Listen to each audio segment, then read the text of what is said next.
All right, good morning. I'm Deanna Stewart. I'm the Deputy Director of Community Engagement here for DCYF. Welcome to today's meeting, Early Learning Advisory Council meeting. We're going to walk through the virtual meeting protocols really quickly, and then we will kick it off with introductions. So on the screen, if you have access to your screen, you'll notice the typical protocols we normally go over with most of our virtual meetings. So please make sure you mute yourself throughout. I know we'll probably have more. Right now we're at 31 attendees. So once we hit higher numbers, it's a little more difficult to monitor the mute. So if you could please make sure you mute yourself on the phone and the computer if you've called in as well, separate from your laptop or computer. If you do have questions throughout the meeting, please feel free to put them in the chat. We will definitely be watching that. So your questions will get answered. If they are not answered today during a presentation, please know we are taking notes and we will definitely track that and provide an answer at a later time. If for any reason you get disconnected or you're unable to hear or see what's on the screen, feel free to email us at dcyf.communityengagement@dcyf.wa.gov, and we will do our best to help you with any technical difficulties. That is all for now. Go to the next slide, Chelsea. All right, so instead of doing everyone sharing, since we are over 30 participants at this time, to save a little bit of time because we have a lot to get through today, we're going to have everyone introduce themselves in the chat. So if you can take a minute and kind of put in the chat, share your name, where you're located, your role. And then we will have a word cloud here shortly, right after we have people introduce themselves in the chat.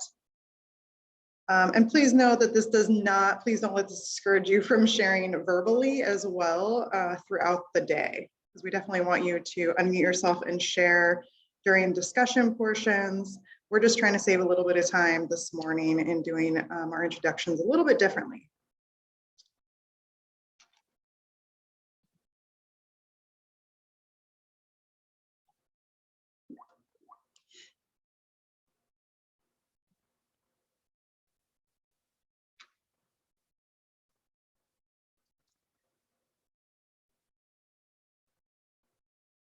All right, I see some intros coming in. Thank you.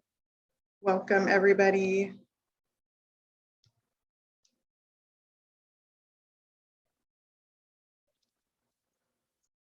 All right, Chelsea, if you want to put the link to the Mentimeter, my mistake, it's not a word cloud.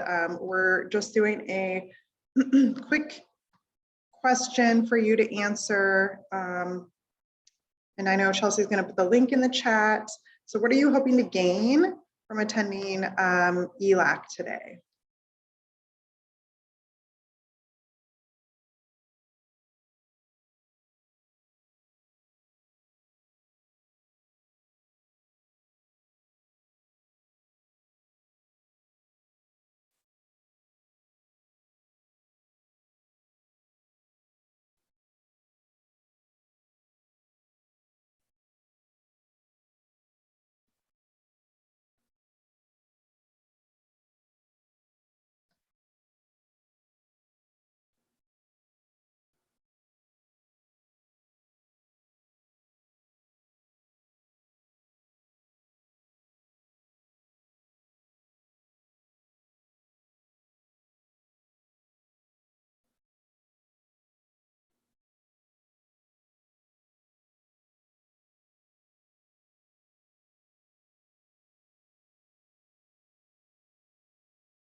Yeah, Chelsea, the Mentimeter is saying it's still on the last slide for me. And I see Alexandra, I see your comment in there as well, because I was thinking the same thing. Yeah, it's still on the intro slide for us when we click on the link. Oh, that's so weird. Okay, let me try and troubleshoot and figure that out.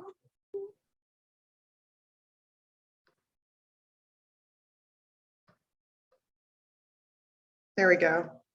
It just switched. Okay, good. Sorry about that, everyone.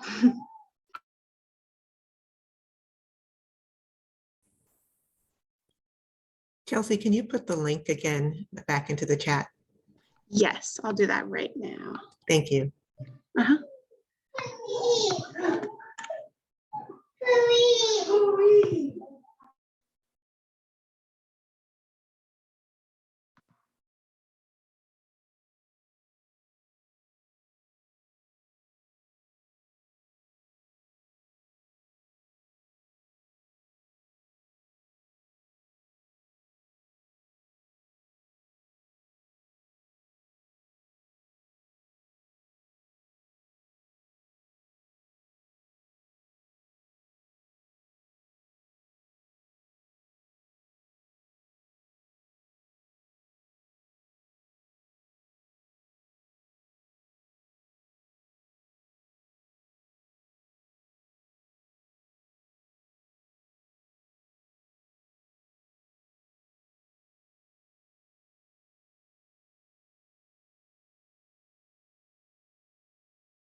All right, looks like everyone's still answering the question.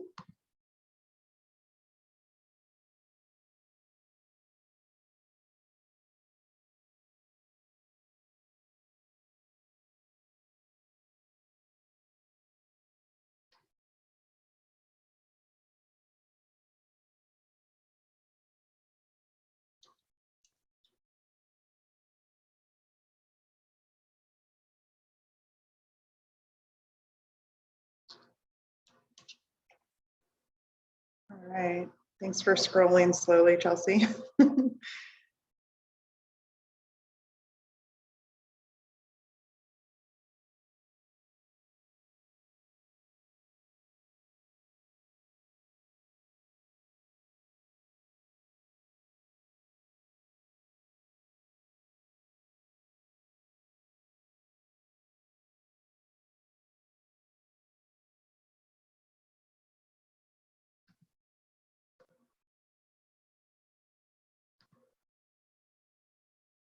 All right.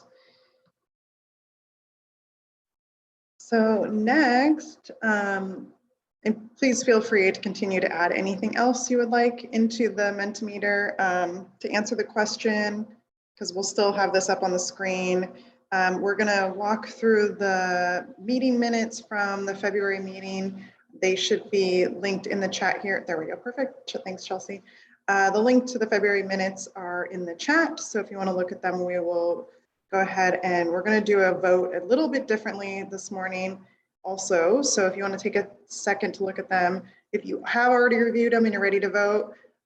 So in the chat, normally for those that have participated in ELAC before, normally for votes we do for members and regional advisors, we do a thumbs up, that you love it, you approve it, thumbs sideways, you can live with it, thumbs down if there's something you do not approve of the minutes. So we're going to ask you this morning, instead of like visually doing that, we're going to ask you to type it in the chat, thumbs up, thumbs sideways, thumbs down, once you've looked at the minutes to approve them.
All right, does anyone have any questions about the minutes before we do the voting?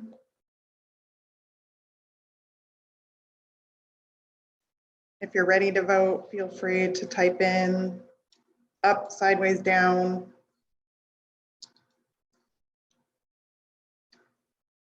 Thank you.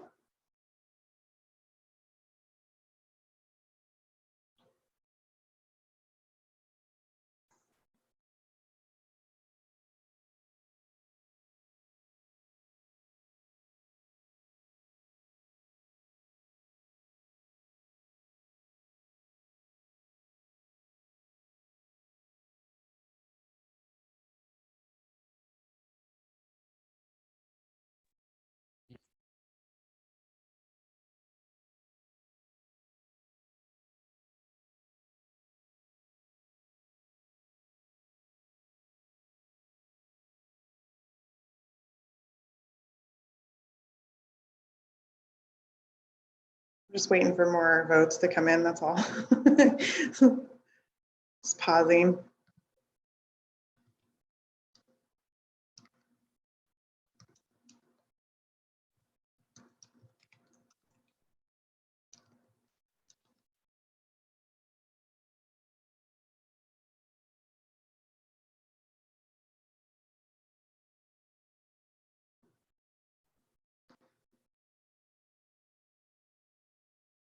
Awesome, okay.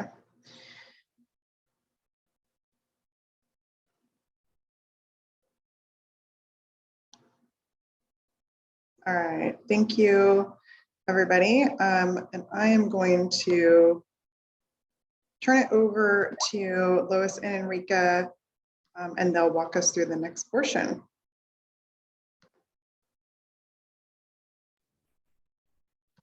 Great.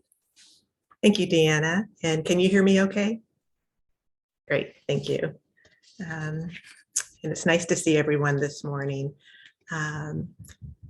Wondering are you able to put the, oh, perfect, community agreements on the PowerPoint. Thank you, Chelsea. So on, on the second page of your agenda, you will also find the current community agreements that we have been using to support ELAC meetings. And we would like to take a moment to actually read the current community agreements at this time due to both the importance and we also recognize that not everyone might be able to see the PowerPoint here or access the agenda. So we're going to start by reading the community agreements.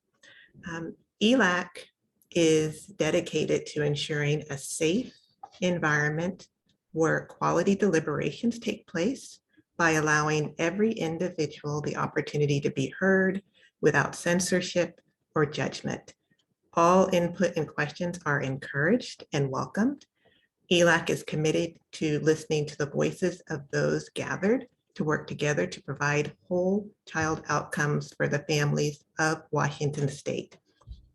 We are responsible for each other's learning, and in order to support this process, all participants must agree to be present, brave, respectful, forward-thinking, committed to the why, the what, and the how, truthful, an active listener, open, a communication conduit to various communities, engaged, comfortable with messy conversations, an advocate for an agent of change, and solution focused. So those are the current community agreements. And as most of you are aware, we, and when I say we, I'm referring specifically to ELAC members and regional advisors in this particular case. We are in the process of taking a closer look at these agreements and making adjustments to ensure that we have a set of agreements that are comfortable for this new ELAC body. Especially now that the majority of seats are filled.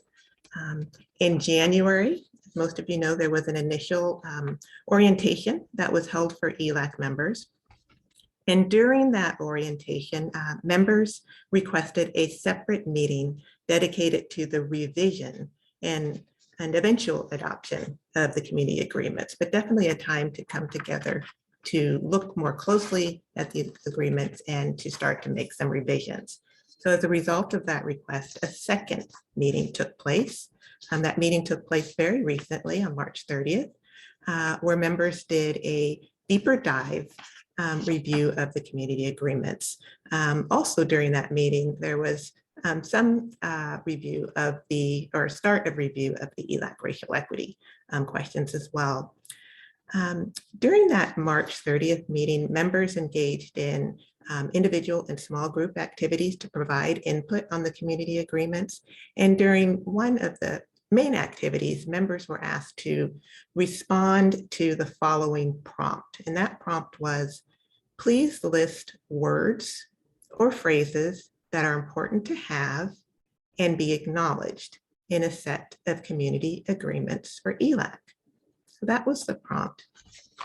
And I'm wondering at this time, Chelsea and Dan, I'm not sure where we landed in terms of if you were going to put a link to the Jamboard in the chat or just, perfect. Thank you so much. And so we're putting that link in the chat, and I encourage everyone to click on that link. So that way you can sort of get a sense of the conversation that was happening. So I'm going to give just a moment for everyone to click on that link if they're able. And as you can see, in clicking on the link, especially with page 1, a lot of ideas were generated during that time. And we're hoping for a lot more ideas to be coming from ELAC members and RAs.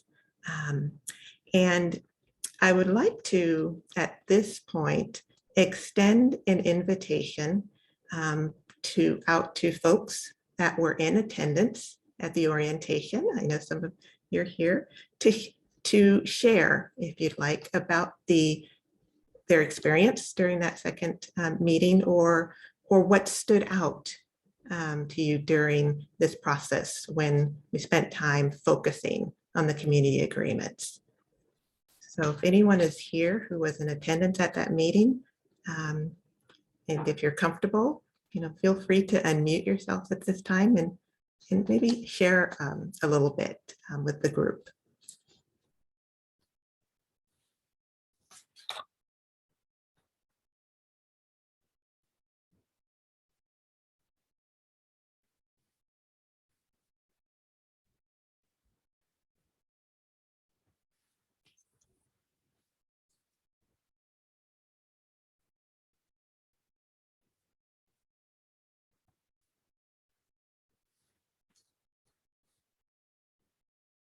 Oh, I see a hand up. Alexandra? Hi, I had a little bit of a hard time with the reactions there. I was clapping instead of raising my hand. So yes, I guess what I really like about that meeting was that we were able to rate the community agreements from those that resonated the most to us to the ones that resonated the least.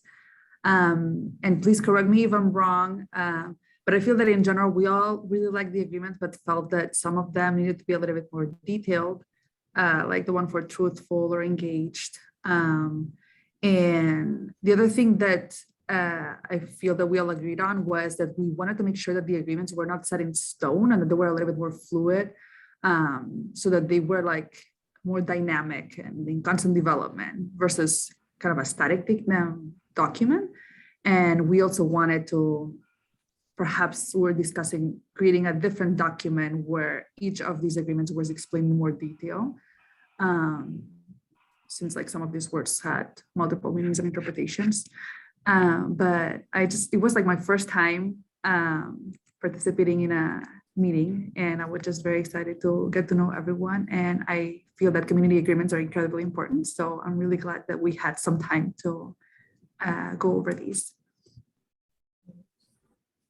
Thank you so much, Alexandra, for sharing your experience, and I think you covered a really nice summary of a lot of some of the conversations that were taking place in that space. Thank you. Anyone else comfortable sharing or has something they'd like to add?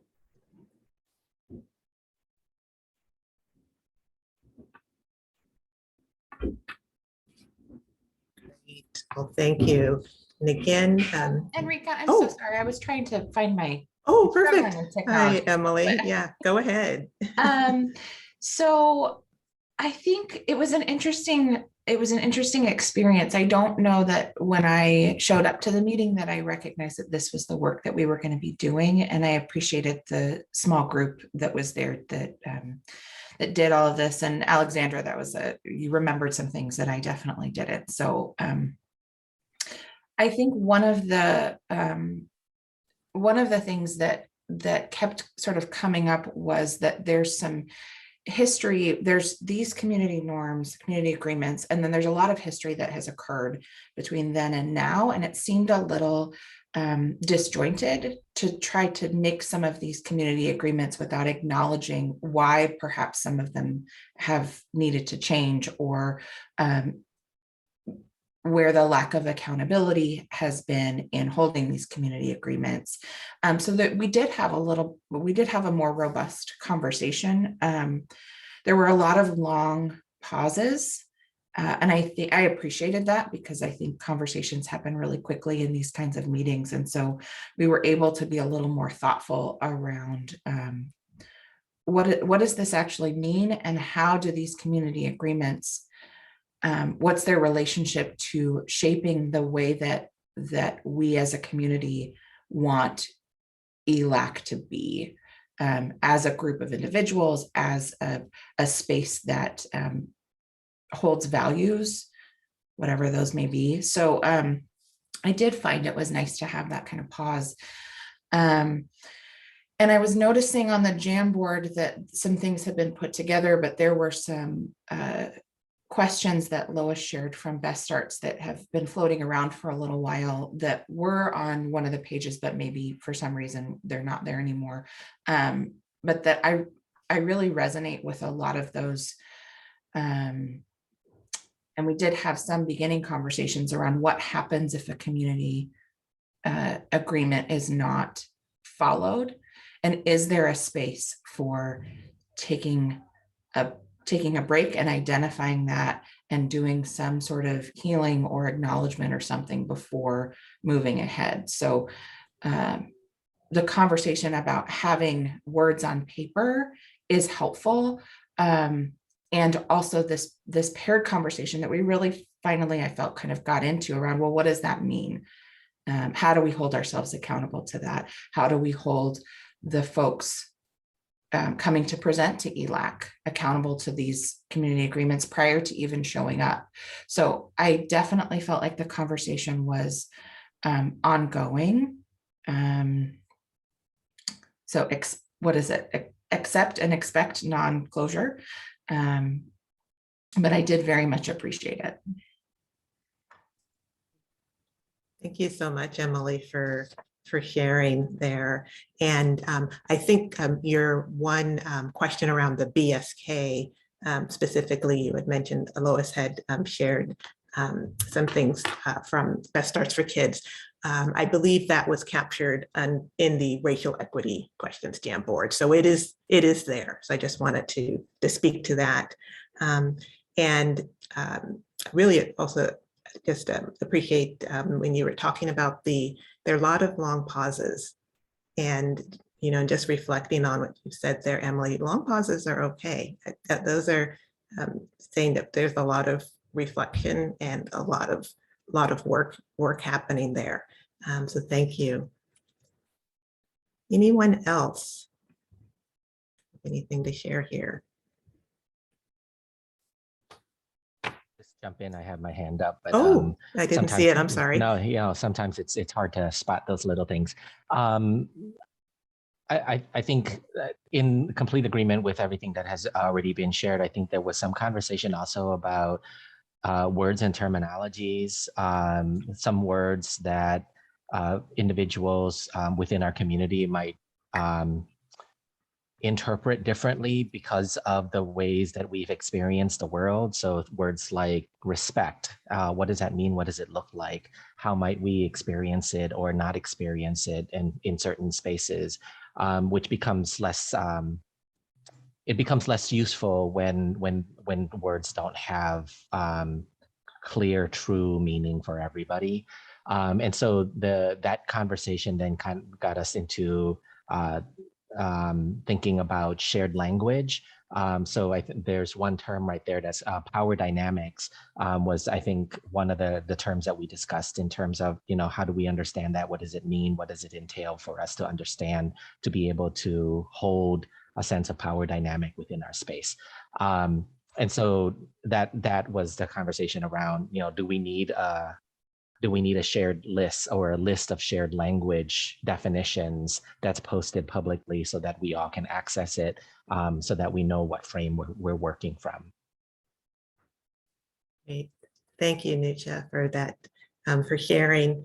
And yes, there was a lot of time spent around, that conversation around shared language and even in looking at these community agreements, and spent some time saying, well, what exactly does it mean to be present? Does everyone have a shared understanding of what that means? So greatly appreciate it. For the purpose of time, we're going to move on here a little bit, but an email did go out to invite everyone who was not in attendance at that second meeting to provide input. So, if you did not receive that email, perhaps maybe Erin or Deanna, maybe if you can resend it or time at some point, that'd be great. What's sort of going to be happening next is the community engagement team is compiling all this feedback and will revise the community agreements accordingly. And then a draft version of the agreements will be shared with members for review, probably sometime around by the end of April. So also you have the ELAC members and RAs, you do have access to that Jamboard and you have access to it right now. So, please continue to look at the Jamboard and add feedback right now during this meeting. Just as a reminder with Jamboards, please do not click on the clear frame screen. Otherwise, it will delete everything from the screen. But please continue to add. With that, we're going to move on and talk a little bit about the racial equity questions. Chelsea, if you wouldn't mind. Thank you so much. So as you can see on the screen, the current set of racial equity questions are listed. These are also always captured on, excuse me, on your agenda. And these racial equity questions, or we have questions like these to help guide ELAC. And as you can see, those questions, and I'll just read them aloud in case someone doesn't have access to the agenda or can't see the PowerPoint. The current set of questions include the following. Is this policy, decision, or practice good for kids, families, and early learning educators of color? Do some kids, families, and early learning educators benefit more or less than others? Do kids, families, and early learning educators of color have access? And if not, why? What data and information is missing? And are there any unintended consequences? And so during this second orientation meeting, there was also a group discussion about, or at least a start of group discussion about the ELAC racial equity questions. And during that discussion, members were asked to reflect on the following two questions. So reflecting on gaps. So identifying, are you seeing anything missing within these racial equity questions?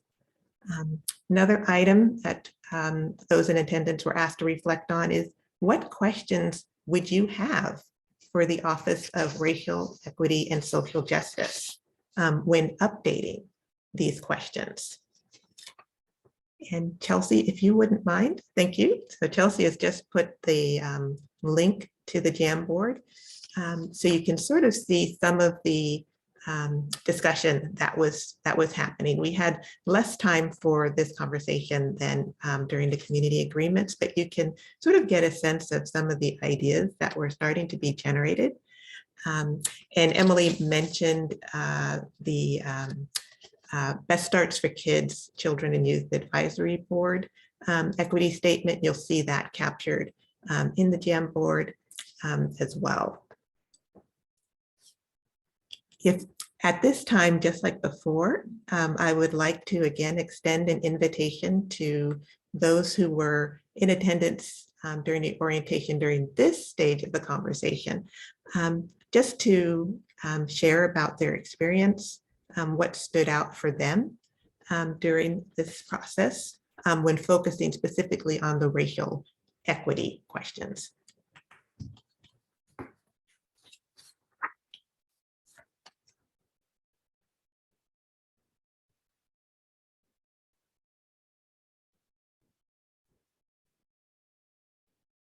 Thank you, Alexander, for putting that in the chat. Yes, you will see on the racial equity Jamboard there are a lot of tabs, and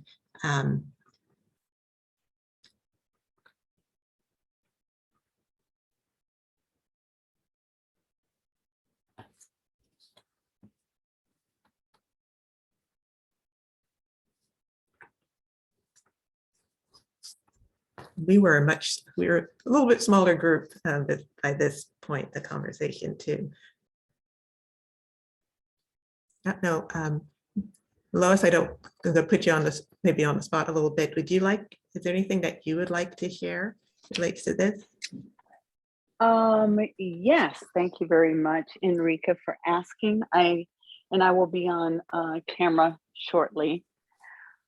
I think one of the things that I did enjoy about this conversation is just being able to take a look at our current racial equity questions in light of all the work that is being done in the agency around equitable outcomes for children.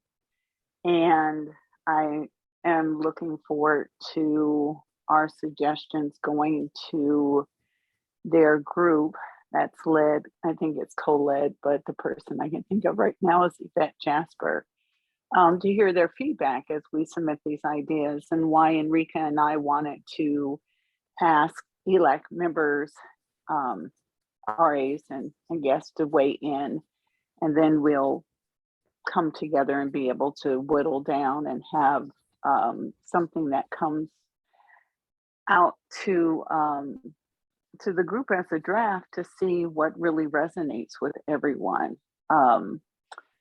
And also looking at those best starts for kids questions and how they might be impactful in framing not just the work of ELAC, but maybe something that we can recommend as a group, defining our way to include them in what the work that DCYF is doing.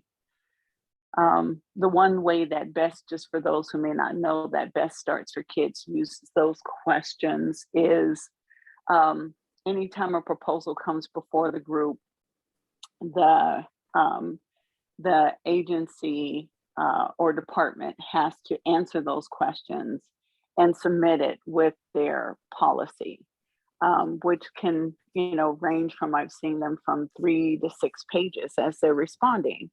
And I think it really helps groups think about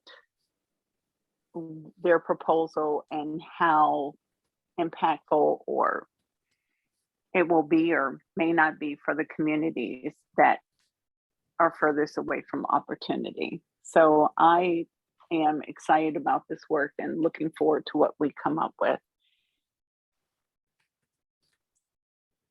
Thank you so much, Lois, for sharing. And I too am very excited by this work and the energy around this work and the feedback that's being generated. And as you can see, just like with the community agreements, we're in the stage of gathering feedback from everyone. Your input is important. So you do have access to that Jamboard.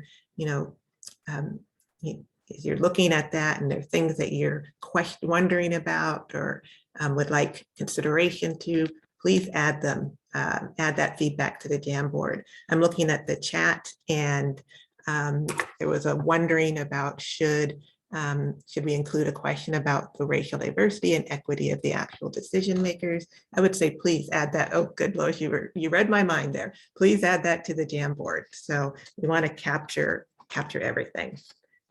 And again, once all of that is added, the community engagement team is going to compile all the information, and then it's going to share it back out to the group, share out a draft for all of us to be reviewing.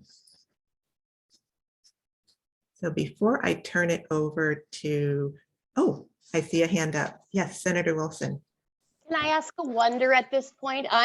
My wonder is the Office of Equity and Dr. J doing work across agencies within the all of our departments and agencies in the state. I'm just wondering how the work within DCYF is in alignment, which I'm assuming it is, but what I don't want DCYF is to do multiple or duplicative kinds of work. So I'm just wondering, I think you're way further along as a agency than many in the equity work and DEI work that you've been doing for years. And just interested whether Dr. J is aware of that and kind of how it all folds together, because I think also this group and these questions are for many a model of what we're asking, you know, agencies to do as well as legislators to do as they think about whether it's budget or whether it's legislation. Just a wonder, because I know there's a whole bunch of work from the inside that you all are doing as well. Thank you, Senator Wilson, for that question. And I would encourage you also to maybe include that question on the Jamboard as well, so it's top of mind for everyone. You know, one thing that community engagement is going to do after compiling everything is actually connect with the Office of Racial Equity and Social Justice to sort of share what's obtained and feedback. There was a little bit of, we started to have a little bit of those conversations in terms of alignment, but didn't get, you know, very far with that. I kind of view the conversations as very preliminary. With that, I would, Deanna or Aaron, is there anything else you'd like to add there as it relates specifically to Senator Wilson's question? Want to make sure I'm not missing anything. Yeah, so I unmuted and I was typing in the chat to you, Senator Wilson. Our ResJ office does work very closely with Office of Equity already, and so they are partnered with them and definitely work when we've been creating the equity plan for the agency. They've definitely been talking with that office as well. So there is a very defined partnership there. Awesome. I'm really glad to hear that, and anything I can do to lift DCYF and lift this group up as a model, because it really has been the work that y'all have been doing for so many years. And I just don't want anyone to push backwards instead of moving y'all, you know, forward. And I will continue to support that as well. And just thanks so much. Thank you, Deanna, and thank you again, Senator Wilson. Any other questions before I turn it over to Lois?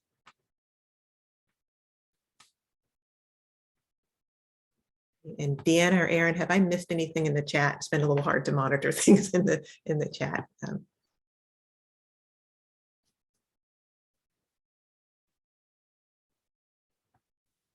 Okay, with that, I'm going to turn it over to Lois, and she's going to provide us with a quick overview of the feedback loop and give us a couple of updates. All right, thank you very much, Enrica. I want to take well, before we start, we're going to look at the feedback loop. But before we do that, I'm going to just see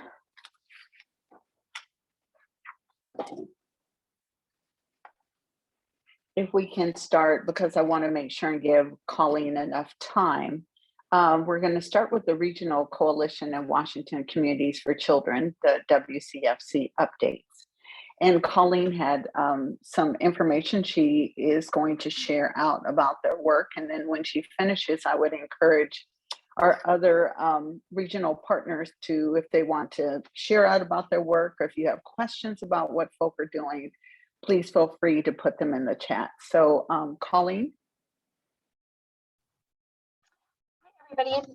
So I am the policy and one of the policy and advocacy co-leads for Washington Communities for Children statewide.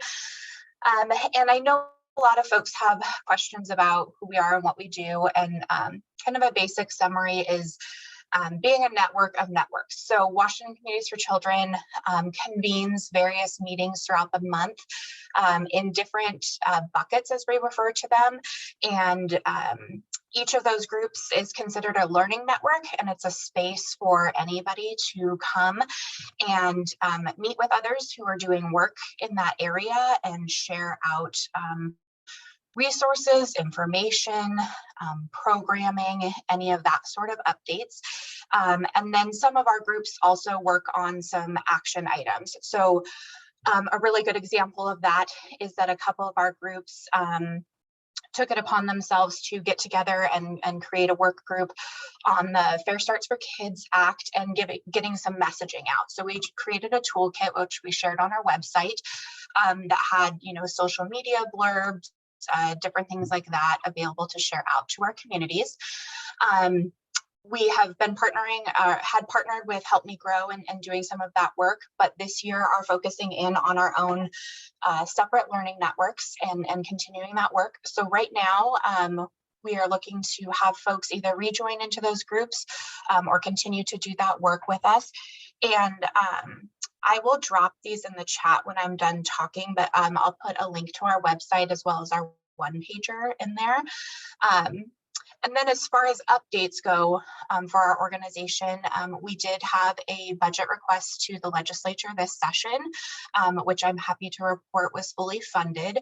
That money is allowing us to continue our infrastructure past the preschool development grant dollars. So our original infrastructure was supported through that federal grant and those dollars that came to us, and that funding ends at the end of this year.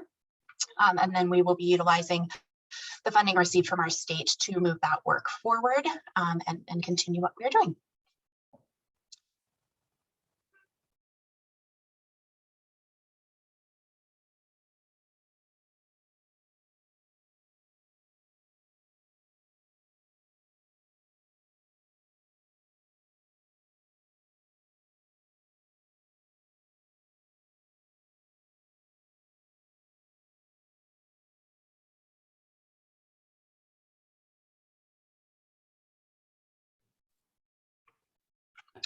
Lois, that was all I was planning on sharing. I didn't know if there was more you guys wanted. Yeah, I was wondering, Lois, are you there or did we lose you? Yes, sorry guys. Okay. Nope, I am here. I had to transition from my phone and thought, Colleen, I would have enough time to do both. So thank you. Appreciate you very much. No, and do any of the other RAs have anything you want to add? A little bit about your work, or does anyone have any questions about their work? But if they don't, I know I have one for Matt. Is Matt on today? Or does anyone know anyone here from Walla Walla or Southeast? Hi, Lois. I don't know if you can hear me. Are you able to hear me? I can, yes, thank you. Okay, sorry, I'm joining you from my phone, so I might have weird sound issues, but Lois, I can probably answer some questions for Matt. So okay, thank you. So my question was, when you were talking about for the Walla Walla Early Learning Coalition, there was something about you're working with public preschool programs and private child cares to host a whole child coordination and collaboration meetings. So I just wanted to know if you would just share out a little bit about that, because other folk might be interested too.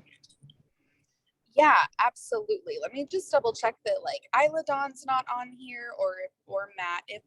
If neither one of them are on here, which it doesn't look like they are, I'll go ahead and share.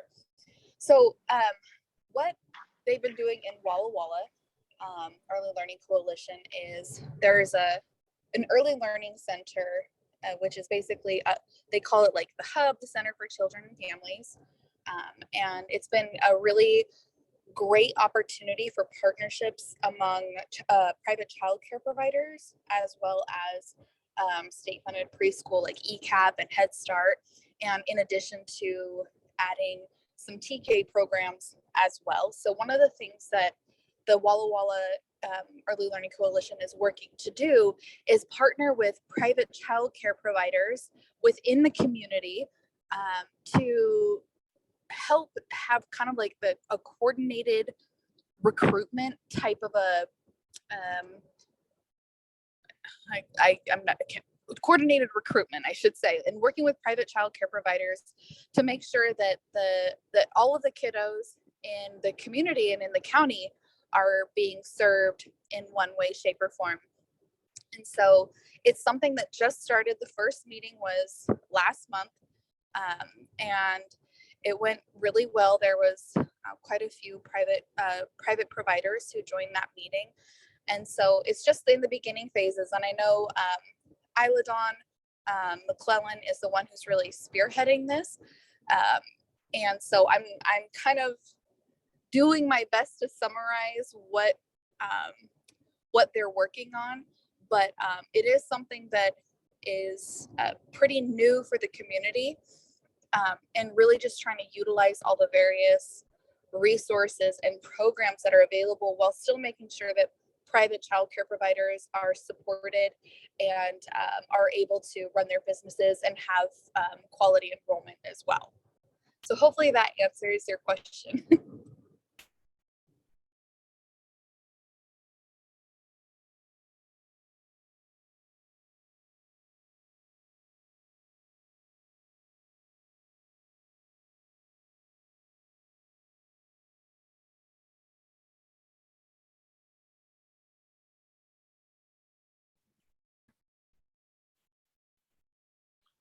I'm sorry, guys. Yes, it does. Thank you very much. And I apologize for these very awkward pauses, but I have my technology set up and good to go now. And then it looks like Julie has a question about not participating in voting for the gender adding to the community agreements. But again, it's fine for you to do that, Julie.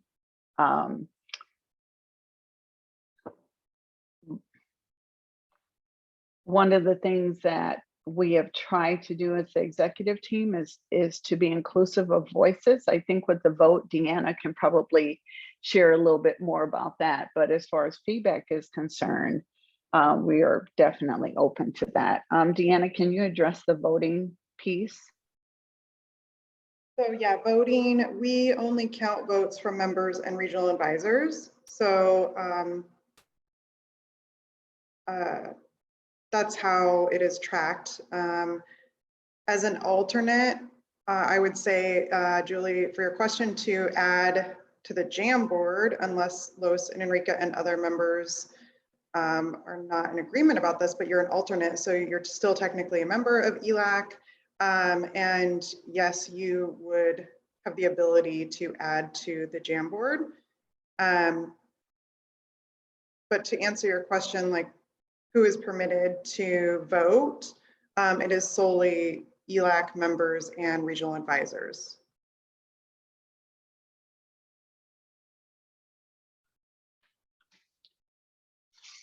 All right, thank you so much, Deanna. Julie, does that answer your question? You can just put a thumbs up or if you have a follow-up.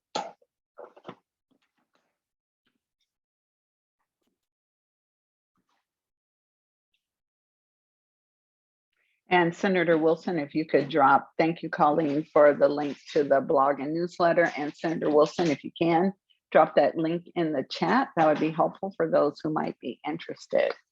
So now, are there any other questions for our regional partners?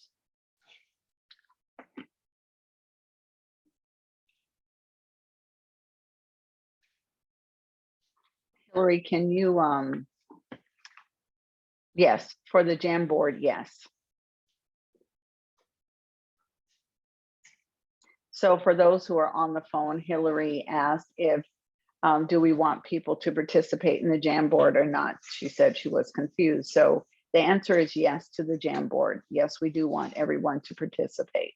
The voting is different. The votes are counted for ELAC members and regional advisors only.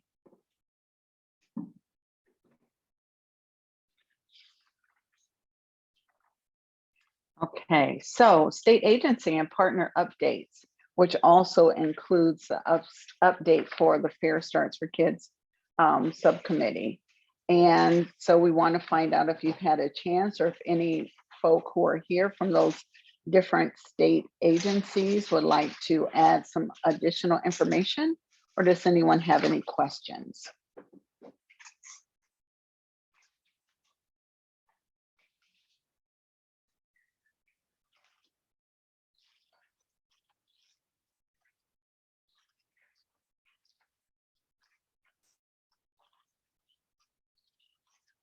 I know for myself, for the organizational license pilot participants, there was a webinar that was held on March 29th, and not sure if the person from the agency is here, but just wondering if that webinar is available, and if so, if a link could be posted in the chat, or else the other option is we can maybe add that to our feedback loop for next time.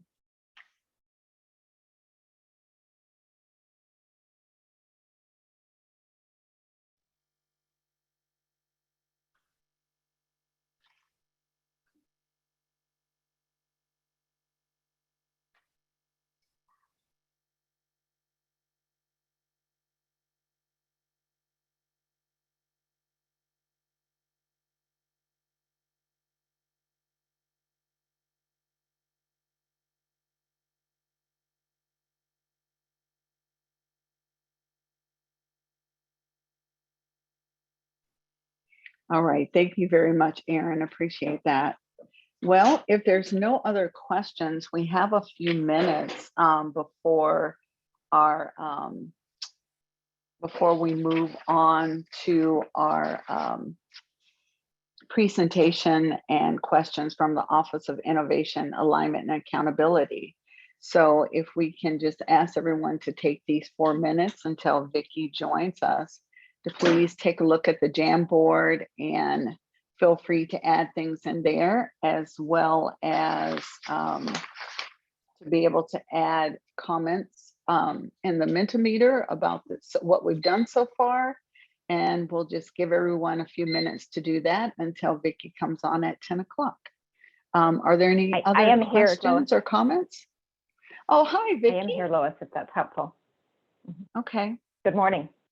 Good morning. Enrica, I'm fine. If, that still gives folk a chance to do that. Vicki, that gives you a little bit more time for questions and to be able to present information. So if you're ready to start, we can. Enrica, I'm turning it over to you. Thank you. Great, thank you. And yes, we can certainly go ahead and get started, since Vicki, you're here, and we're always so excited every time you join our meetings. But Vicki Ybarra is the director of the Office of Innovation, Alignment, and Accountability, and she's going to be providing us with an overview of the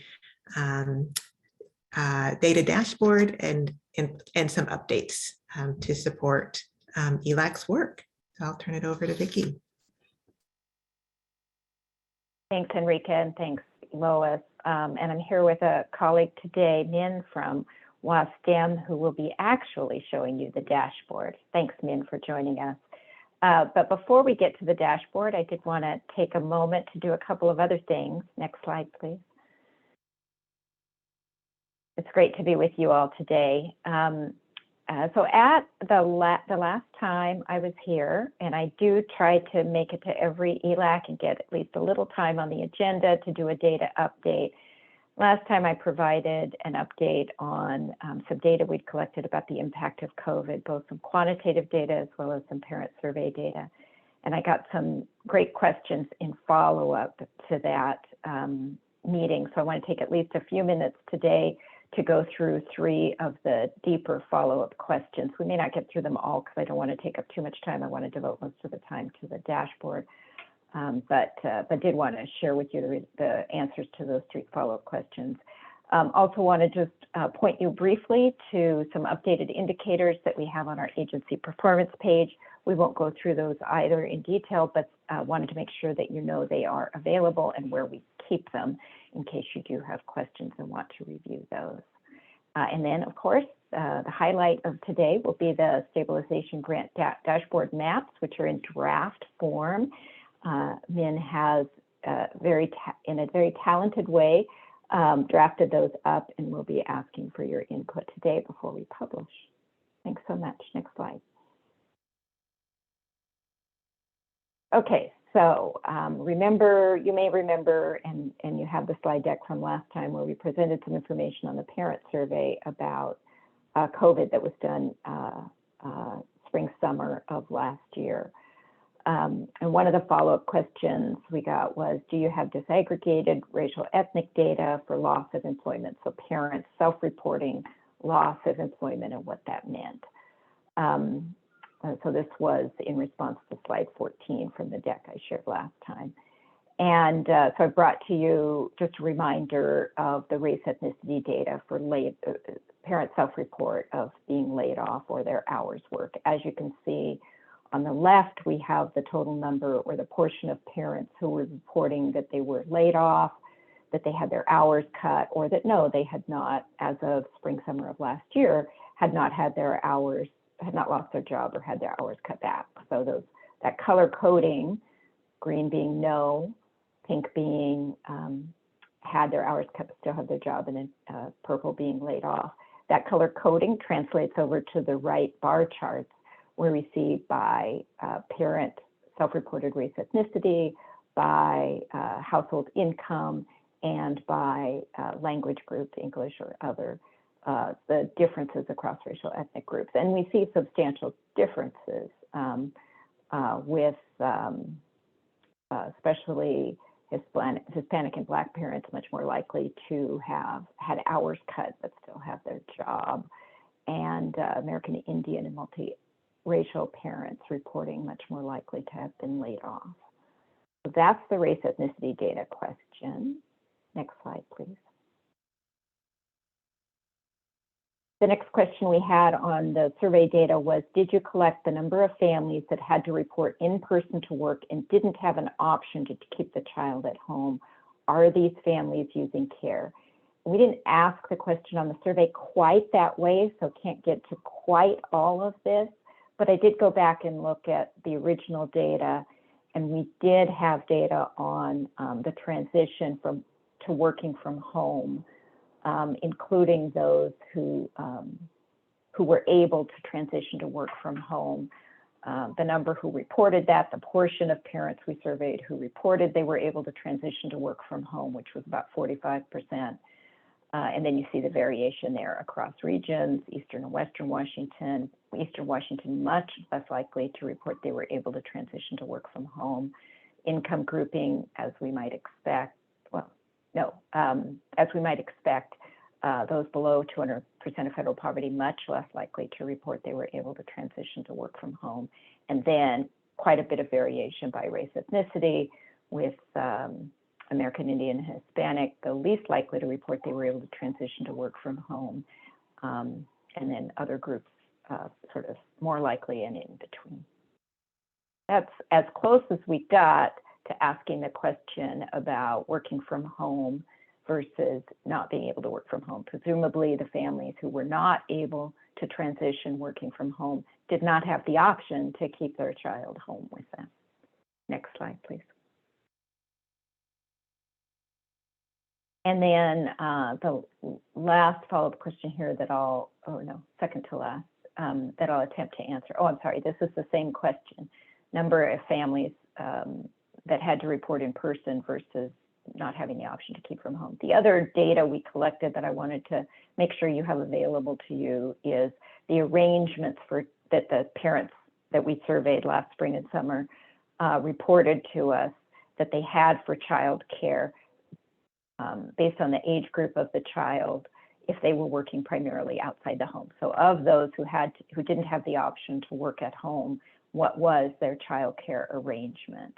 And you see here in the purple our youngest children, in the red is school-age children, and you can see here the arrangements that they were using. Of those with young children, some were still using preschool, some were using licensed care. For school age, many parents reported that those children were still attending school outside of the home. A fair number in family, friends, or neighbor care, and not many at all in the unlicensed care, a few in others. So between those two slides, that's as close as we get to answering that question. And then the third question, next slide, please.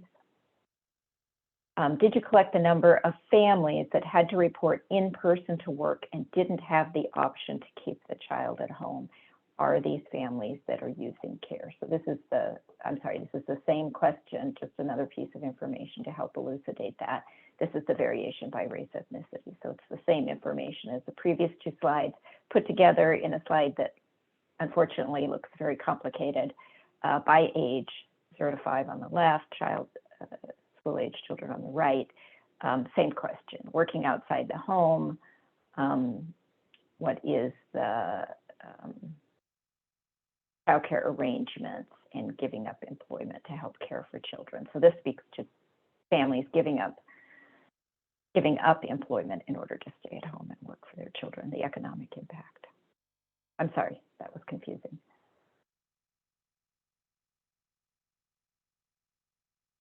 Deanna's asking, do we know how many families were eligible for working connections that didn't use the subsidy? Are we seeing an increase in usage? Deanna, that's a great question. This is a question that we're actually trying to develop some ongoing data dashboards on. We call it take-up rate of subsidy, the number who are actually using subsidy versus those who are eligible.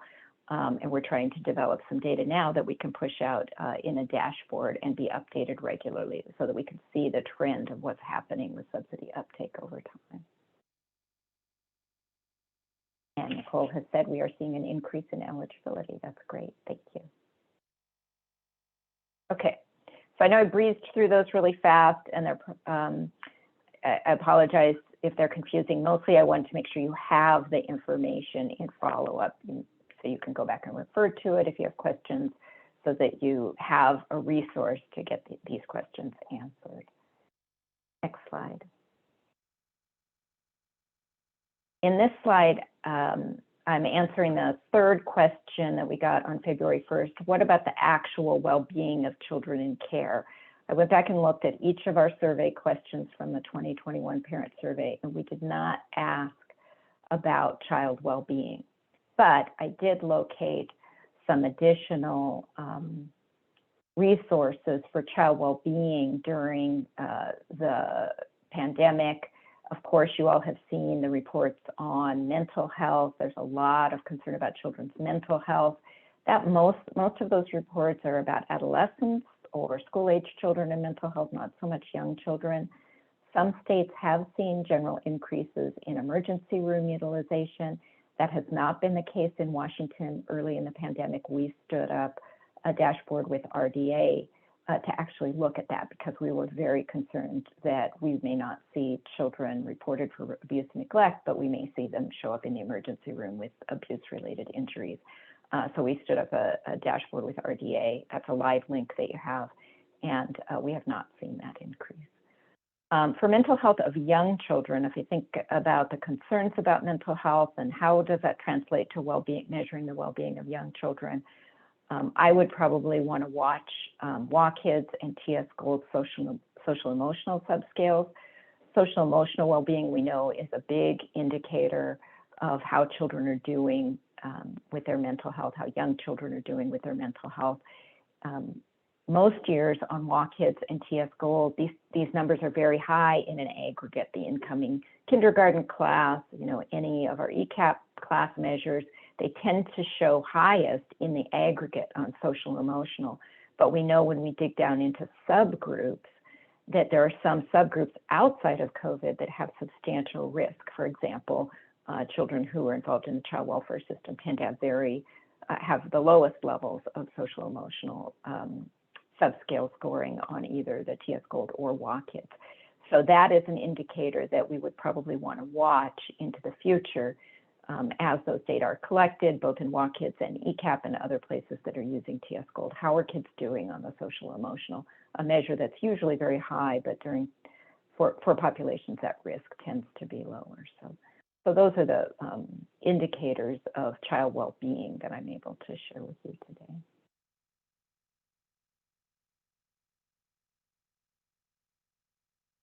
So those are the questions, the follow-up questions that I'm bringing back. Any questions I can answer about those or sharing our updates on the agency performance page?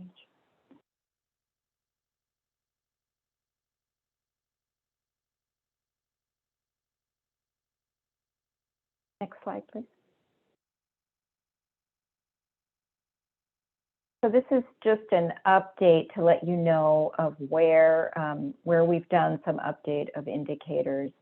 As I've shared with you in past years, for those of you who've been around for a while, we report our agency performance required indicators that House Bill 1661 requires us to report on our agency performance page. We update it annually, so it's not a dashboard, it's not regularly up, it's not real time or anything like that. It's an annual update of some key performance indicators that we are required to report.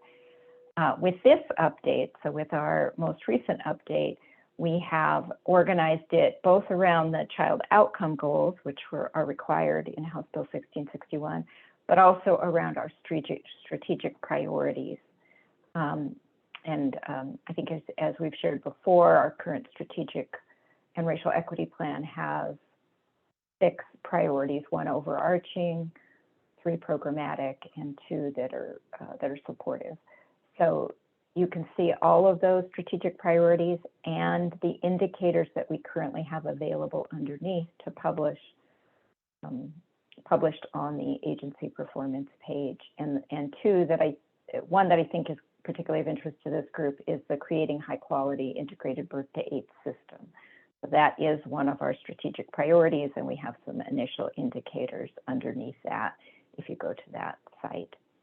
I also wanted to mention that we have not forgotten about the Early Start Act measures and the requirements for reporting out of the Early Start Act. So also on our agency performance page, you will see what we call now supplemental measures for the Early Start Act. So we are required to continue to report some measures, and most of those will be found there under the Early Start Act supplemental measures. We're still catching up on some, but that is where they all should be. And then as we get additional requirements for additional supplemental measures, we'll expect to build them out on that performance page. I'm not going to take time to actually go to the performance page today, but I've given you the live link in this handout, and it's there for you as a reference. I wanted mostly just to make sure that you know it's there. Questions about the agency performance page?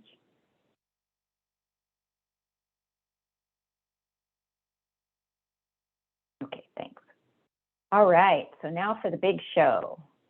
Next slide, please. We wanted to make sure we had plenty of time for this. So as I've shared before, OIAA partners with Washington STEM to produce Tableau dashboards that are posted publicly on our public website. Right now we have 2 of those up. We have a need and supply geographic dashboard, and we have the zip code factors that were used for the Federal Child Care Stabilization Grant. And today, Min is with us from Washington STEM.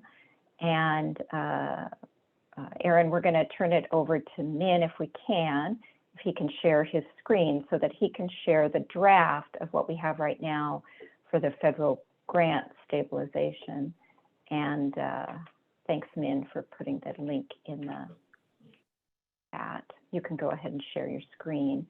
And mostly what we want to do today is show you what this looks like so far and get your input on what changes might be useful for you or what else might be useful for you in the future We anticipate that this will be an iterative process. We'll publish what we can in the near term and then continue to work on indicators that are helpful and then build out more and more as time goes by.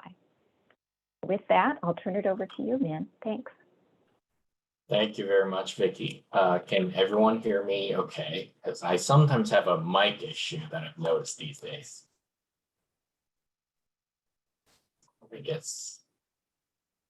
Thank you. So thanks for having me. My name is Min Pong. I'm Impact Director from Washington STEM. So for this dashboard iteration, we are partnering with DCYF to understand the grant awards that were distributed to the providers from November 2021 to February 2022 to understand what's the trends of the distributions, as well as the average amount and the total amount of grant that were distributed per different regions or counties or any geographical locations that we can identify. So the very first dashboard that you can see on my screen right now is about the trends about how many awards were awarded per different facility type, meaning FCC, childcare center, school-age programs, and outdoor nature-based programs. As you can see, especially in the beginning of the November 2021, we had more applications than what you see in February 2022. These approval processes goes about like 30 to 60 days per DCYF early achievers team to approve. So there's a little bit of like gap of like 30 days to 60 days for us to get this information. So this is the reason why you're seeing only all the way up to February 2022 data set right now. But for your information right here, you'll see a lot of applications in the beginning of November 2022, and we'll probably see less and less applications that's been awarded or distributed like in the following months as well. The second dashboard illustrates the total amount of grant awards per county. So we're trying to illustrate this information about what are the total amounts of grant that were distributed per county in different regions. And this is probably not going to surprise you at all that like King County usually gets the most amount of money, like due to the fact that we have more licensed sites like in this region compared to the other ones. But what I wanted to highlight here is that if you hover around different kind of like types of the regions, you can also see that what were the types of distribution that were or types of grants that were processed like in different regions. So for instance, in King County, there's about like 33% of the program amount that were distributed and 41% of verifiable add-ons, as well as 25% on the workforce amount. What these means are, especially with the verifiable add-ons, those are the information that you would find from our second dashboard we iterated, which is the grants, the desert map that you have seen on the DCYF website that has like 6 or 7 different indicators. So it depends on those verifiable add-ons. Those are the informations like that DCYF calculated that like how much grants will be distributed to different regions, and those factors were added for that percentile of different proportions that have been provided. And since we know that every single programmatic areas or funding or any initiatives that we do is mostly concentrated on the high metropolitan or geographical areas, like especially in the urban areas in King County, we've also thought about like visualizing this information by average amount like per grant award per county. So if you can see this graph is a little bit different than the one that you have seen previously about the Whitman County or the like counties from Spokane actually had like higher average amount than like the King County that you have seen from the previous graph. So these are the current information that we have, and in the future iteration there are 2 or 3 different things that we'd like to do. One is about filtering this information out into whether the sites were considered subsidy or non-subsidy. Second is about including information about family, friends, neighbors, like those applications awards that's been approved as well. And then the last one is about understanding whether there's different iterations that we can make for different levels of geographical areas, including legislative districts, school districts, zip codes, as well as the DCYF subsidy regions. So we'd like to have any feedback, input, comments, or any advice that you would provide to us. That would be great for today's session.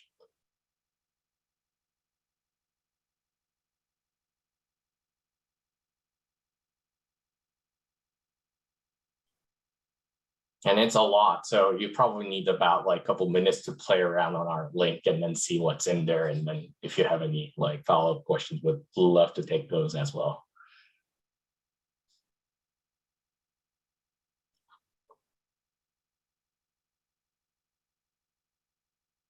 Thanks, Min.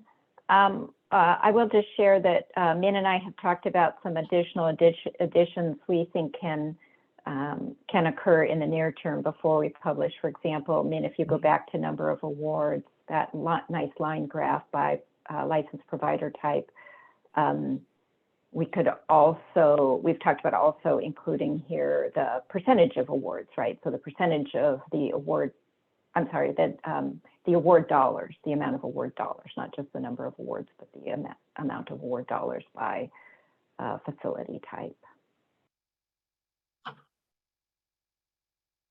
Are there other things we could change here that would potentially make this more useful for you all or answer questions that you've got? Oh, we do have a couple of messages in the chat.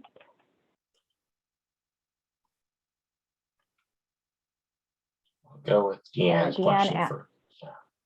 Yeah, why don't you go to that average map and hover? I think if you hover over it, you'll see some of the reasons, Deanne. So look at it here, King County, a third, Snohomish, a third are eligible for the verifiable add-ons. And if you go to the darkest county over in the far right, you see here that many fewer are eligible for verifiable add-ons. They're getting them just for the program and more for workforce. So it's the difference in mix of type of grants appears to be the driver for the difference in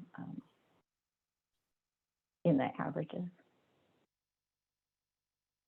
And Lois had a great question about whether this information is disaggregated by provider racial makeup. So I think that is something. We do have, Min and I have talked about this too, and I think we've pulled and linked the self-reported racial category for those who have reported in merit, and we have that. As you know, Lois, those data are typically missing 20% since it's a voluntary field in merit, but we think we can make use of that.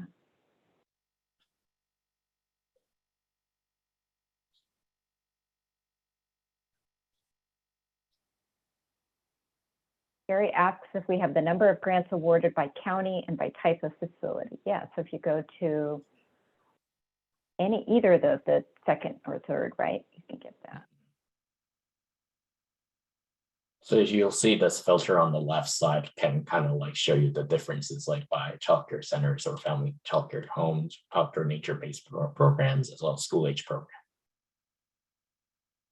And then if you hover over the county, you can see the number. So the total number of grants, that's the dollars in the numbers. Oh, the numbers were on the numbers are here somewhere, I know. Oh, number of cases processed. Oh, yes.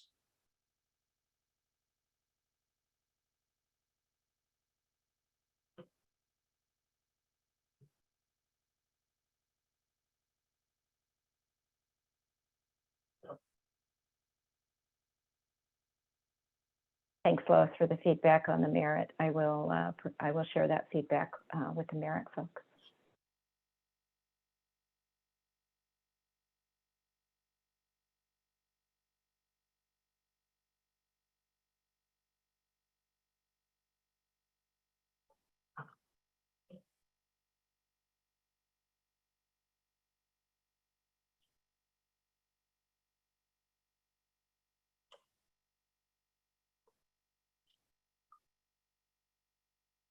Thanks, Senator Wilson, for sharing the link. Was that something you wanted to say something about, Senator Wilson? I had just said earlier that there was some interest in the conversation Colleen was sharing about the work in Walla Walla. And at our committee days in November, we actually had a presentation on both the work in Walla Walla, but also the work up in Bellingham. So I just shared the link to that actual committee meeting where you could watch the video yourself. So not related to the WASDEM conversation or data, but related to the conversation earlier today. Thanks for the follow-up. Okay. Well, thanks so much for the opportunity to be with you today. If you have other thoughts on the stabilization grant dashboard, please let us know. Feel free to reach out to any of us directly, certainly to community engagement staff who are supporting this meeting, and they'll make sure that we get it. We'll plan to bring it back once it is published, because it will, I'm sure we'll get additional feedback, and I'm sure it will look a bit different, and continue to update you on the iterations as we move forward. As was asked previously, and discussed previously, we are working on the subsidy take-up dashboard as well, so look for that in a future meeting. Before we leave you this morning, we'd be happy to answer any additional questions or hear any additional feedback you might have on any of the topics we've talked about today, or things you'd like to see in future meetings.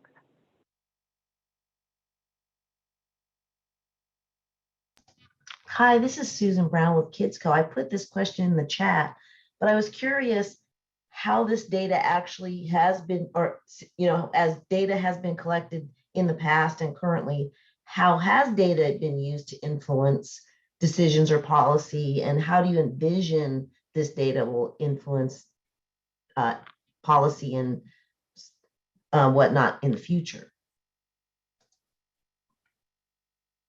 That's a great question. Thanks, Susan. I probably would defer to Nicole on the policy influence question. Nicole, if you're still, is Nicole still with us? Could you answer? Yeah, I am still here. So I think that's a great question, Susan. And as we look at the stabilization grant data, I would say we're just, you know, being able to dig into that information and take a look at it.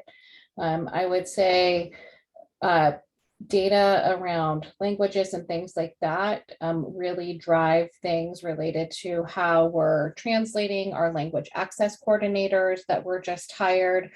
And then I think, you know, there were some questions about authorizations and eligibility. I would say data that we have had in the past related to copays and family eligibility have really driven policy related to some of those copay caps. So I think there's a variety of ways that data has driven policy, but stabilization grants in particular, we're just getting some looks into that, and more to come on what policy decisions come out of that. Thanks, Nicole.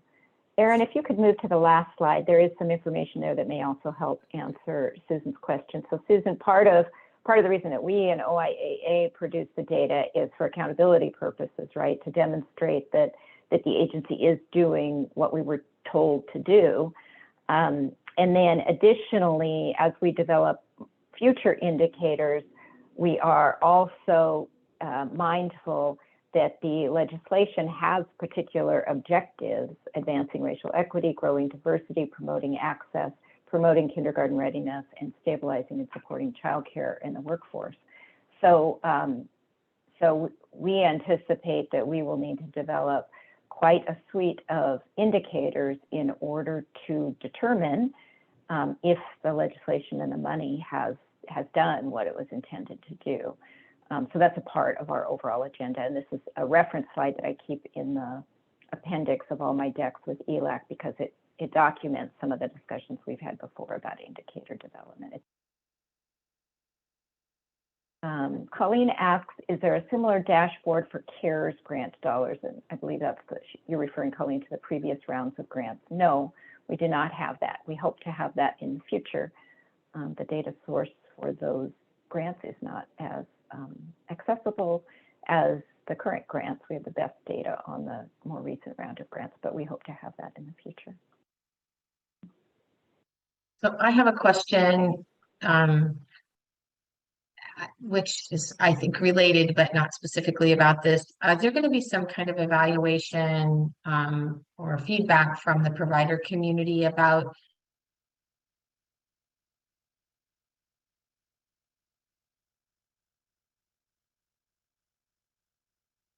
Debbie, you froze after that. Is there going to be feedback from the provider community about, guessing that was about the grant process, perhaps? Nicole, your team is collecting feedback in an ongoing way, aren't they, about the grant process as you go along?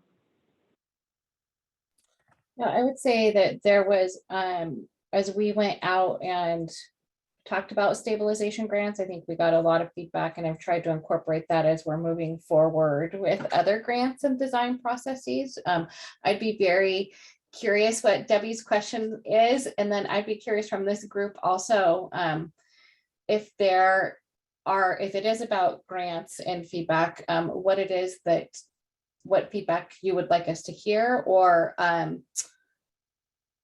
what it is you would like providers to be asked. So I'd love to hear more from Debbie about that.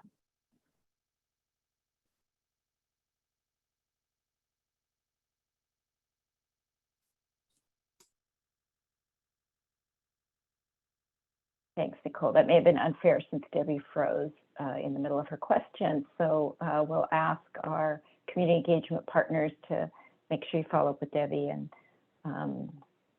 get that, verify what it was exactly she was asking so that we can be sure to follow up on it. Great. Well, thank you all so much for the time today. It's always great to be with you. Thanks for the feedback and the questions, and we'll look forward to our next opportunity to be together. Thanks so much. Oh, Vicki, real quick, I saw a hand up from Colleen. Yeah, thank you very much, Enrica. Sorry, Vicki, I know it's hard to see that stuff when you're talking. So I don't know what Debbie was going to share, but I can say that feedback from providers is certainly, I mean, and I spoke about this at the last ELAC and was hoping for some more clarity on this, but the dollars and how they were dispersed and who they were dispersed and amounts per children being served were very inequitable across the board in both grants series. And so I think there's a need for data around how that money was distributed, but also around how those decisions were being made and who was participating. When provider voice isn't present and being included when decisions are being made, that's when we see these inequities roll out. And it's something that from the provider perspective happens very frequently. And so I think a lot of us are curious how the data being collected here can be used to better influence how decisions are being made in the future and make sure that the voice of those who are being impacted is actually being considered during that process.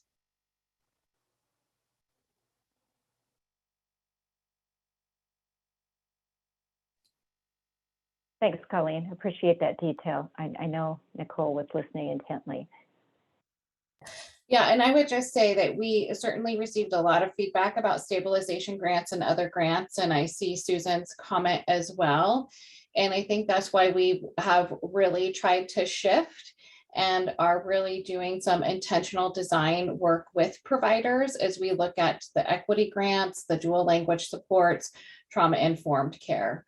So I would say we've really tried to make an intentional shift around how some of that is being, again, designed with providers. I appreciate that, Nicole, and I look forward to working on that stuff in the future.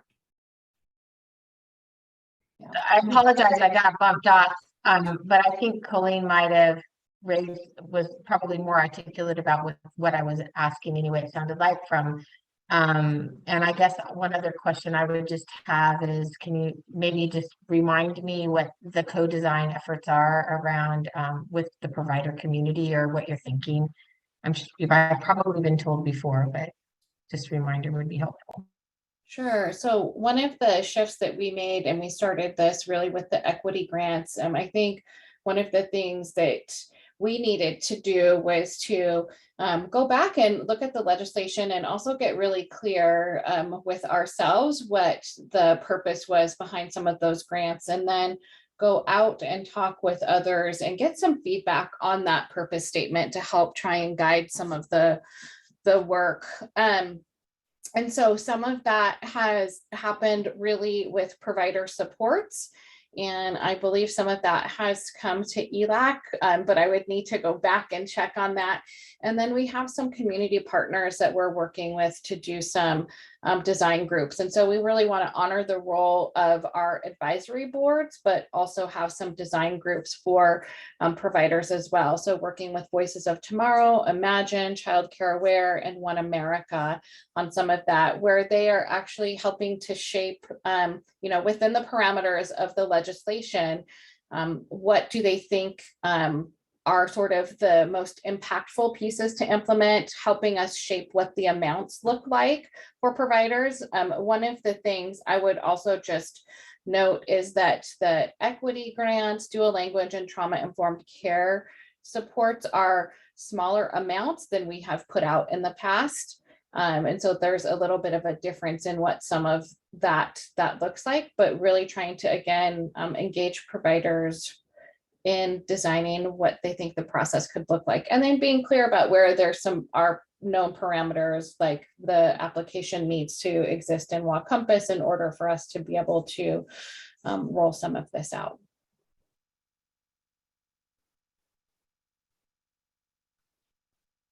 Thank you. Yeah. And if there's a little more time, Vicki and Min, if you have a little more time, I see Brian has a hand up. Of course. Hey, Brian. Hi, thank you. Sorry, I'm on the move today, so I'm talking from my car. So I'm not driving though right now as we speak. So quick question. Nicole Rose is on there. Good morning, everyone. Thank you for taking my question. Nicole, the question would be is that has the group for the equity grants, the providers that were going to be a part of that group, has that group already been created? I was just curious. I haven't heard anything yet about it, but you'd be the source that I'd want to ask. So if I could find out, is that group already been decided? Yeah, so we're working with our partner groups, like I said, Voices of Tomorrow, Imagine, Child Care Aware, and One America, to do outreach to providers in the coming weeks. We had also, I think at the last provider supports in the one previously, had asked folks if they were interested in participating, that they could let us know that. But we're really working with our community organizations to reach out and connect with providers. And so is there an application process, just a follow-up question in that, or is that something that we can access other than waiting for those 4 groups? I know at provider supports, I didn't see any meeting, or there was no link or anything that we could send out, I may have missed it, but has there been one that's sent out? No, I think what we had asked is that folks share their contact info to be contacted. So I'm happy to have folks put their contact info in here if they would like to participate in a design group as well. And I know that from the last provider supports meeting that we were working on what was the path forward with provider supports in particular, because many people raised their hands around wanting to participate. And so I know there's some discussion happening with Deanna and team around what that looks like. Thank you, Nicole. My last question would be is, I know we've talked about the avoiding, learning from the previous grant experience, and then also saying from we've always we're concerned about the pre-baked. So the pre-baked process, the concern I raise is that, is this equity grant only going to be for BIPOC providers? No, it is not only for BIPOC providers. Okay. Perfect. I thank you for clarifying it. I just wanted to, these are quick questions. I'm glad I got you on there. I get such a rare opportunity. So thank you, Nicole, for answering those questions. Appreciate it. Yeah.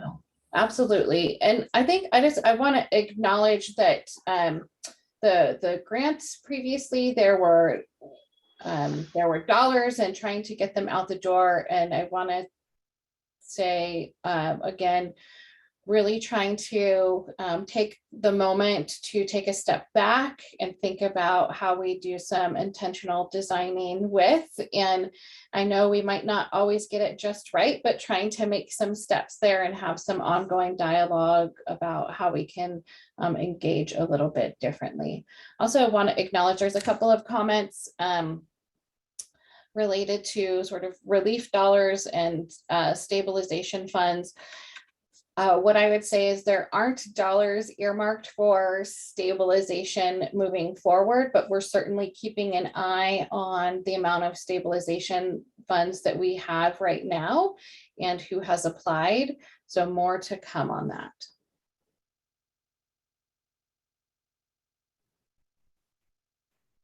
Great. Thank you, Vicki, Min, and Nicole.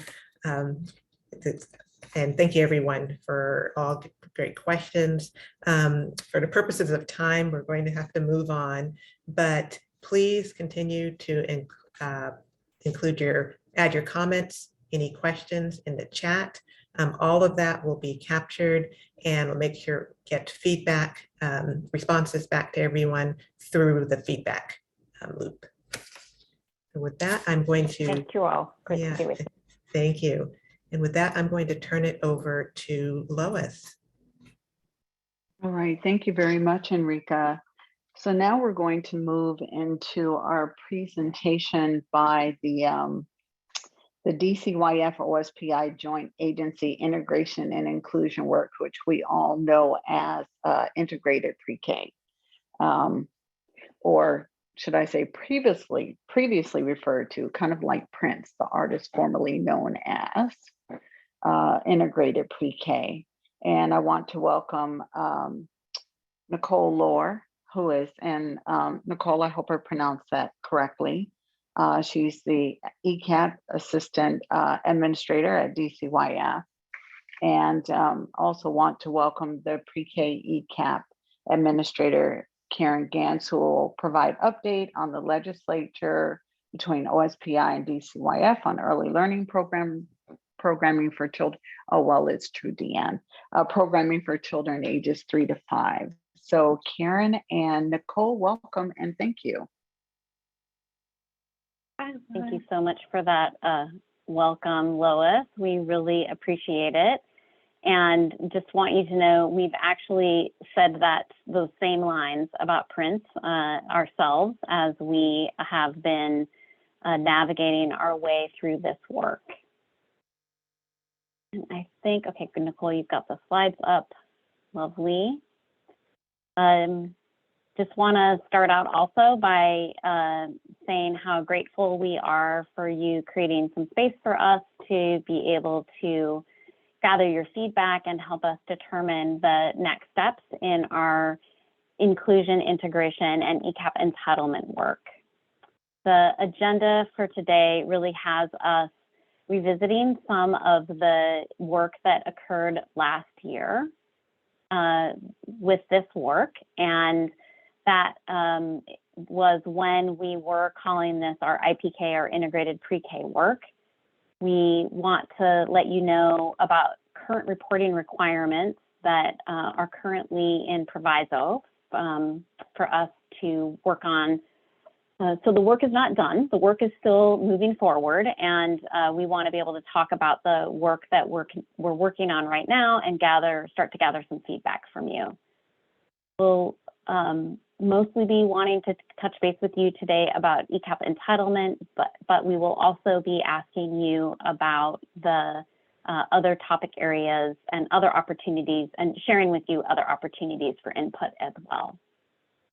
So the next slide speaks to the cycle that is really a peek back in time last year and illustrates the engagement work that occurred in the development of the year 1 required reporting.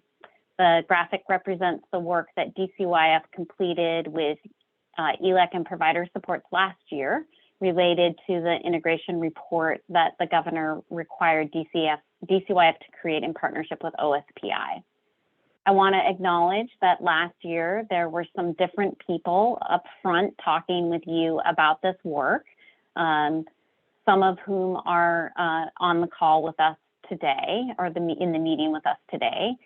We ended up moving this work, the integration and inclusion work with OSPI and DCYF, to the ECAP team in late fall of 2021, so that we could really more fully integrate our partnership work and efforts that we're currently focusing on related to ECAP entitlement.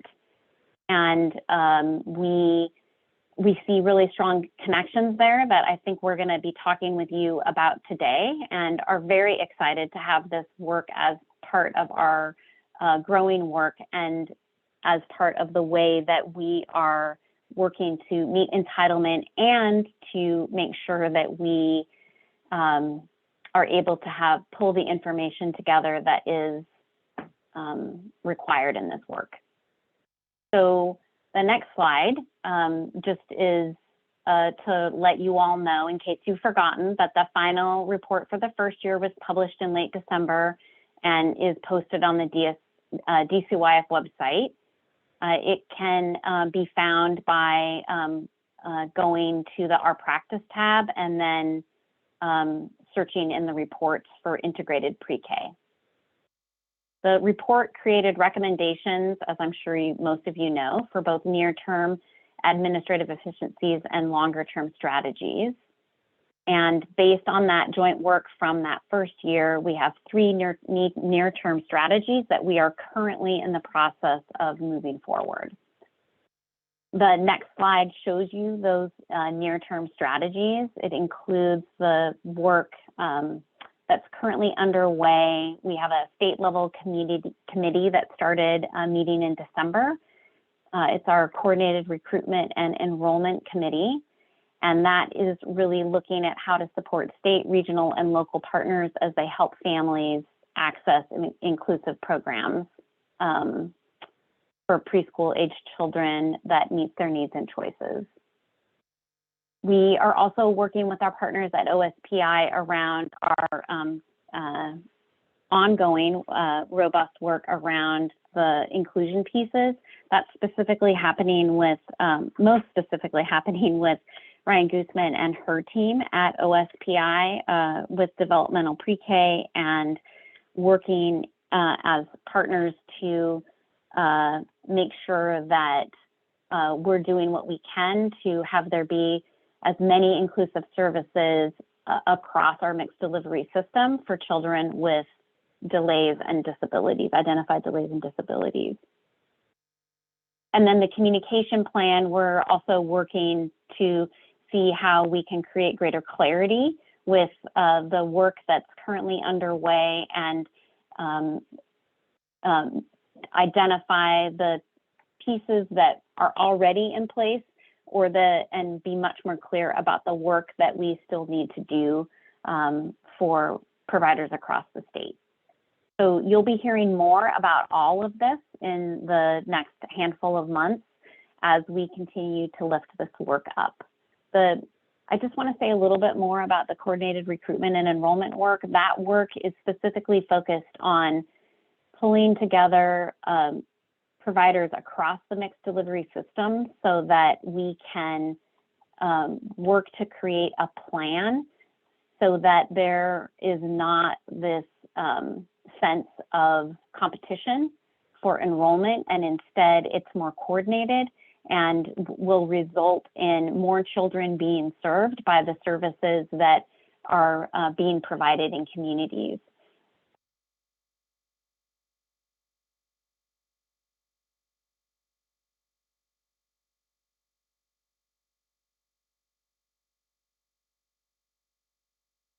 Looking at, so I was just looking at the questions just to see if there was anything to pause for, but probably Nicole, you're on that, yeah. Okay, great. So current reporting requirements. So the next slide really just shows you the legislative proviso language for OSPI's responsibilities. You can see that the legislature is requiring OSPI to work with DCYF to come up with options and recommendations for administrative efficiencies and long-term strategies that align and integrate our high-quality early learning programs, our current high-quality early learning programs across our mixed delivery system. They are responsible for helping to create a report that's due to the legislature September 1st of 2022. And you can see the areas that the legislature wants to make sure this joint agency work addresses are capital needs, data collection, data sharing, licensing changes, quality standards, options for community-based and school-based settings, with inclusive facilities and operations, along with fiscal modeling and any statutory changes. The next slide shows the DCYF requirements, and the DCYF requirements in this report are essentially the same. You can see the area that is bolded and underlined is the part that is different, and that is the part where we are integrating the Ecap entitlement and expansion work to make sure that it is integrated and interconnected with this as we are creating this report. So the next graphic shows the short timelines that we're working with to implement the second report and pull all the pieces together. Given the reporting requirements, we know that we're going to have some areas like coordinated recruitment and enrollment and our case studies where we will be able to go into much more detail and really clearly articulate the puzzle pieces in our pre-K system to clearly indicate the pathways and choices that we have for integration and inclusion moving forward. We're here today to talk with you about Ecap entitlement and some of the areas that we are going to be focusing most on in the report. We want to get your feedback on that.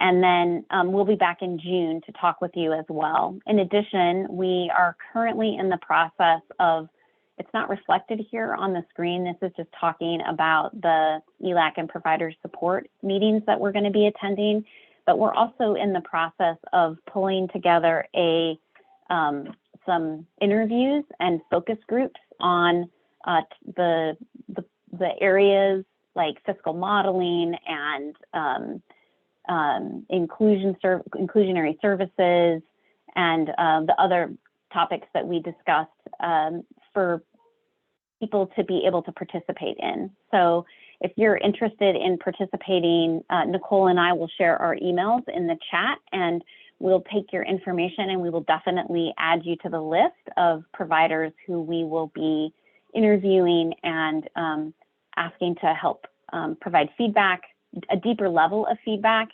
around the different component pieces of the report. So with that, I'm going to pass it off to my partner, Nicole Lohr, who is going to just provide you with an overview of the main areas of focus in the report. Hi, everyone. Thanks for having us today. And as you see on your screen here, these are the areas of focus for the second iteration of the joint report with OSPI. So what we did was we pulled feedback together from year one, and we're working on collecting more feedback, as Karen just said, to incorporate into this year two report. So, you know, as you're seeing these up on the screen, I really want to kind of reiterate that we really do need your voice on any and all of these topics. Some of them are more of areas of focus for OSPI-led programs, and others are more focused for DCYF provider feedback, as we've been learning, you know, running this through a lot of our different advisory groups and things like that. So one of the things that I want to highlight here for the options across the system is what Karen was just talking about. We really need your voice so that we can represent our mixed delivery system well. And so what Karen was just talking about, you know, we're going to be doing a series of interviews and some focus groups. We're calling the interviews, we're going to be iterating them in the report as case studies. And basically what we're hoping to do with that is to highlight what's happening right now with integrated programs in the field. And so what we're looking for really is we're planning interviews and focus groups with providers who have, you know, multiple streams of funding and or children with multiple needs like ECAP or on an IEP or working childcare connections. So again, if you are interested in contributing to either the focus groups on some of these topics listed here or being interviewed for a case study, we would love to have your information popped in the chat, or we'll also share our email here in a little bit so that you all can email us separately. Okay, so with that, what I'm going to do is I'm going to go ahead. I see there's a couple of things in the chat, so just I'll pause there for a second and look at those.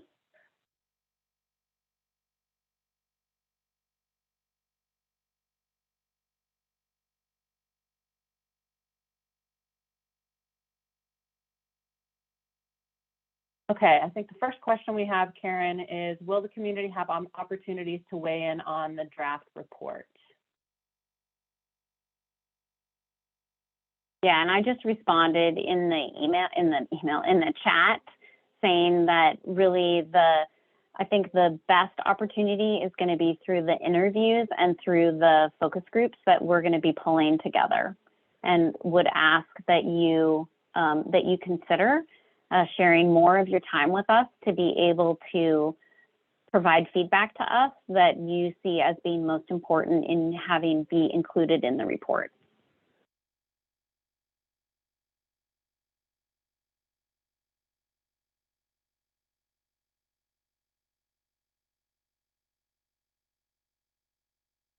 Okay, I think that gets to all the questions. I do see a comment from Hillary. Thank you for that.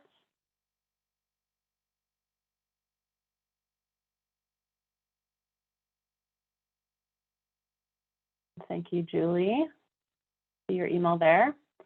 I'll just make sure to save the chat as we're headed forward. So go ahead and keep popping your emails or questions in the chat, and we can continue to address them. But I really would like to take the opportunity to shift to the one of the topics that we have on here, which is Ecap Entitlement. So I'm going to go ahead and move to the next slide, and I'm going to sail through some of these slides so that we can get to the part where we would love your feedback. And if we don't have enough time, we can always discuss another way to be able to gather your feedback around this. So go ahead and go to the next slide. I'm going to share with you in just a few minutes, some of the details of when Ecap Entitlement is happening and what that looks like. First thing that I would like to share, though, is principles. And I'm not going to read through each one of these. You all should have this as well. But I just want to make sure that we highlight, one of the things that I think I've heard a lot from providers is making sure that we are highlighting parent and family choice and involvement. So families have what they need, where they need it, and when they need it. So that's definitely a piece that we are highlighting here. I want to go ahead and go to the next slide and talk about Ecap expansion that just happened, that we just completed a request for application and have notified Ecap contractors of their awards. We are working on creating more public announcement around this, but I can share this data with you to begin with. So as you can see, this is just for folks that applied for slots that will start in the next school year, so on or after July 1st of 2022. And what you can see in the orange is childcare slots and sites, and then in the blue you can see family childcare home slots and sites. So what I want to share with you is that right now, during this school year, we have just 15 family childcare home sites and 55 childcare sites that operate Ecap. And so with this expansion, we'll see, a number of new, and I'm trying to do quick math here, but I think it's over 500 new slots that are being awarded to childcare and family childcare homes across the state with this round. So you can see the difference between new sites and existing sites that added or converted slots. And what I want to share with you too is that, while with over 15,000 slots statewide, we still have a lot to do to make a viable pathway, particularly for smaller childcare providers and for family childcare homes. And at the same time, We are really excited about this year's progress in particular, because even just back in fiscal year 20, we're pre-pandemic, so this is the 2019-20 school year, we had far fewer sites, especially in family child care homes. And so we only had, for example, in the RFA that year, we only had 2 sites that were added or converting slots at existing sites for family child care homes. And now you can see this year we have 49 new sites that are being added, which is really exciting. So that's most of the information that I have to share with you around that. Let's go ahead and go to the next slide. So I mentioned earlier about the family child care home and small provider pathway work that we're working on. So what we're doing is we are currently working with, and you'll see, I think in the next slide, some of the existing folks and our partners around what is needed for a continued growth of a pathway for family child care homes and smaller providers. And so some of the principles that we have here, again, is family choice and need, ensuring culturally responsive services, and ensuring small providers and family child care providers are able to access and provide ECAP services. So let's go ahead and go to the next slide. And I just want to show you some progress in the last few years. So in this list, you will see the types of providers and methodologies in which they are doing ECAP. So let me just run through this a little bit to make a little bit more sense. So we have an LLC with a subcontracting model that's providing family child care. We have a subcontracting model with cultural, also working with family child care providers. We now, what you will see here is just a note that the underlined ones are brand new this year. So they're going to be starting implementing in July or the fall. So this year we have a new cohort model of family child care providers that will have statewide supports that we're really excited about. We also have an existing subcontractor model with working day slots and family child care homes. And then we also have a longtime small child care contractor with just 36 slots. And then we have 2 new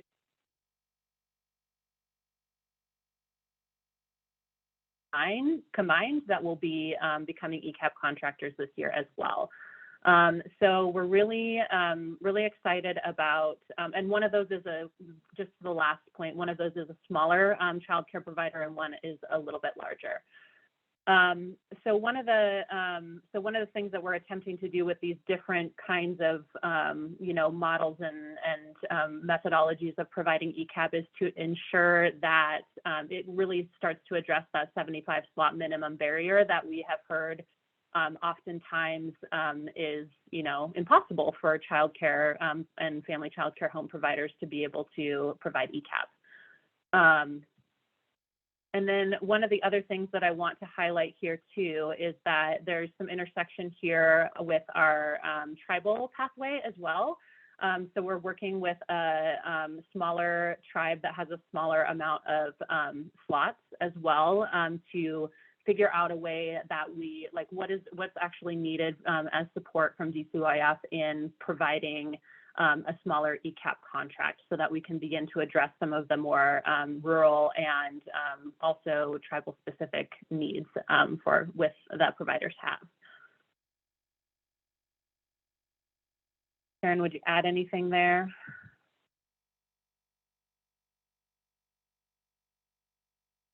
So I'm just going to keep going a little bit. So let's go ahead and go to the next slide here. Just so we're all on the same page about what ECAP entitlement really means. I'm sure that you've heard this a lot, but I'm just going to bring us into this space together. So wave 1 of ECAP entitlement happens in 26-27. And this is according to the Fair Start for Kids Act. So we can go ahead and go to the next slide.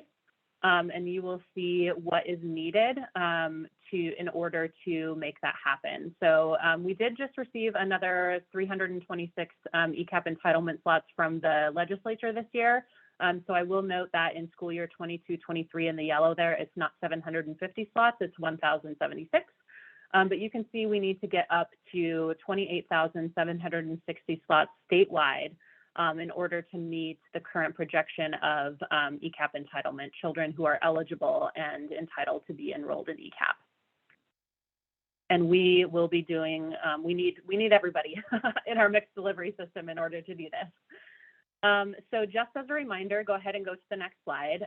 Eligible children with the new implementation of the Fair Start for Kids Act requirements are 3 or 4 years old and at or below 36% state median income. That's a big change from 110%.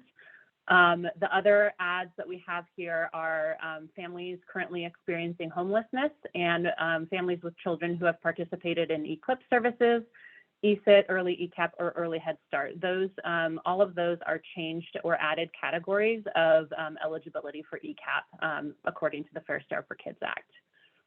And one more as well, so go ahead and go to the next slide. We also have tribal children at or below 100% state median income. So we have a current temporary definition of an Indian child that we're using right now while we are starting the formal consultation process with tribes in Washington state to develop the permanent definition of an Indian child that we're required to do by rule.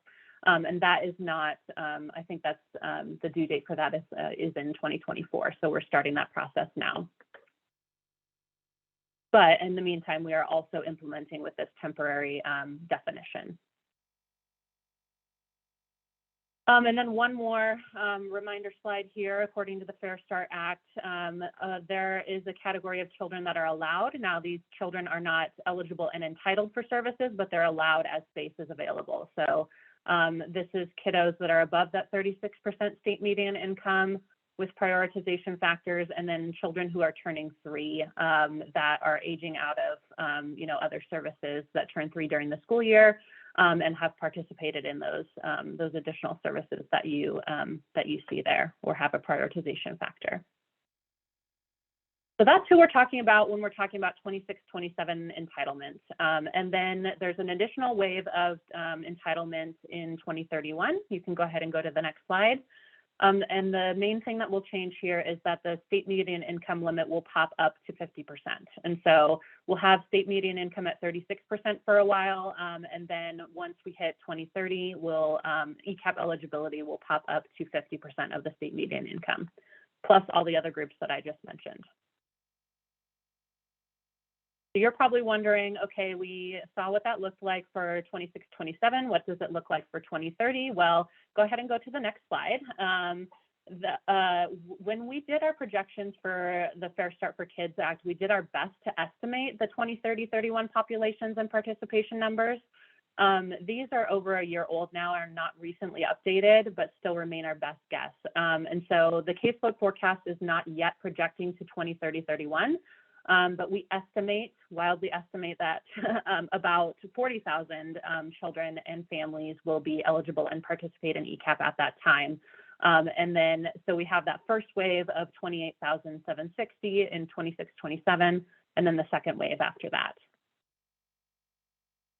And we'll be working with the caseload forecast as we inch towards 2030 to get a more specific projection around that. Okay, so let's go ahead. Karen, do I need to take a break to answer any questions, or can I just go ahead? It looks like you've been chatting. Okay, awesome, thank you.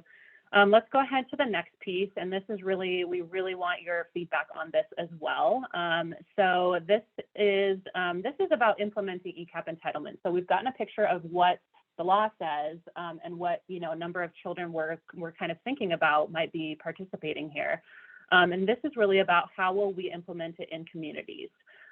So I want to be clear before I start this that this is a draft, and we're here and seeking wide community input on this because we can't do it without you all. Go ahead and go to the next slide here. So some of the things that we need to consider as we're implementing Ecap entitlement is, we got to make sure that the slot rate is feasible. We have to make sure that we're, really building up those intentional provider pathways, like I was just talking about for small and family childcare home providers. We need to make sure that we're, ensuring access for rural and remote communities. We are doing this, of course, in joint with OSPI with our joint agency work. I didn't talk about everything on there because I know there's a lot to talk about, but those are just some things that we need to make sure we have ideas and implementation pieces around as we move forward. Okay, so go ahead and go to the next piece. This is the first part of the implementation definition. So for ECAP, an ECAP child and family are entitled to services within 30 days of the start of ECAP services for the school year, or within 30 days after a completed application is made, if the application is after the school year begins.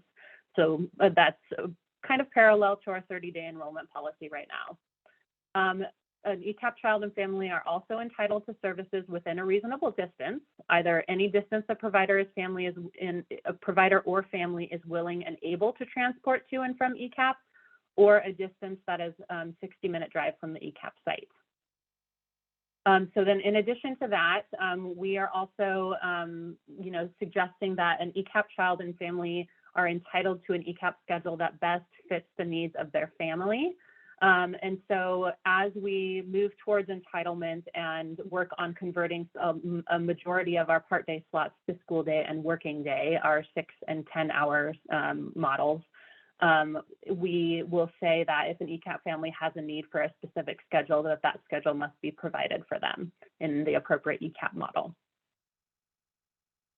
And so you're probably wondering then what happens if a child walks through an ECAP site's door and a slot is not immediately available. So go ahead and go to the next slide. We do have some options for that. We will be working on developing some options in coordinating enrollment and providing services to the family, the ECAP family, using one of the 4 following options. And so I'm going to go ahead and go into the options.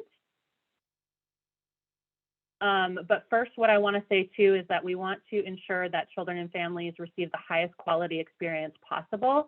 And really in our system, that means we first go to, folks that are providing comprehensive early learning services and anyone that's participating in the QRAS and licensing system. So you'll kind of see that reflected in the following options. Go ahead and go to the next slide. So if an ECAP child walks into an ECAP and has no space available, our first option would be to refer to a neighboring Head Start ECAP or tribal early learning program. Again, we would need some coordination between organizations and note that these are organizations that are providing comprehensive services as well. What you'll see in the boxes there is what is really needed to implement this piece. Definitely take a look at that when you have some time. I'm going to go ahead and go to the next one because I think that one's really important for this group. And this is another entitlement option. So high quality childcare or family childcare home provider. So what we're thinking about doing here is that we would partner with a high quality early achievers 3+ or higher rated program to place the child and fund ECAP services for the child and family. And so what we would need to implement is adequate funding for ECAP classroom quality and requirements. Curriculum and all those kinds of things that are required for ECAP classrooms. Additional technical assistance to rate a level 4 or 5 in early achievers as is, required by law. And then additional funding for a local ECAP contractor to provide comprehensive services. And so the idea that we have here is that the childcare or family childcare home would provide the classroom environment, and then, in partnership with a local ECAP contractor, the comprehensive services of family support and healthcare or health coordination would happen in that way. So this is, again, I want to reiterate, this is a draft, and this is for kind of a one-off or 2 of Ecap children that will walk into sites and have nowhere, have no space to go. So we're hoping that it won't be too many children, but as we continue to grow, we know that we need some options for kiddos that might not have a space to go. All right, what's my time check? Am I running out of time here? Yes, okay. So maybe I'll just stop there for a minute. And let's go ahead and go to slide 31, or not 31, but the gathering feedback slide.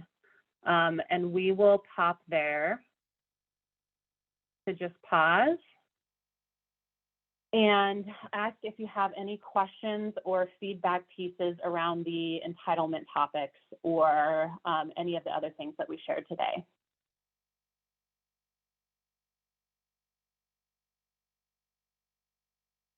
And I think specifically what you think about the ideas around partnering with, 3+ rated family, home, and childcare providers, and then creating partnerships with Ecap, local Ecap contractors for the family support and health and nutrition requirements for Ecap.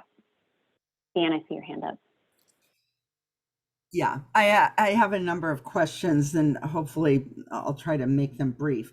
One is, I noted that there was one of your slides talked about 50% SMI becoming the new eligibility level, and that bumps into the 60% SMI eligibility level for families for Working Connections childcare. There's a bump there. Have you guys thought about the ramifications of working families and thinking about having them placed in a program where the child is not required to transition from program to program as a key piece of your work?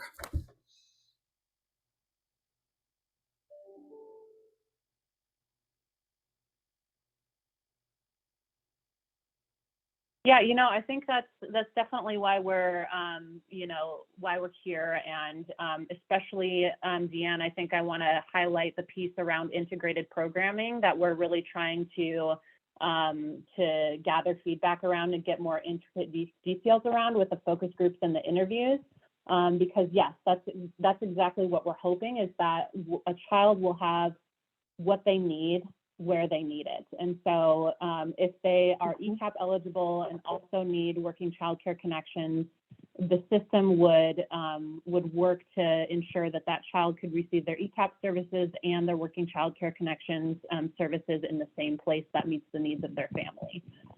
So that's really what we're hoping for. The reason why I raised that, I think, is because it requires a different way of thinking.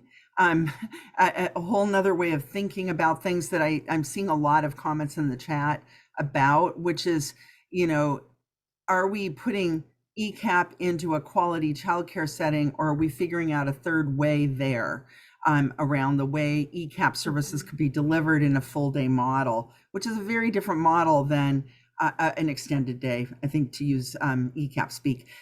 Extended day, I think there's some differences there that sometimes we miss because we think, oh, we can just sort of do this and do that, and it all sort of comes together. So I'm just wondering how substantively the expectation is around changing up one's model where they've gotten a 3+ or higher, or a 4, to meet this other requirement, and how you're thinking about those. Because I think that's going to be all about how we're able to really start to break down the walls between working families who need services and those that don't, and how do we get this to all sort of work together. So.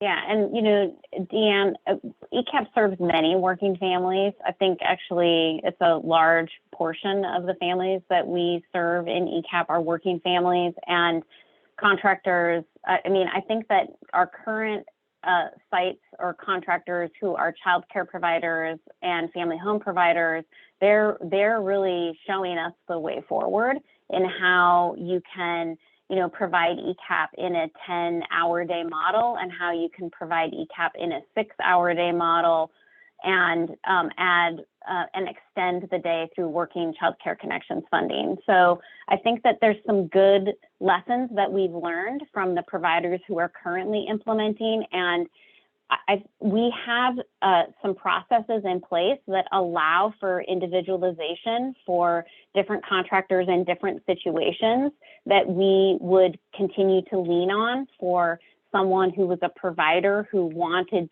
to be able to provide ECAP and not have it turn their business or their programming, completely upside down. So I think that we have the structure in place to be able to individualize when we need to. I think that, some of the places, I think we'd have to really think about the non-negotiable pieces there with like child assessment and curriculum and some of the requirements that we have that are tied to our reporting requirements.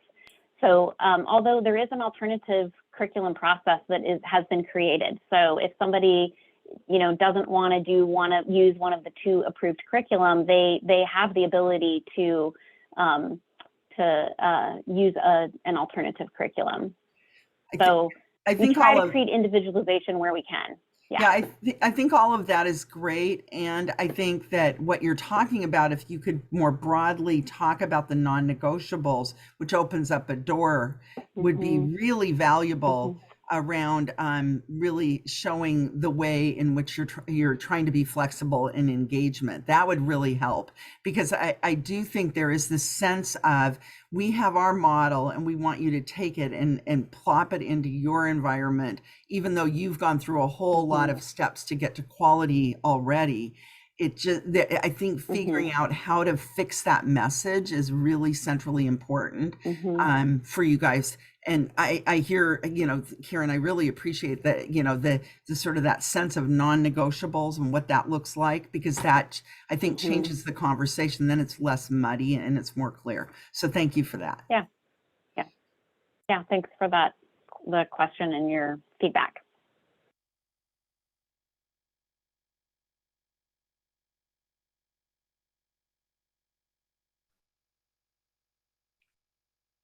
So Karen and Nicole, as we move to our next topic, which is the legislative session update. And I know that Genevieve had some questions. We want to be able to reserve some time. How do you want this group to provide feedback to you? I know you had some questions at the end. Will it go through CE for a feedback opportunity, or what's your plan?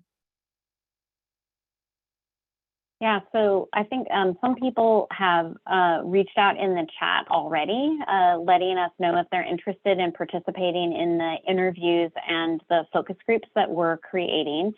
And so if you're interested, you can email Nicole. So it's Nicole's just about to change her last name. So her email says Nicole Lohr, but on the screen it says Nicole Parker, but it's the same Nicole. And we'll get back to you, and we will we'll figure out how to make sure that we gather your feedback and your input for this next version of the report, for our entitlement report, and then for the integrated and inclusion joint agency work report as well. And we can absolutely loop back to the larger group through the provider, through Aaron and that team, to be able to gather feedback if that would work better than participating in interviews and the focus groups.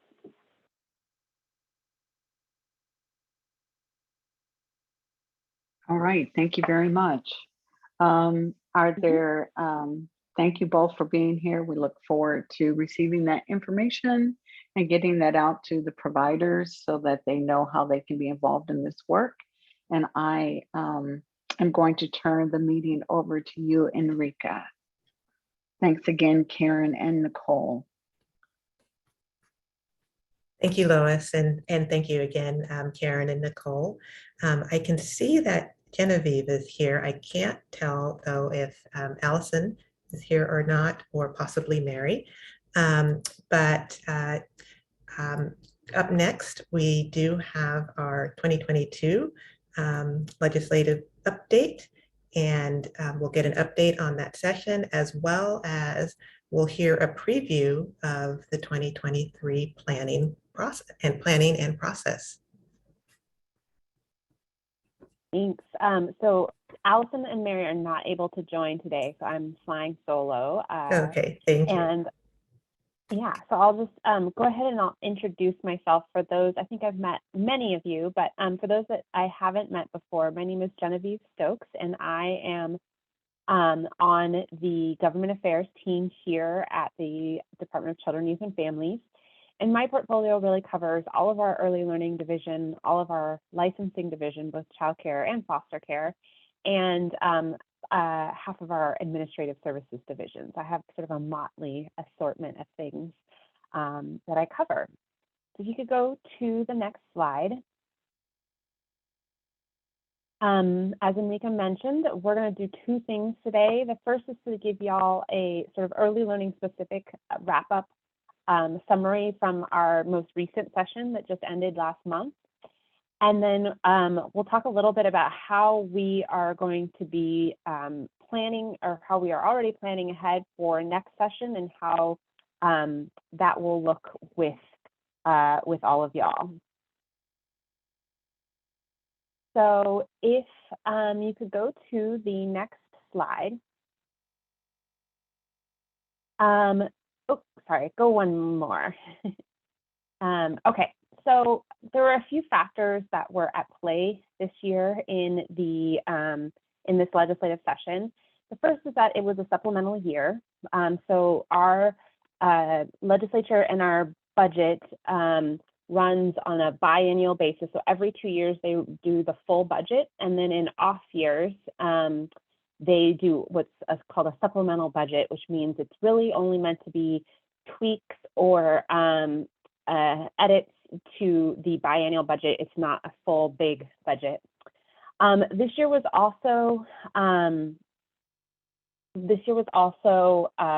hybrid. It started fully remote, and then it went partially in person, which was a very interesting dynamic. And I think that contributed to, I'll just say, less getting done, although on the early learning side, quite a bit of stuff did get done. But overall, it was a very wonky session. We did have significant investments in the 2021 session in the early learning sphere. So we did not go into this session thinking we were going to get anything, and we were sort of told not to ask for very much.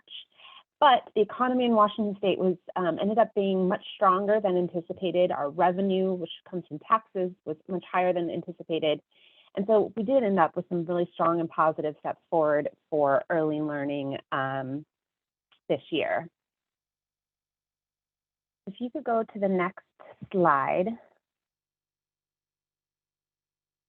So I'm going to go through just some of the things that we that came through in the budget this year.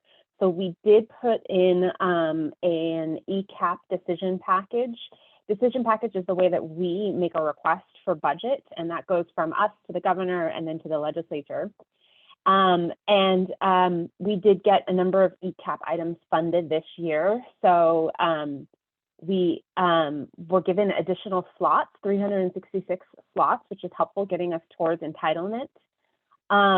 We were given some conversions. So I think that Karen and Nicole were talking about our plan to convert slots. So we were given 777 part-day slots to convert to school-day slots.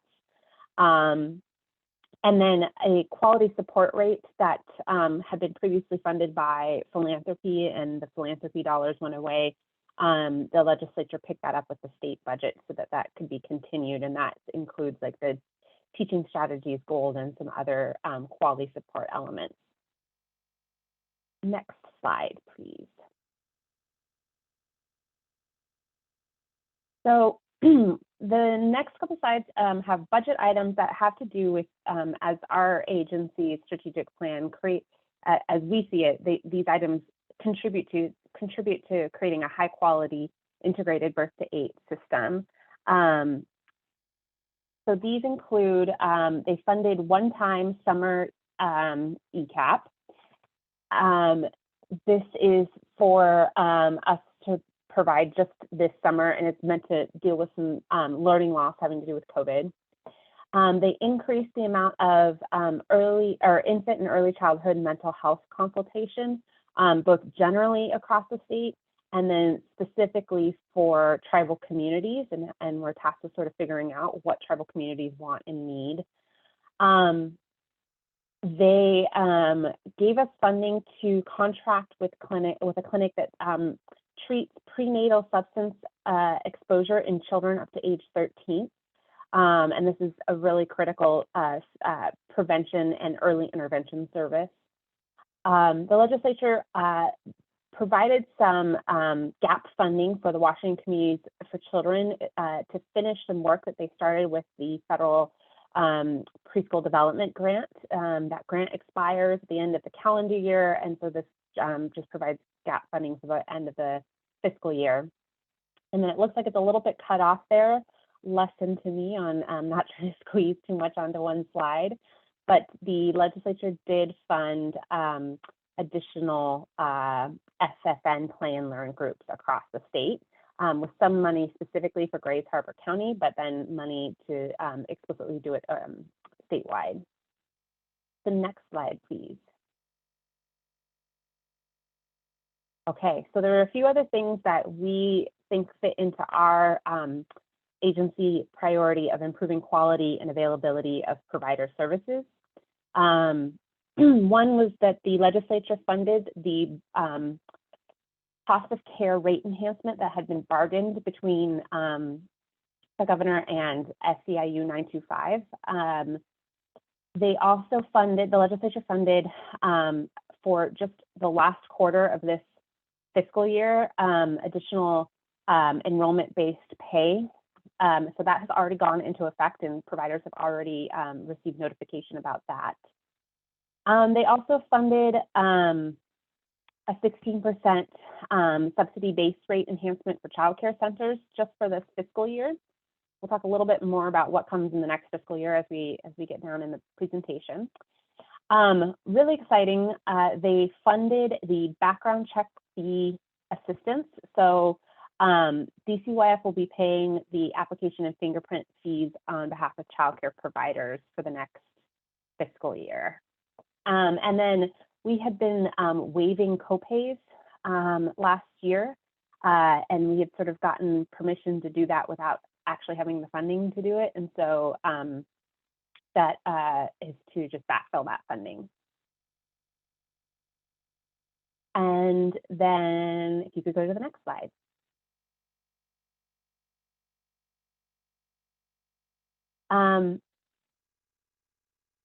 So there were a few bills that passed. As I mentioned, it was a wonky year, and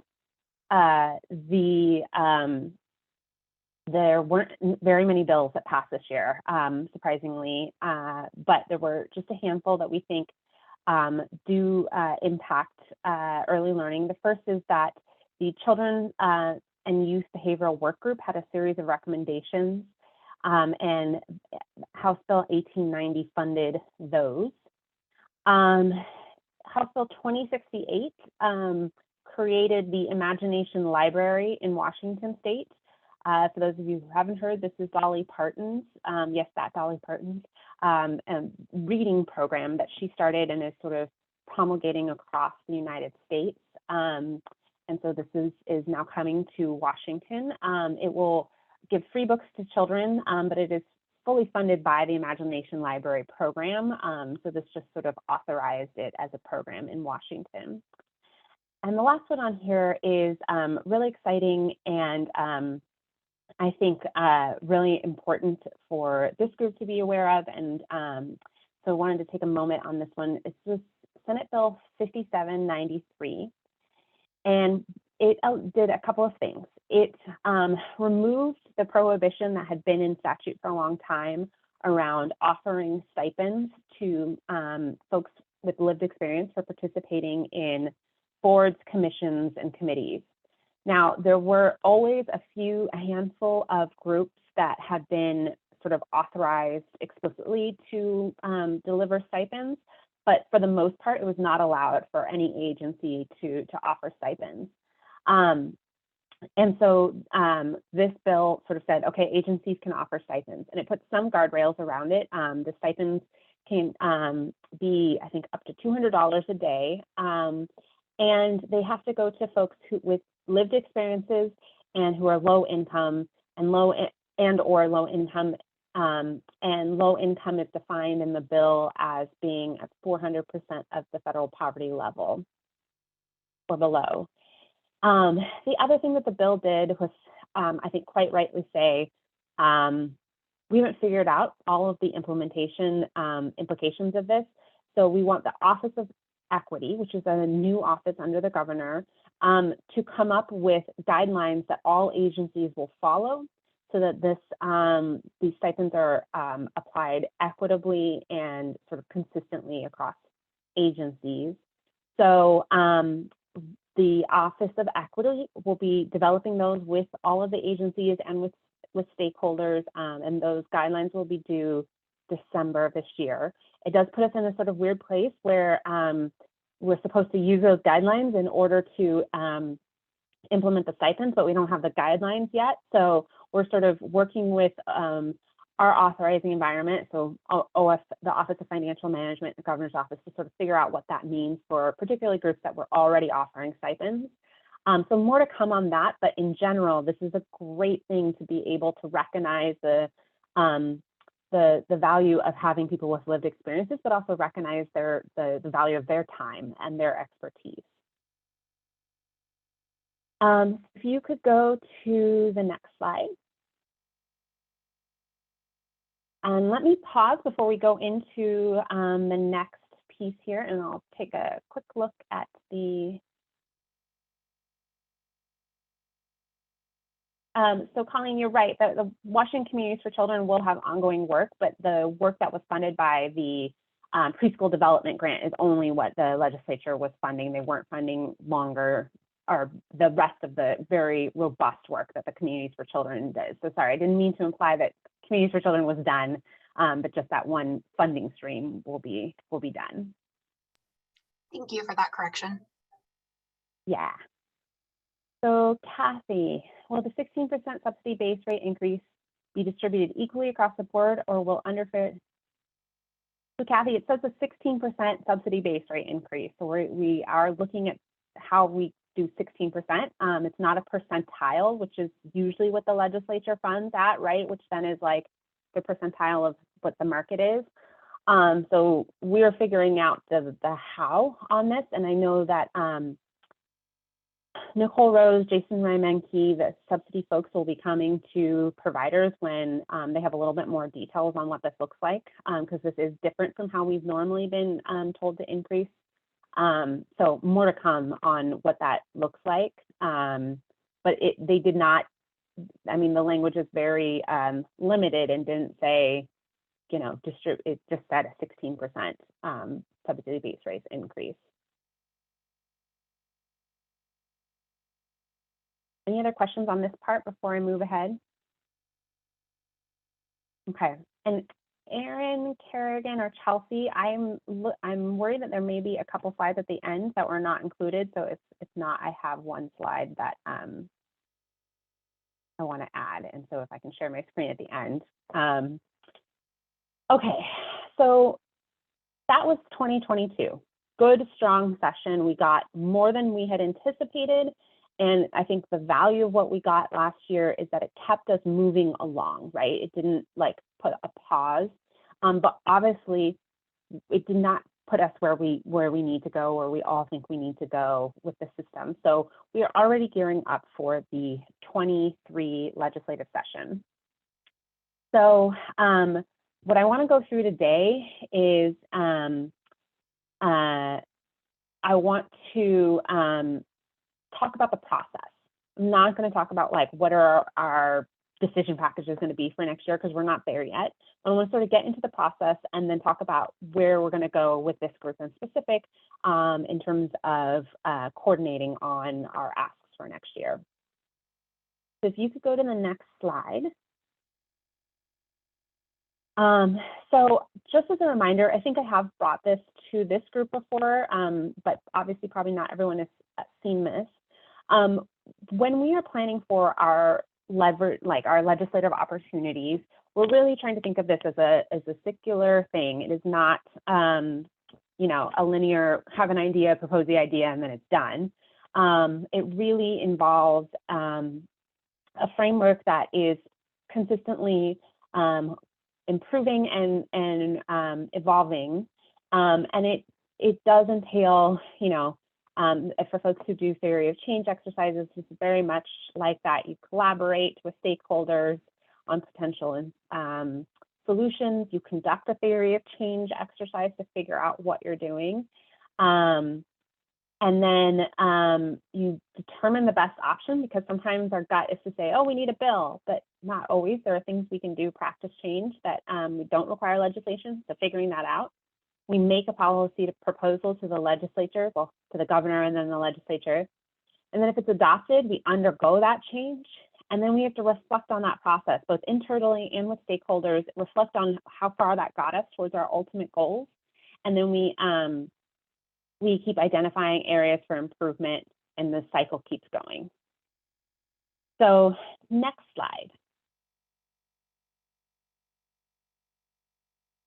We have a few guiding principles as we're developing our budget, and this is budget and ARL. ARL stands for Agency Request Legislation. So it's the bills that the agency is going to ask for. So these guiding principles apply across our agency. They're not unique to early learning. But we are looking to prioritize resources that focus on our core responsibilities as outlined in our vision and strategic plan. We are looking to prioritize programs and services that reduce racial and ethnic disparities in outcomes across all of our systems of care. We want to prioritize prevention services and intervention solutions to keep children, youth, and families safe in their community and not going deeper into the DCYF system, particularly the child welfare and juvenile rehabilitation systems. We do want them to go deep into the early learning system. And then we want to prioritize funding for programs and policies that have demonstrated their effectiveness in improving outcomes through evidence-based and promising practices.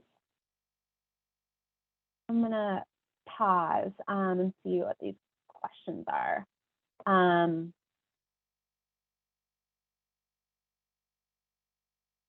Julie, no, I'm not saying that at all. As I said, that we have, the legislature in the past has always told us what rate to put at the percentile. So the 65th percentile, the 75th percentile. This year they're telling us a percentage, which is different than the percentile. The percentile is where the rate falls in the sort of spectrum of the rates that are being collected in the market.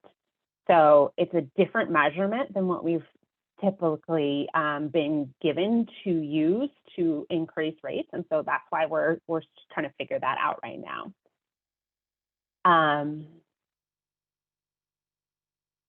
Okay. So if you could go to the next slide.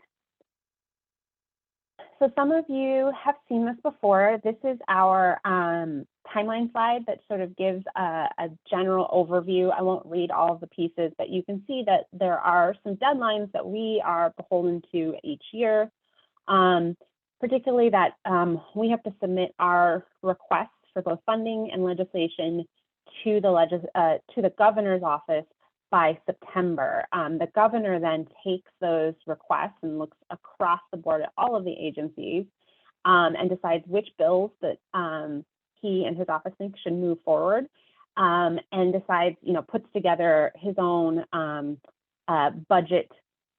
biennial budget proposal. And then those, the bills get submitted just like normal bills get submitted through a lawmaker as a proposed bill during session. And then the budget gets sort of presented, and then lawmakers look at the governor's budget and say, do we want to go with this, or do we want to tweak it or change things? So the governor will make those decisions and present his ideas in mid to late December every year, and then session starts in January, and this upcoming session will be a biennial budget session. You could go to the next slide. So this is just a little bit different way of looking at the timeline. This is our process, so this is not, this is just the DCYF process. But as you can see, we are in, what month are we in? We're in April. So we're in the developing our priorities lists and then beginning the work to start to put together what our actual proposals will be, and we'll be working on that through August. At the same time, we run a parallel process where we're planning ahead for the following year. So as you can see on the yellow line, we're also being aware of and strategically planning for the next supplemental budget year, and sort of tracking both sets of policy ideas at the same time. And so this is sort of where we are right now, and I think it's a helpful tool to just sort of visualize this process. Kelsey, is there one more slide? Because if not, I need to share my screen because I have a set of, yeah, I need, is it okay if I can share my screen? Yeah, of course. Good. Slide just got left out.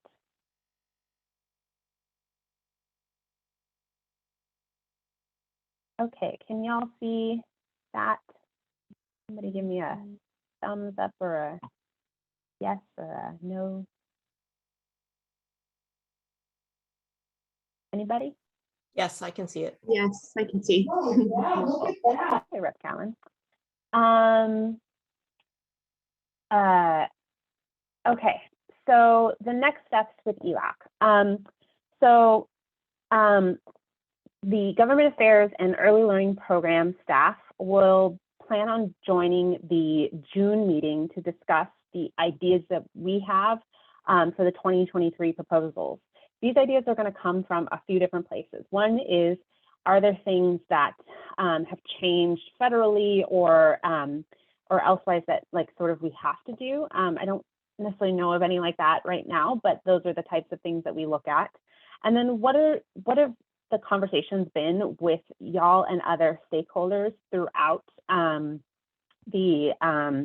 throughout the year on what are the things that you have said that you need, and how can we meet those needs? So that's one other area. And then we look at what's happened in the last legislative session. Where have we said we need to go collectively, and sort of taking those next steps legislatively. So we'll come in June to sort of have a conversation. So it'll be less of just someone like me talking, but it'll be an interactive conversation about proposals. And then the Government Affairs and Early Learning staff will come back in the August or September meeting, depending on whether or not you have an August meeting, to report back on sort of where we landed with the proposals after gathering feedback from a number of audiences. It'll be ELAC, provider supports, and then a bunch of stakeholders. And then, as I mentioned, in winter 2022, when the governor's budget comes out, we will report out to y'all on what did end up being included in the governor's budget and what legislation the governor approves to move forward. And then in the 2023 session, we'll provide ELAC with regular updates on sort of the progress of the things that we requested and how they're moving along. So that's how we're planning to come back and continue this like cyclical dialogue with y'all. Okay, I'm gonna stop sharing my screen, and then it looks like there's a couple of questions in the chat.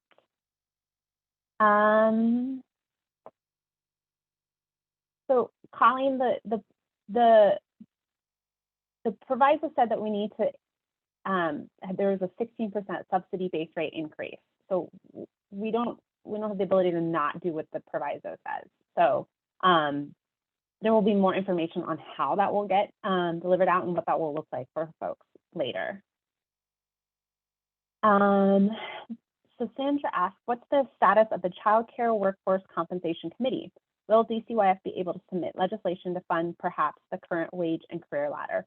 It's a great question. So the compensation, the Child Care Workforce Compensation Committee, I think is the one that, if you're thinking about the one that I'm thinking of, was the one that I think sunsetted in 2019. And so those proposals are out there. I think where we're at as an agency is that we don't have an employment relationship with providers in general. We have specific cases with the union where we have some things that are negotiated, but in general, we don't have an employment relationship. And so the issue of wage and career ladder is something that the agency doesn't really have the sort of purview to lead on. However, I know that this is a really important conversation that a number of stakeholders are looking at. And so we're doing our best to be able to provide whatever data and sort of subject matter expertise we can.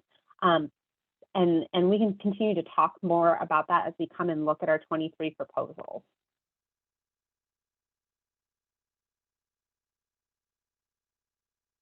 So Julie, the subsidy rate increase for centers would go into effect July 1 with the new fiscal year. But obviously, information will be going out before July 1 for folks about that.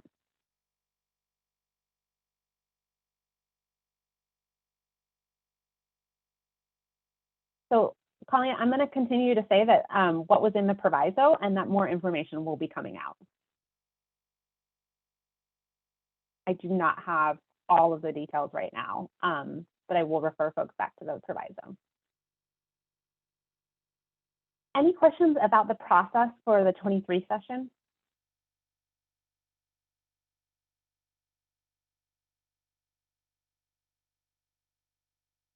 Or any other questions about the 22 session?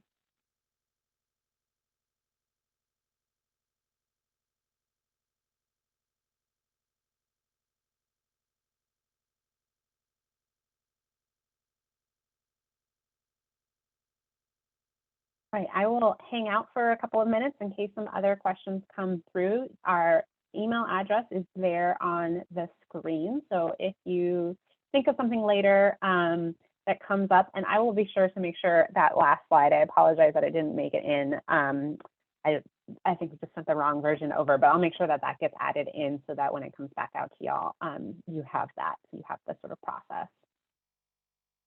And thanks for having me here today. Well, thank you so much, Genevieve.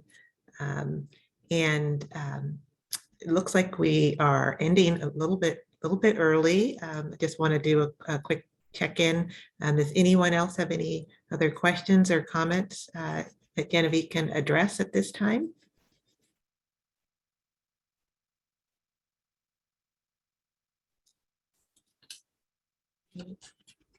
So it looks like what we are going to do next is we're going to break for lunch. We'll be breaking for lunch a little bit early, but before we do, we have a sort of a quick midday Mentimeter check. And so I believe, Chelsea, you're going to put the link in the chat.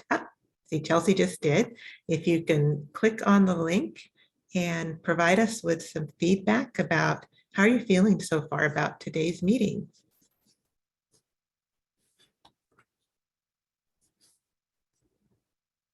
And then we will be breaking for lunch. It is 11:52 right now, and we will be returning from lunch at 1 o'clock. So please, before you leave for lunch, if you can take some time to give feedback to the Mentimeter question, that would be greatly appreciated.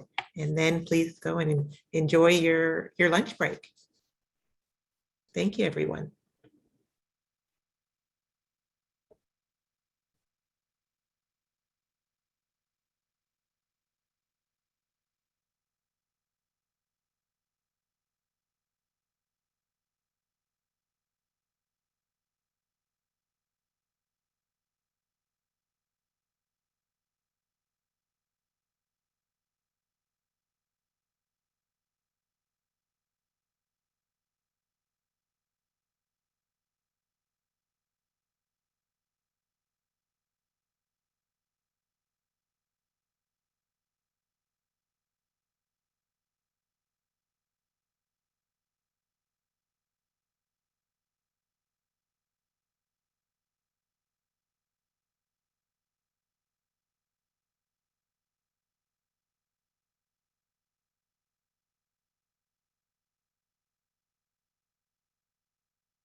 The break is until 1 o'clock, and I'll put that in the chat too.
Hi all, welcome back. I hope everyone had a wonderful lunch. I see our numbers are beginning to go up as folk are coming back in.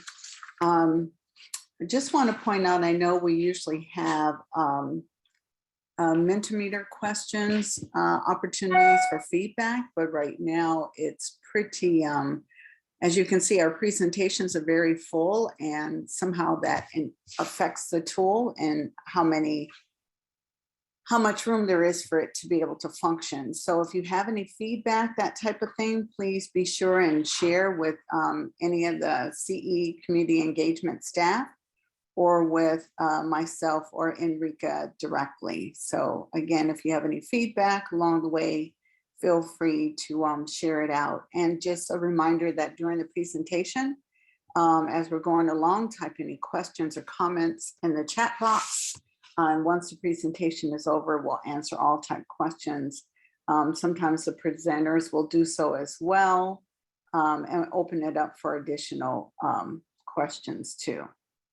So now we're going to move into our training and staff qualifications presentation, and any questions from Michelle Roberts.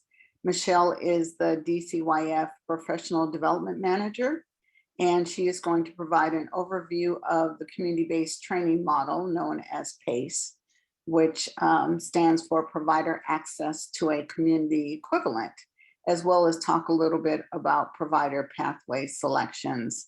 And I know there's also some curiosity about the waiver, so I'm hoping Michelle will touch on that too and how that's being shared out. So thank you very much, Michelle, and I am turning this over to you.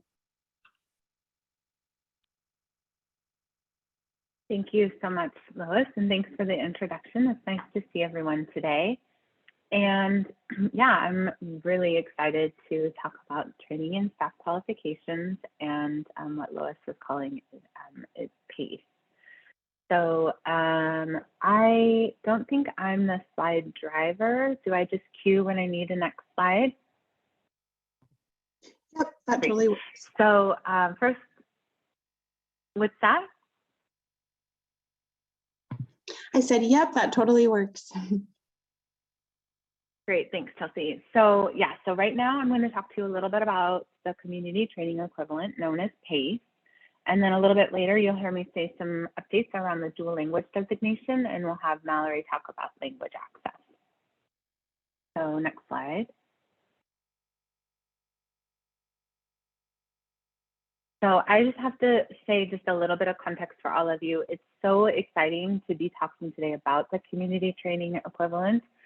I'm thinking back to where we started, even with negotiated rulemaking, when we were establishing the new licensing rules for early learning providers. And then when those licensing rules were implemented in August of 2019, our team, the Professional Development and Workforce Development team, worked together with an equivalency work group. We had a room full of providers and community partners. We had a giant whiteboard in front of us, and some of you on the call may have even been part of that, where we actually just created this little stick figure to have a persona of Glenda, our early learning provider. And we walked through this scenario, talking through how Glenda, what would she do if she wasn't sure about college as being a right fit for her. And so what you get to hear in the next couple of slides is the evolution for Glenda and all the other providers in our system that are connected to great supports with their community training organizations. So just a little snapshot of the timeline in this next slide. We can walk through the development of PACE. And again, as Lois said, that PACE stands for Provider Access to a Community Equivalent. And we love that also because for PACE, we think providers can go their own pace. They have 5 years from the time of getting licensed to get their initial certificate, and an additional 2 years if they need their short certificate. And that the way that PACE is designed is they can go their own pace. So just looking at this timeline, we'll start with a quick review of the licensing rules that came to be in August of 2019, and a description of those current education qualifications for early childhood educational professionals. And it's also really important to note that you can see in 2019 and 2020 is when we had that equivalence work group. As I stated, the PD workforce team spent many hours with providers and partners and established equivalence for licensing rules. And I just really want to take a moment and just thank all of those who had contributed to that work and continues to invest time on behalf of the providers in our state. Then we'll peek at how House Bill 2556 and the passing of that led us to the development of that responsive community-based option that became PACE. And then we'll also end with how Results Washington is driving implementation of PACE and have a chance to look at some data. So just to ground us into where we're starting from, if you can go to the next slide, many of you may be familiar with the Washington State Early Childhood Education Stackable Certificates. And these certificates are designed to provide foundational, comprehensive, and practical knowledge on the physical, social, emotional, and cognitive needs of children from birth to age 8. And the stackable certificates are common courses across the state that build on one another and can lead to an associate degree in early childhood education and beyond, if that's what the participant chooses to do. The community and technical colleges throughout our state offer these stackable certificates, and they are what's named as the education qualification for childcare licensing, depending on the individual's role. Providers, as I stated, have other options or equivalents to meet that education too. And one of those equivalents is the PACE option.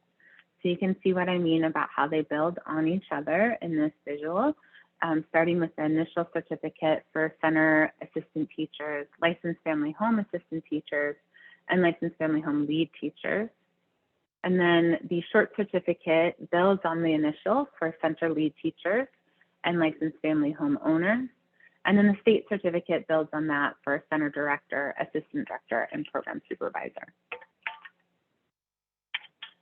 Now let's look at House Bill 2556 and what that did for the state.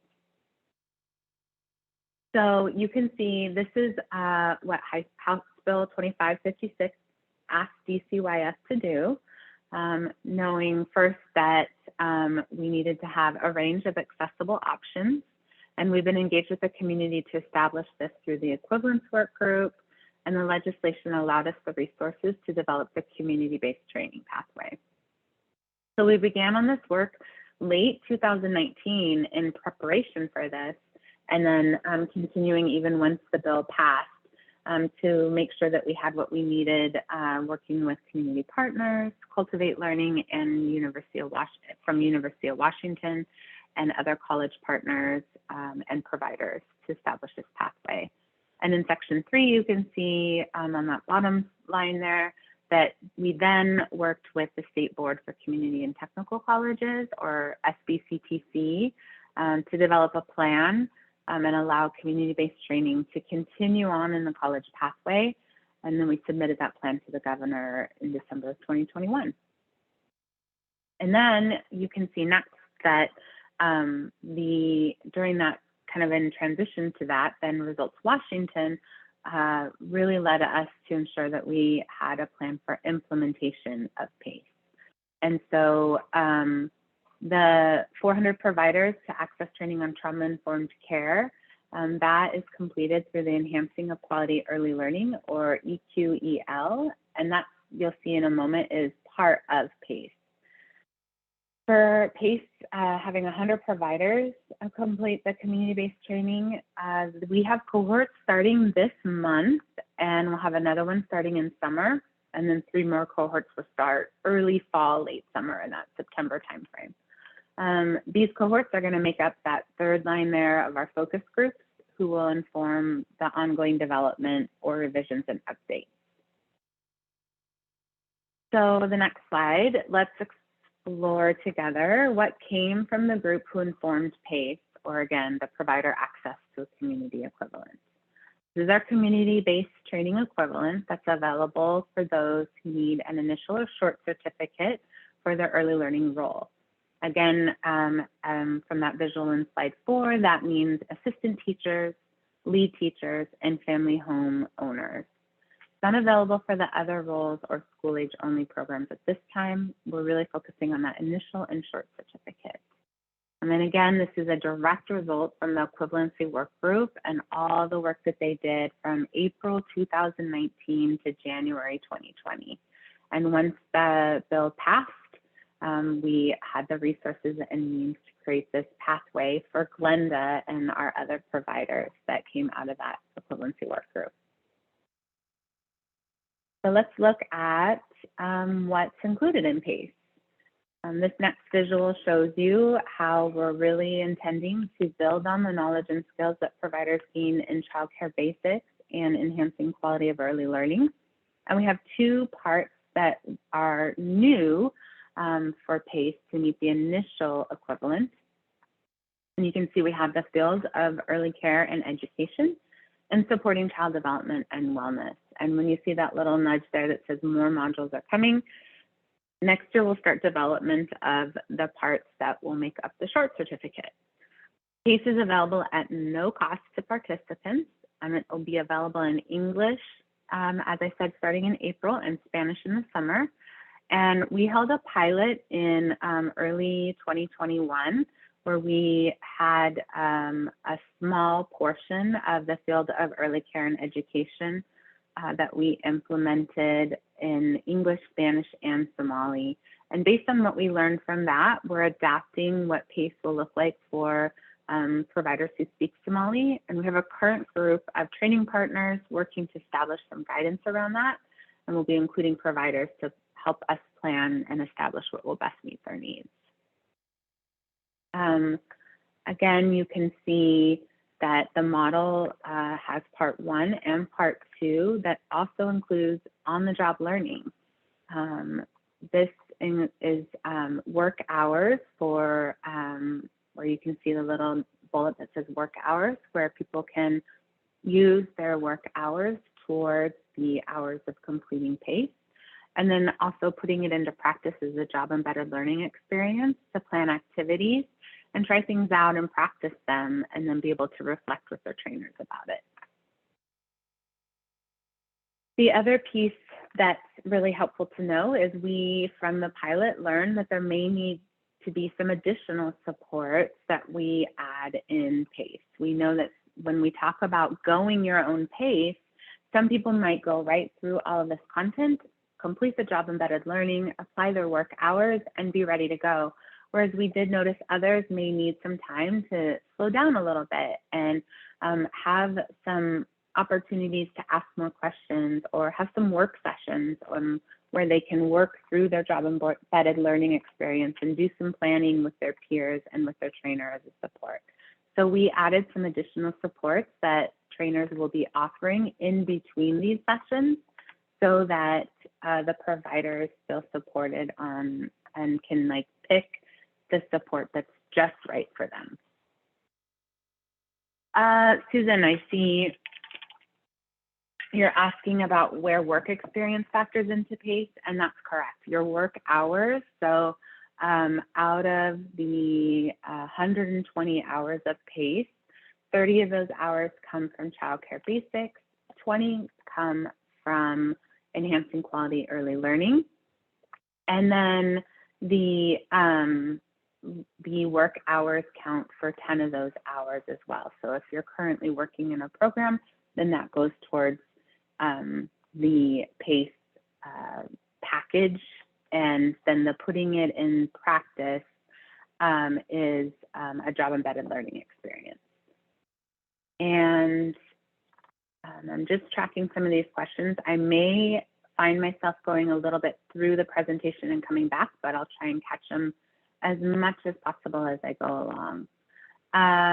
So if somebody is saying that they have 30 years of experience in childcare, there's an equivalent option available that is the experience in pathway, where you can, in Merit, and I'll show you what that looks like in just a moment. In Merit, you can go in and select that you want to use your experience to meet your education qualification, and then that will be available to you if you have, let me see if I can get this math right.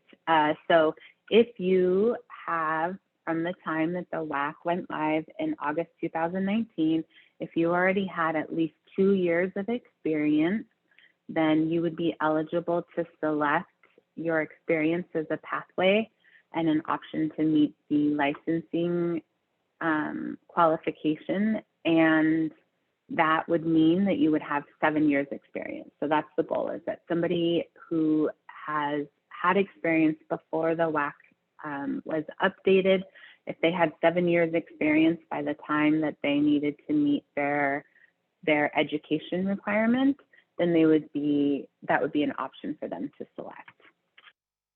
I think that's also answers the question about prior work experience. And yes, we do say in the equivalence chart that we add as a resource to people who may be exploring PACE as an option. We include the equivalence chart that includes the experience option as well. If you have a non-ECE degree and have a lot of experience, you would be able to use that experience option as well. If you have a degree that is not an ECE and you don't have those 7 years of experience, then we're working on some ways to fill those gaps for you that will be available, I think, as early as next fall, about the same time that we'll be rolling out the second half of PACE. So definitely stay tuned if someone has a non-ECE degree. And oftentimes, even in a non-ECE degree, you'll still have courses that maybe overlap with communication or leadership or program planning and some of those key parts of the competencies. So maybe you're missing some gaps, maybe in, say, like the, oftentimes we see people with a gap in like observation and assessment or in curriculum and learning environments. So we'll have some ways to fill those gaps as well. So again, to participate in PACE, you do have to have completed childcare basics, and that's kind of your like trigger to like get started. We really want people to have EQEL prior to starting the PACE, the 2 parts of PACE that come next. It's not an absolute requirement, it's more of like a recommended pathway, similar to the initial certificate. They have a recommended order, but it's not necessarily one that has to be completed in that exact order, as long as you get childcare basics first. Again, if you were providing care prior to August 1st, 2017, you can choose the experience option. And then if you were hired before August 1st, 2019, EQEL isn't something that's named as a requirement for you to complete, but you would complete it in order to have the full package that you need for PACE. So the next slide talks a little bit about what makes PACE different. How is this responsive to provider needs? I said this a little bit already, and I'll go into a little bit more detail. Really, the goal is to have another pathway for providers to complete their education requirements. We are lucky to have a very diverse early learning childhood education workforce. We want to support that workforce with access to culturally and linguistically responsive learning opportunities so that you can provide high quality care to diverse children and families.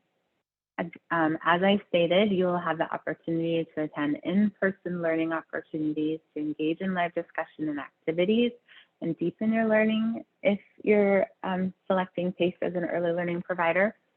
Early learning providers can also receive individualized support through those one-to-one office hours or group sessions, email support, and work sessions to to complete their job embedded learning planning. And the job embedded learning is really where participants get to pick an area of interest, select a plan, and create the way that they want to try out some of those practices that they're learning, and they'll have the support of their trainer to track their progress and work with them along the way. We also really want to establish a warm handoff to someone at a local college for further education if that's something that the individual is interested in doing. So you can imagine maybe there's a provider who just started their business as a family home childcare owner, and maybe their primary language is Spanish, and they have only a high school diploma so far, and they know that they'll need to complete their education requirements within 7 years.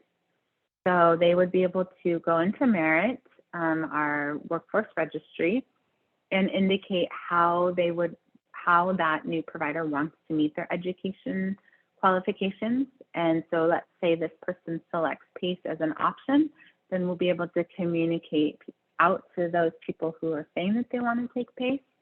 And then, maybe they're choosing PACE because they know the trainers in their community. Maybe they're not sure about college and they want to have help from a trainer that they're familiar with. Maybe they have friends that they want to go through PACE together and they like the idea of working together. So there's lots of reasons that PACE is responsive in that way. You can see there's been a few questions. Thank you, Tammy, for linking the equivalents. I appreciate that. And are degrees being reevaluated? That's more of a case-by-case basis, but we've done a lot of work to say just if you have the ECE-related credits, then that will count towards meeting your staff qualification. So even if you don't have an ECE degree, you'll have like the little section in Merit where it names ECE related or ECE school age related, and those are what are counting towards an equivalent to the education requirements. And the directors do not have the experience path. The equivalence work group determined that was going to be for those who need an initial or short certificate. If they have 30 credits in ECE, then that might be what would fulfill an equivalent for a related or aligned credit.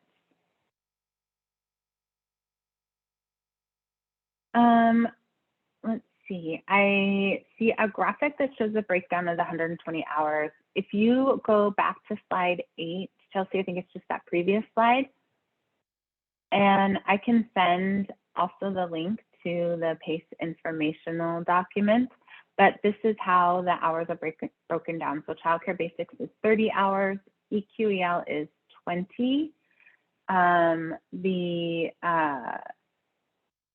two parts are also 20. The work hours are 10, and the putting it into practice are 20.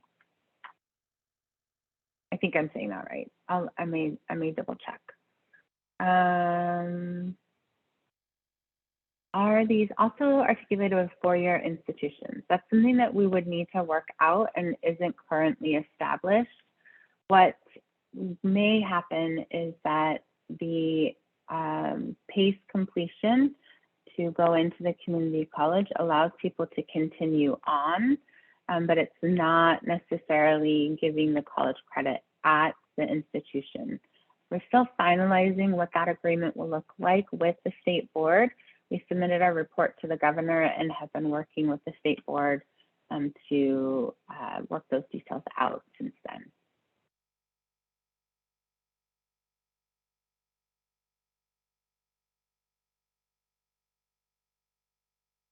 We do have some data. I see the question from Bevette asking about the workforce shortage, and we are tracking that to some degree as far as like people who are leaving or joining the workforce.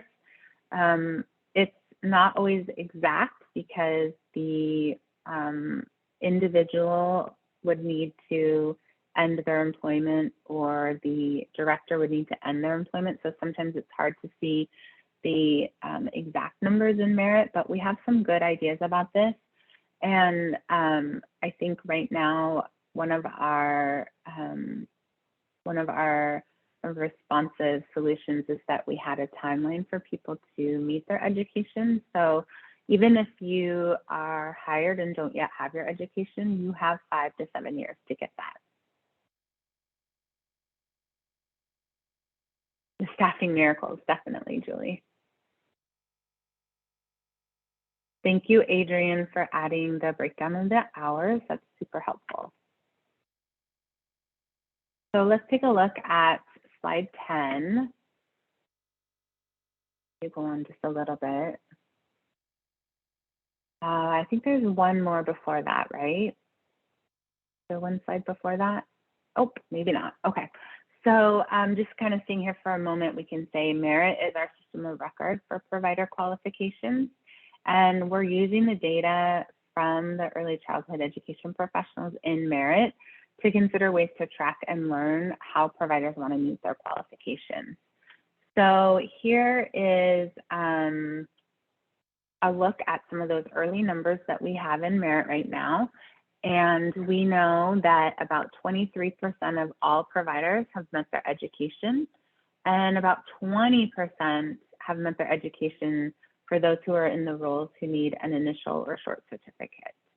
We know that, and I think it's interesting, this number kind of has been moving a little bit on who wants to use the experience option versus who's choosing to meet the PACE option. So we know that so far 590 providers have selected the experience option to meet their education. We know that at least just over 6,000 providers are eligible for that experience option. And the reason we say at least is because we can see when somebody joined the workforce in their roles, but it's hard to distinguish if they have another role that they had before. So there may be more people who maybe had multiple roles in merit. Merit will calculate that for the user, but it doesn't calculate it on our data end at this time. We have almost 10,000 who are eligible for PACE, and that's up to, because again, stating that if people have had multiple roles, then we might not have the exact number, but I will say that it's pretty close. Yes, and so Angela, thanks for addressing questions in the chat. So somebody can go into merit and they can choose how they want to meet their education options. So they might say that they plan to go to school in 5 years. They can say they're interested in PACE as it becomes available. They can say they want the experience option, and that one only populates if they're eligible by the calculations in merit. And then they can also say, actually, can you leave me alone because I'm going to leave the workforce in 5 years. I'm getting ready to retire, and so maybe don't count me yet. And then the other one is I have education, but it's not an ECE degree. And that way we can track all of those who say that, and we can reach out to them as we have those learning solutions available to them. And then the other one is, I think my education's wrong. Can you look at it again? So we can say that too. If you go to the next slide, you can see the graph of how many people, oh, there it is. That's okay. So merit is the system of record, and that's what I just said. And then the next slide, you can see a graph that shows of all the people who have made their selection. Here's what they've selected so far. So, oh, that's the other one, that's right. So some people can say, I don't know yet. I've got 5 years, I'm unsure, I'm still kind of exploring my options. So that triggers to us that we can reach out to them and let them know what their options are. We can invite them to conversation if they need, have questions. We can, give them scholarship information. We can tell them about PACE. All of those sorts of things are available to them. And so, again, like I said, you can see what people have selected so far. And some people still have education that they need to get into merit or are planning to go to college as well. And the next, and one thing I'll kind of point out is like when we think about PACE and outreach, we're thinking about obviously that top line of 111 providers. We're also thinking about those who are unsure. We want them to know all of the choices that are available to them. The next slide shows a little bit of language breakdown for you. So of all the people who said, I'm interested in PACE or I'm not sure yet, this is a breakdown of the languages that they may speak. So over 80%, just over 80% do speak English, and we have about 8% who speak Spanish and 6% who speak Somali. And that 5% is a representation of other languages. This last little bit of data that I want to share does a breakdown by role. And so the red part of the graph shows the people who are thinking about going back to college, and the purple part of the graph shows people who are saying that they might want to take PACE or they're still unsure. So if we just did PACE alone, those purple lines would be even smaller, but we went ahead and included just in case, like the people who are unsure, they might be choosing PACE also. And then you can see that a breakdown by the roles that they all have. Let me see, if it's helpful, I can drop it into the chat. It looks like so far we have mostly some comments.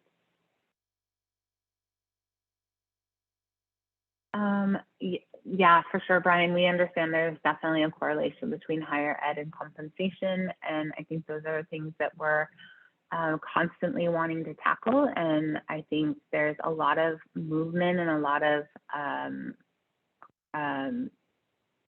would say maybe like planning and thinking around this in our state. I think that we have an interesting kind of way that we're approaching it with the with not just with DCYF, but with other agencies as well. And I think some of the things that DCYF is thinking about with the Fair Start for Kids Act are like, what are some of the ways that we can make a small difference in the experience and the like means that providers have, like making sure that training is no cost to providers, trying to eliminate that barrier, making sure that they have access to healthcare and some of those other things that we can try and tackle, and also knowing that it'll be a statewide multi-agency effort for that. And Brian, I see your hand is up. Is it something that works to take questions as we go, or is it better to try and grab them at the end?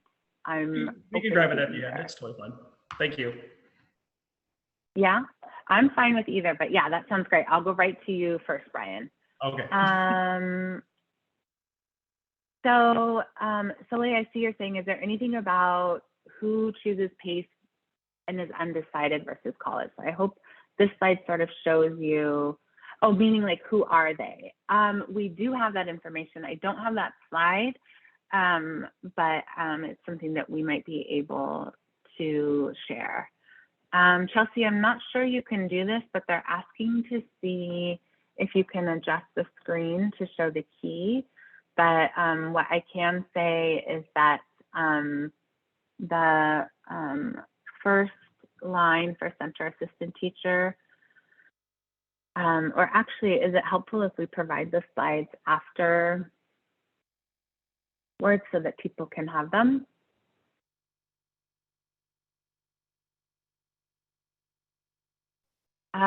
So right now, I see, Laura, you're asking about the options and making sure that they're available. So right now, we do know that our community partners who are delivering PACE, right now that's going to be childcare aware, and specifically the first two cohorts are starting with the Olympic Peninsula region of childcare aware and the Eastern region for childcare aware. They're the first two starting cohorts in April, and they have this available on their website. We are communicating, and it's just in the process of being translated out to the 111 providers who said that they are interested in PACE. We're communicating out to them directly about the option. And then in our April newsletter, we're going to have a broader kind of informational blurb about PACE and how people can find it. And yeah, coaches can definitely assist staff, and that's something that we work with our partners on, and they'll have the information and be able to point them to DCYF. And we always also just invite you to email the Merit Inbox. The Merit Inbox is really more than just about navigating our registry and navigating merit. It's also just so many questions about staff qualifications, about education, about helping people make choices. And Adrian, I'm not sure if you can grab that really quickly, but there's also a professional development planning guide that we have available on our website that does kind of walk people through the options and talks about what's available to them. And Tammy, I love that you have a cheat sheet. That's great. And sorry, we can't adjust that slide, but we'll share them afterwards. So just a little bit to say about the stakeholder engagement. I just really want to, again, acknowledge all of those who were part of helping us create the design for PACE. In the next slide, Chelsea. So you can see we had Cultivate Learning, Childcare Aware, Imagine Institute, and Voices of Tomorrow. We also had early learning providers represented through SCIU, the Washington Child Care Centers Association, and the Washington Family Child Care Association. And of course, we had the state board there as sort of the listening for how this might connect to college and part of that pathway. So you can see this was really our process that we went through, where we created a model design with partners. Cultivate was the lead in drafting that content. Our training organizations reviewed it, and Cultivate was able to provide revisions for that. And we did have, like I said, a small pilot in 2021 and made some further revisions from that. So what does this look like for our timeline? Right now, in the next slide, Chelsea. Right now, providers, of course, can be taking childcare basics in EQEL, and PACE Part 1 and 2 is going to be available starting here this month through the end of the year, and that will be what's needed for an initial certificate. And in 2023, we'll start working on development of Part 3 and 4 for the short certificate. So I really want to emphasize what the future of PACE looks like for everyone. And next slide, Chelsea. Just want to say again, it's really about continuing to refine, especially when we think about multilingual, multicultural design, and what does that look like for providers who speak languages other than English. We really want to think about accessibility and an equitable pathway, and really are thinking about qualitative and quantitative data that informs our process. So we really are thinking about all of these pieces together to, I guess I would say, like, broaden and expand the way that PACE is implemented in communities. So this brings us to our questions section. So I'm going to turn it over to Brian. I know you had something on mind first. Oh, thank you. And I don't want to take up too much. I think you addressed it. It sounds like lots of groups are thinking about it.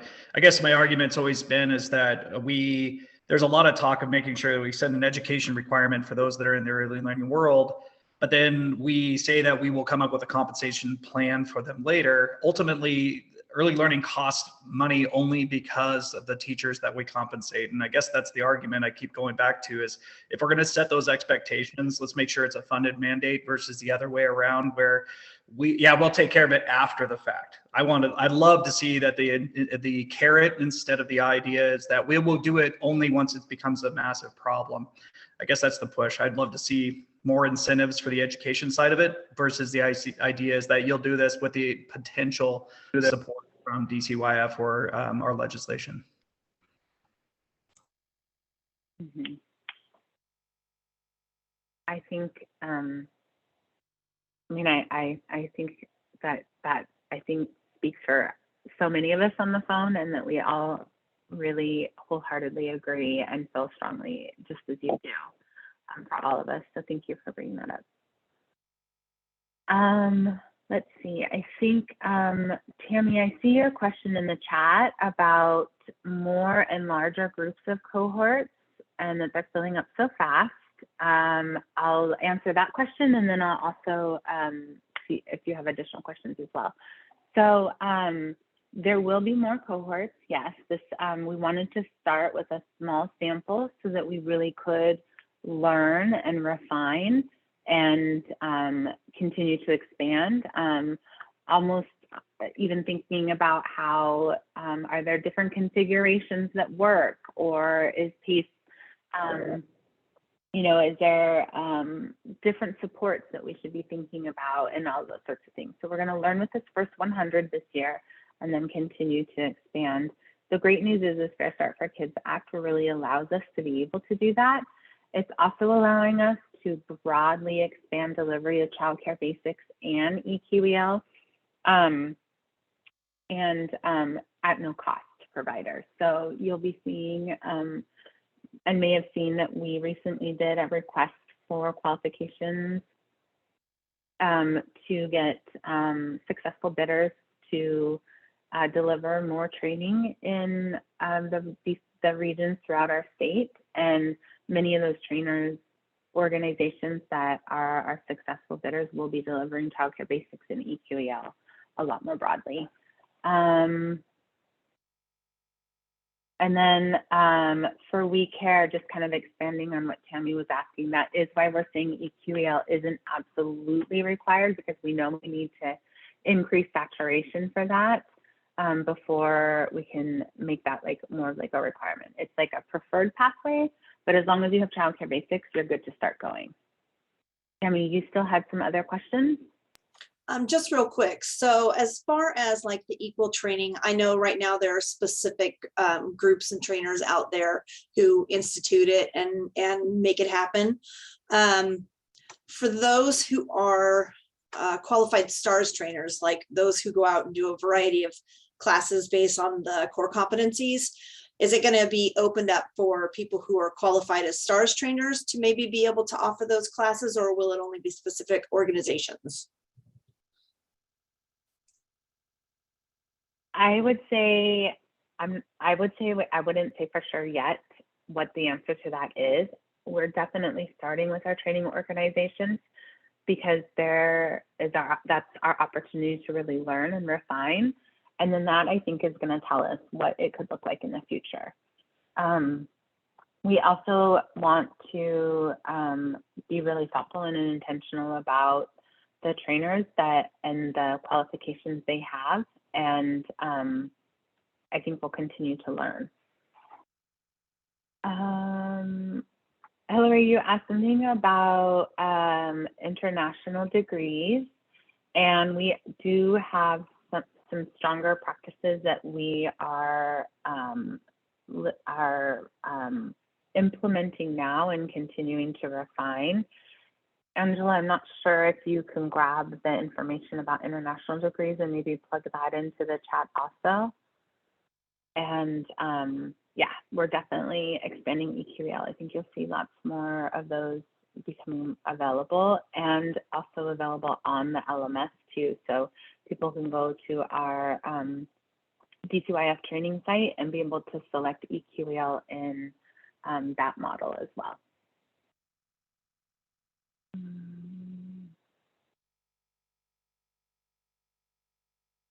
Any other questions coming up? I think I mostly caught all of them, or they were answered in the chat.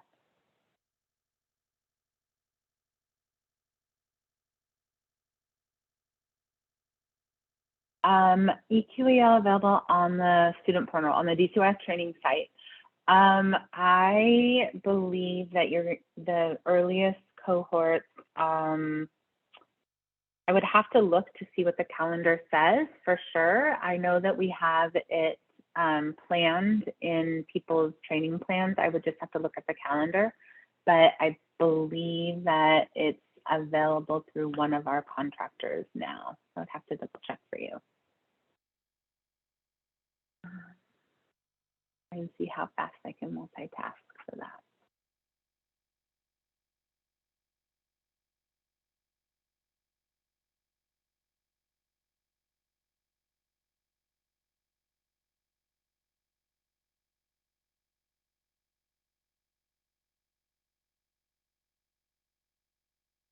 Anything else for folks?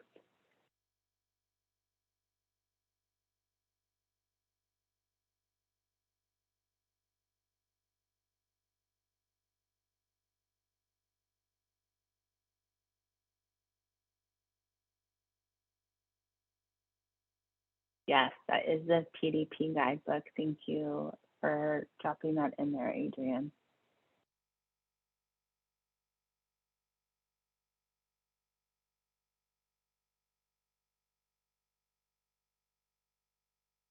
And I just thank you all for the opportunity to say more about PACE and how it's been developed and kind of the direction we're going now with implementation, and are just excited that our legislation continues to support this as a pathway and supporting providers in making sure that we're developing those alternate pathways and have the resources to do that. So it's really been exciting to go from negotiating rulemaking to now where we're implementing it this month. So thank you, everyone.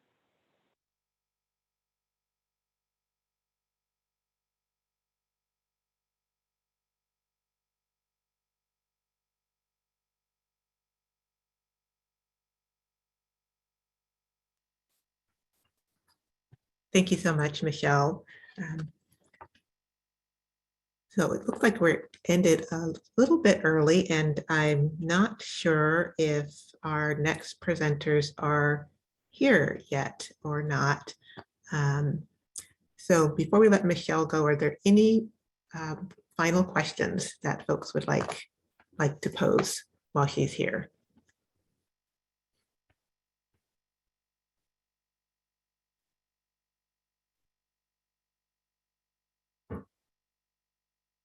And just to know, Angela put in the chat that if there's people with international, oh, sorry, I missed that. If there are people with international degrees, that they should email and reach out to us through the merit@dcys.wa.gov email. Great, thank you. Lori has her hand up. Thank you. So I know we've things have changed over the years, and I'm wondering about people who submitted into merit, way back at the beginning, whether there has been any change in terms of what courses are being granted credit, points, so to speak, now versus in the past. Because when I'm hearing you say, things like leadership and things like that would garner some credit, that hasn't been our experience for people who originally submitted.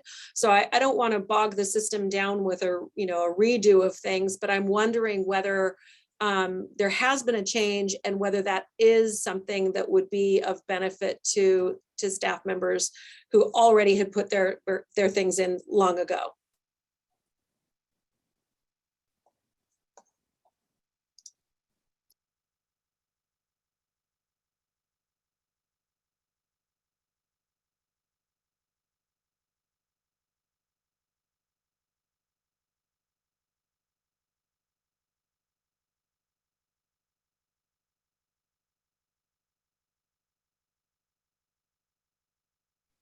I don't know, Michelle, did you drop off somehow? Yeah, that's what I was wondering too.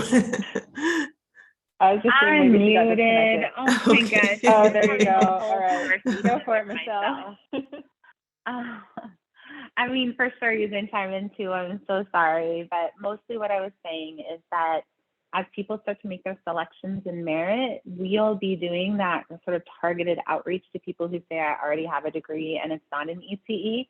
And as we work with them on like a PD plan and knowing that we want to have a pathway for those who have degrees that aren't in ECE, we'll find, I think, those instances and start to untangle some of those things.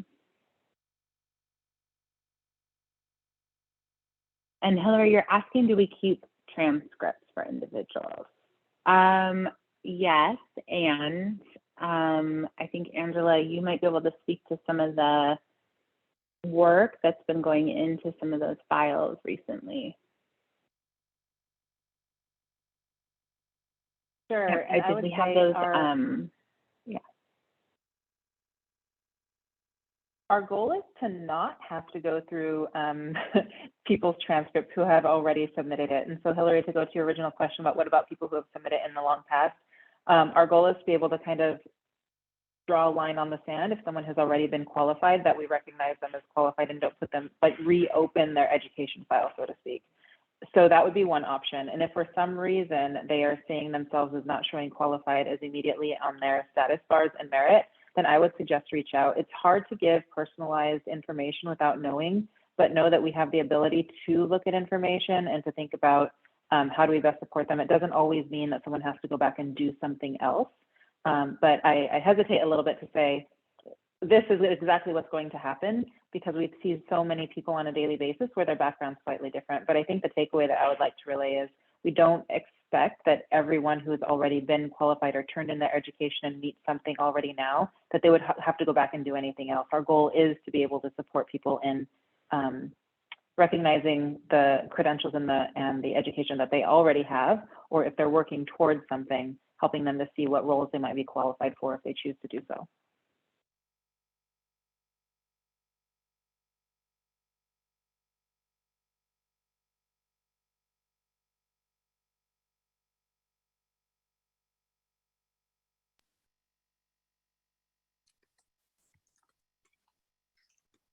For those of you who may This not. is Michelle again, and I will. Go ahead, Michelle. I'm sorry about that, Lois. I just was going to say, I put the link to the DCYF training site in the chat.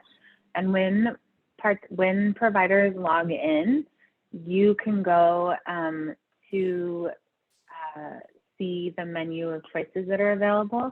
And there's 2 tabs. And if you click the cohort tab, then that will show you all the available cohorts for childcare basics and for EQEL.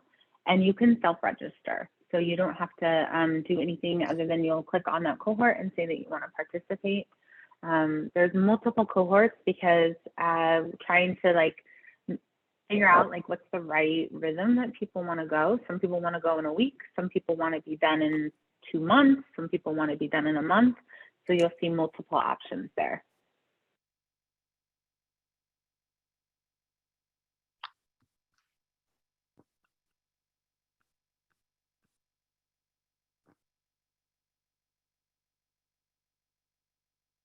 Michelle, and looking at navigating that site, just to give people an idea of how much time it will take for staff from going to that page and being able to register, how much time do you think it takes?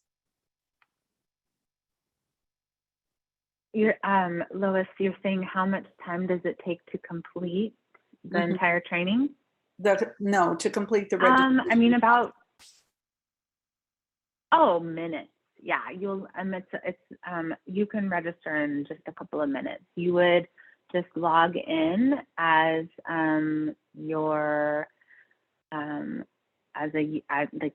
login information, your username and your password to go into the DCYF training site. You would click the cohorts tab, choose the cohort you want, and say that you want to register, and that'll automatically make you registered for that. If the cohort hasn't started yet, it may be difficult to connect with the trainer and participate in discussion boards with other participants, but you can register right away. And when you register, you get an email from the trainer. I think it's always nice. I am wishing I could remember the test login to, yeah, sorry, I was wishing I could show you with my test login, but I'm not sure I can.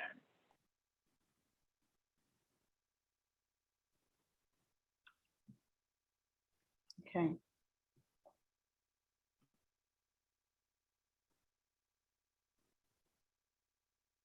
Does anyone else have any questions or comments for the team?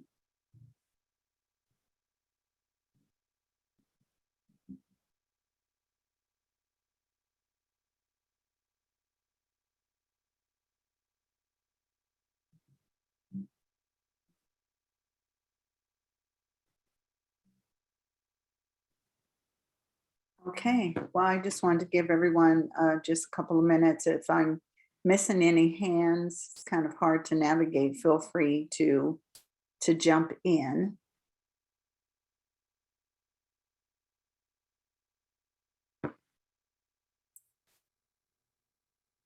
Chelsea, this is Michelle, and I found my login for my test site. If I'm able to share the screen, I'm happy to show people what that looks like, if that's useful.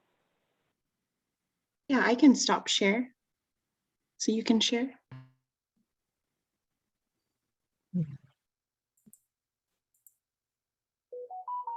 So once you log in as a user into the LMS, you see the catalog on the left and all the courses that are in progress. I have a lot because this is my test site and I just start a course just to make sure it works correctly.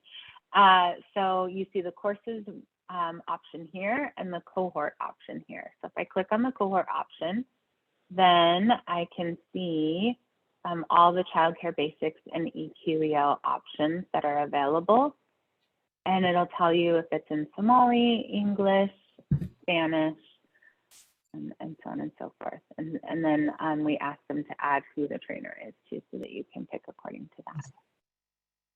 And then if I were to pick, let's see, this one hasn't started yet. So if I pick this one, I just click register. I'm not really going to do it because I don't want Carly to get alerted that someone's registered who hasn't actually. But once I do that, then I would come back over here and I would see it populated over here as an option for me to complete those modules. And then I would go in, and there's some that are like completely self-paced content, and then there's some discussion boards that you participate in with other participants.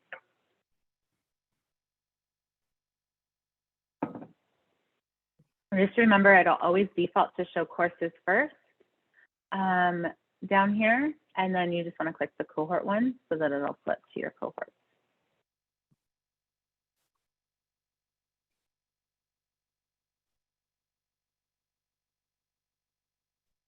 All right, thank you so much for sharing that, Michelle. Deanne, I see your hand up. Is that intentional?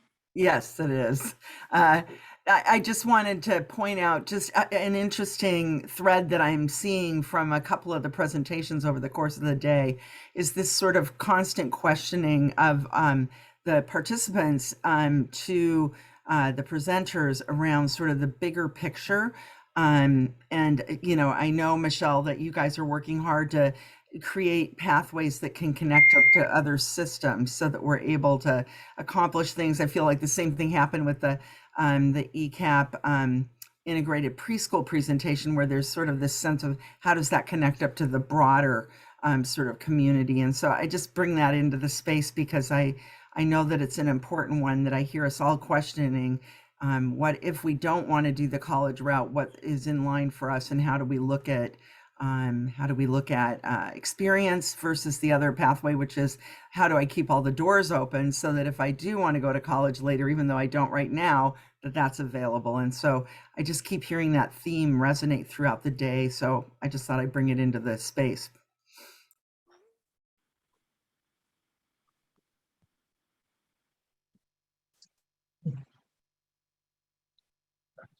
Thanks, Deanne. That's definitely our sentiment as well, that we want to create pathways that don't have an end, but have many right ways and many options available based on where a provider is at that time.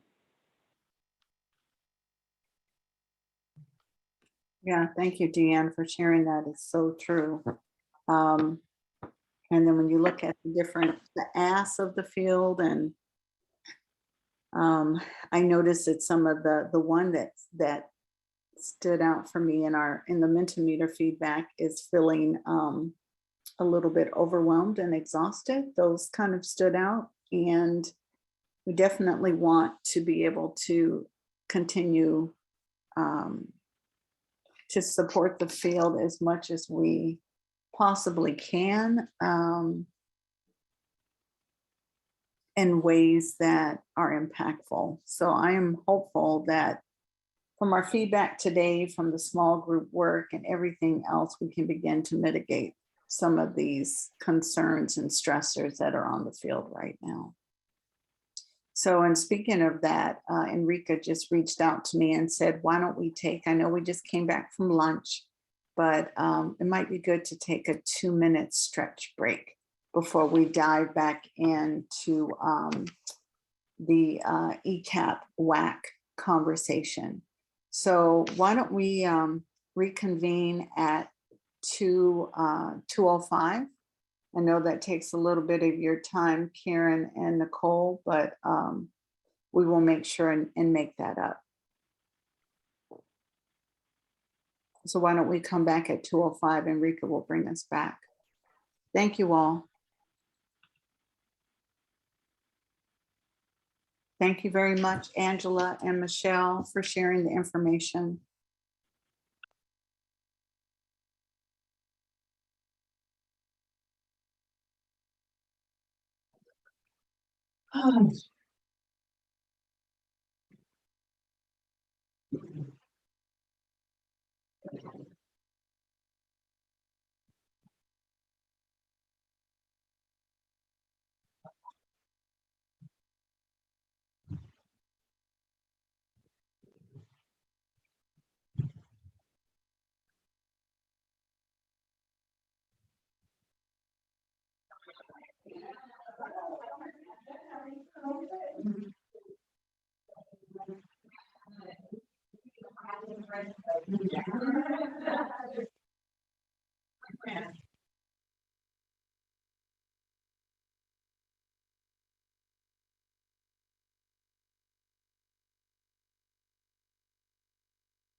Great. Well, welcome back, everyone. I hope you had an opportunity to get a quick stretch in. We're now going to have some get some information on ECAP's eligibility WACs, as well as a request for feedback. Our presenters this afternoon are back with us, Assistant Administrator with Pre-K ECAP, Karen Gantz, and DCYF ECAP Assistant Administrator, Nicole Lohr. So I will turn it over to Karen and Nicole. Hi there, this is Nicole. There I you think are. it might be me today, so this afternoon. I don't think Karen is joining us, but thank you. I'm super happy to be back with you all, and hopefully I will just be able to go through these slides. I'm going to warn you, they do have a lot of detail on them.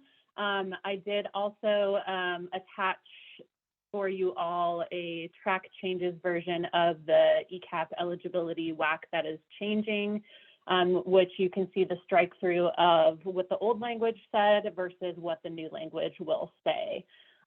Or what we're proposing it will say, of course. We also would love your feedback on this, and go ahead and go to the next slide.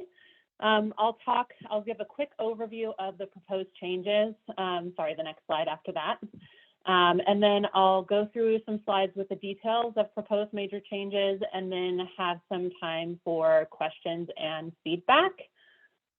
Let me just make sure that I have my document up here too, in case I have any questions that come up. Okay, so go ahead and go to the next slide. So here is where you will see the overview of the proposed changes. So the majority of these changes are going to be adding Fair Start for Kids Act eligibility for ECAP and for early ECAP.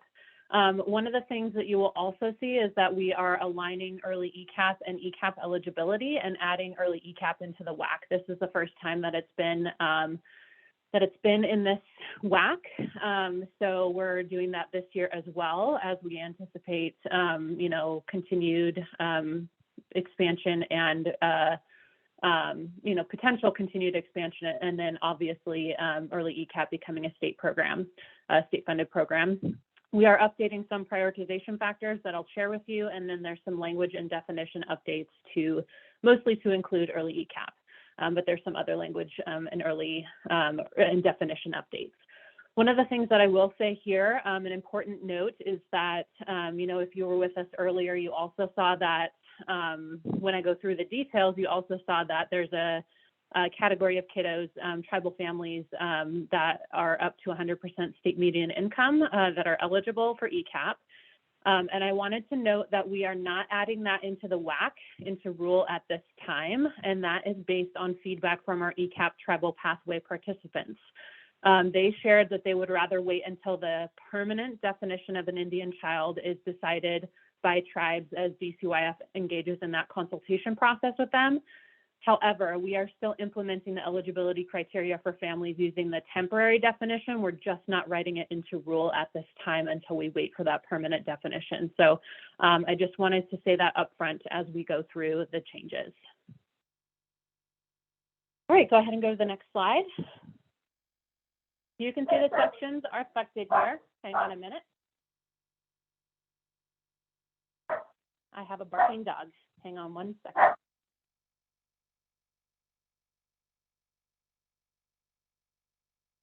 Working from home. Okay, so the sections affected are here. The ones that are bolded, you will see that those are where the major changes and additions are. The ones that are not bolded are language changes only, and those are just adding early ECAP to a sentence or two, and you can see that in your copy as well.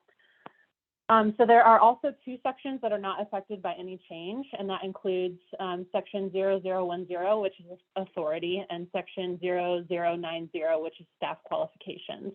So we're not at a point yet in the early ECAP pilot where we can add early ECAP staff qualifications into there, and so we will revisit that as the early ECAP pilot continues. Go ahead and go to the next slide, and we'll start with purpose.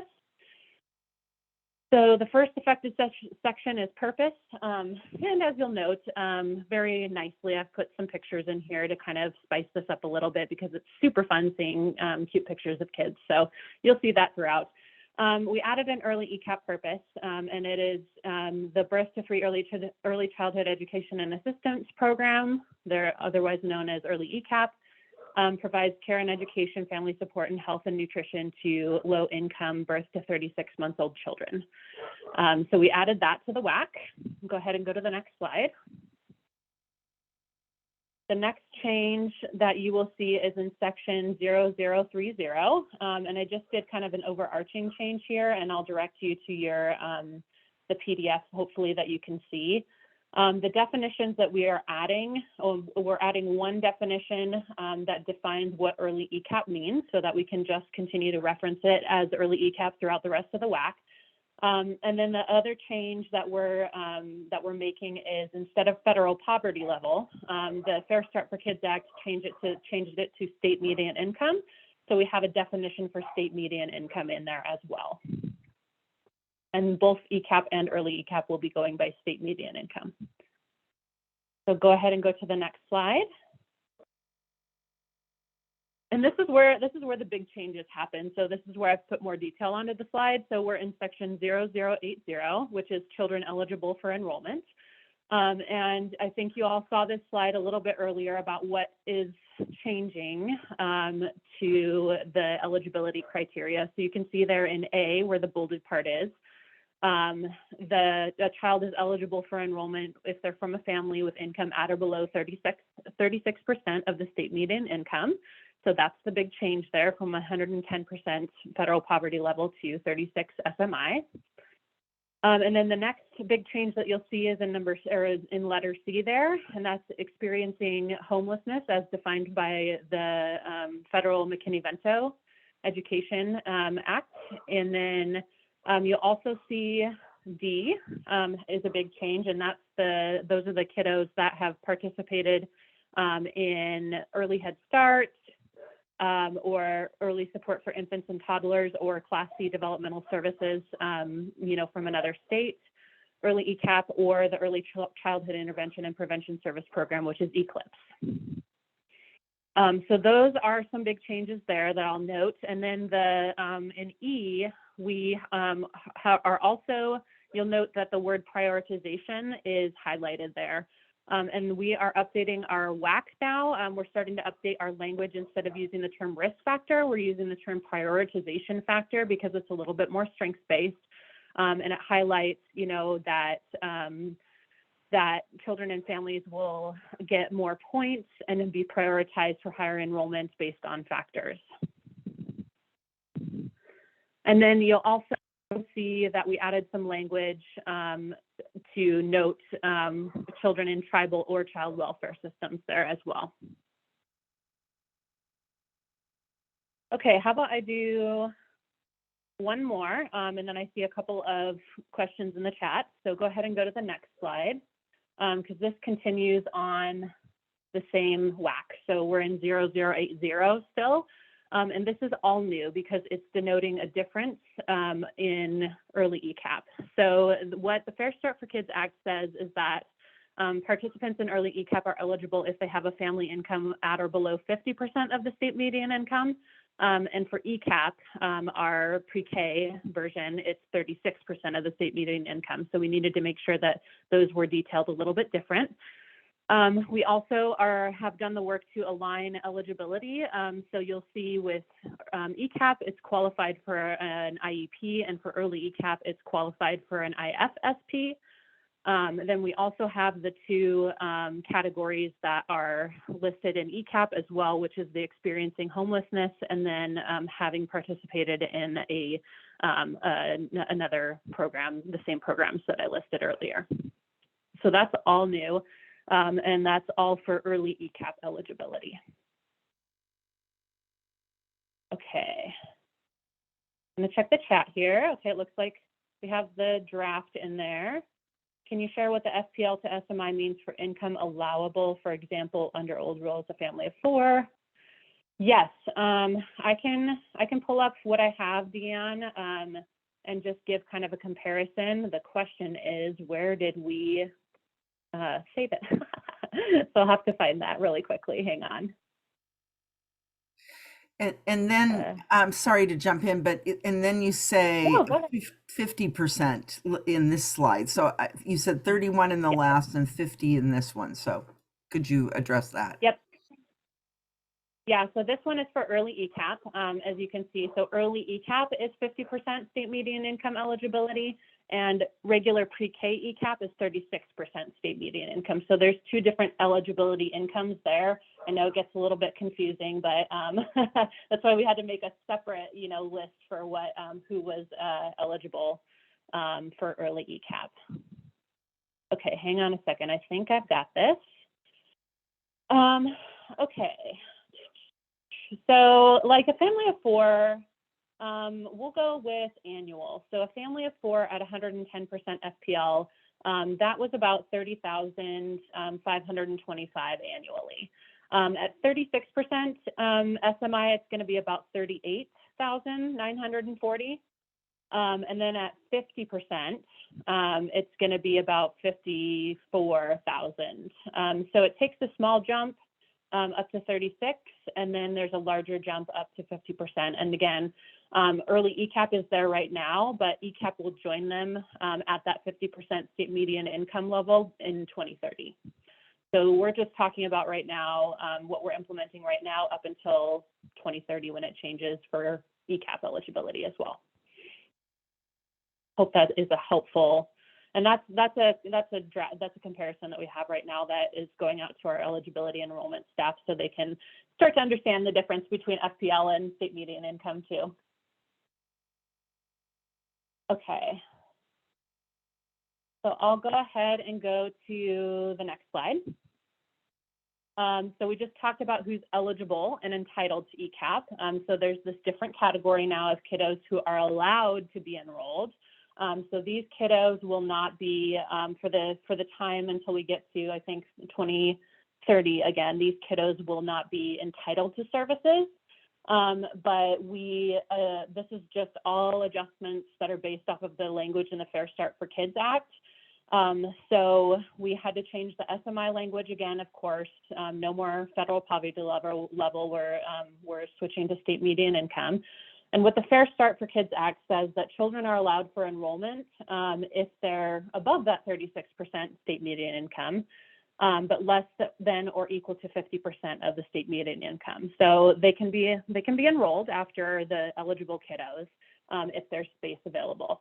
And then the second under number 2 that you'll see is there's also allowance for enrollment of spaces available as the child turns 3 during the school year. So this is one of the changes that we've made in practice recently, and we're updating in WAC now. And that's, if as a child is aging into being 3 years old, they're allowed to be enrolled. Again, they won't be entitled to ECAP services until after they turn 3 by August 31st. But they can only start class once they have had their birthday, their 3rd birthday.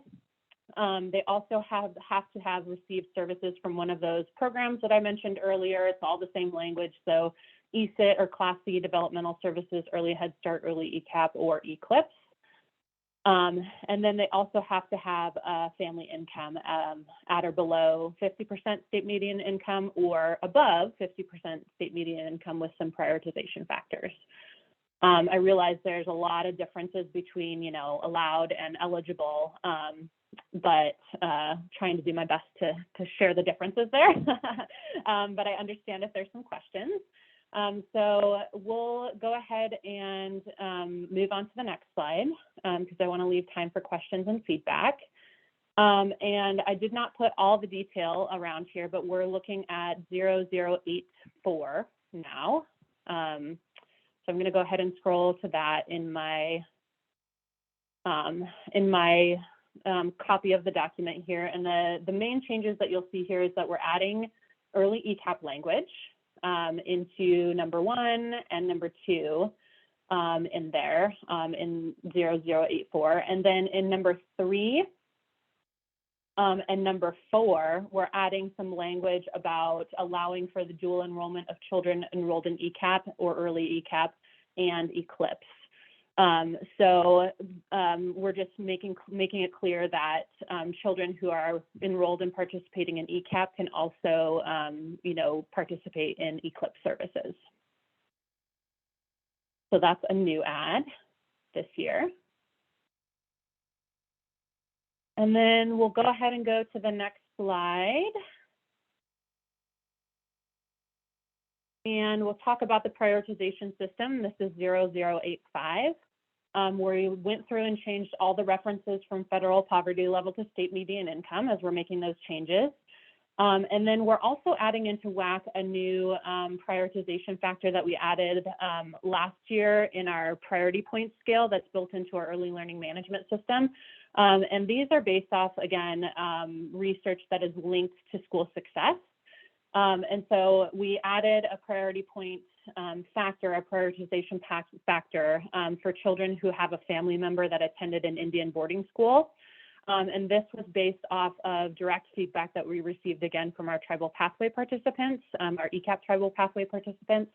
And so just wanted to make sure that that was updated in the WAC as well. And you can see that in the list of priority factors under 0085. Okay, and then the last section that we have here, go ahead and go to the next slide, is 0087. And this is a section that we have previously called over income children. So ECAP contractor slots for children above 36% state median income. We've changed some of the language here to, to add FPL to SMI again and other language efficiencies. Of course, you can see all of those programs that I have previously been a broken record about listed there too. We have to make sure that all that language is repeated so that, it's a different section each time. So we're basically just saying that, we set the limit for children that exceed that state median income eligibility and can still be enrolled in order to manage the statewide limit that we have, which I think is 25%. So that's just some language updates to reflect what we're changing in the other eligibility pieces. So you can go ahead to the next slide. And after all of that lovely information that I just shared with you, what feedback do you have for us in updating this WAC, and do you have any questions or concerns?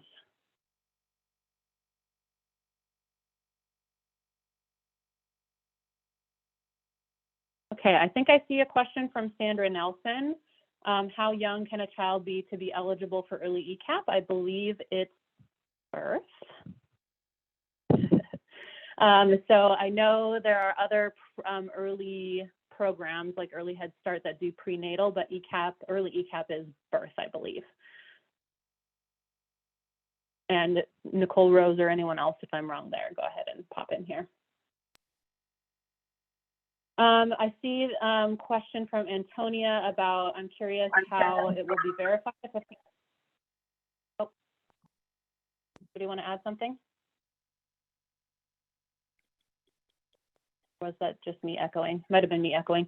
I'm curious how it will be verified if a family member has attended an Indian boarding school. Yeah, great question, Antonia. So this one again came directly from our tribal providers and contractors.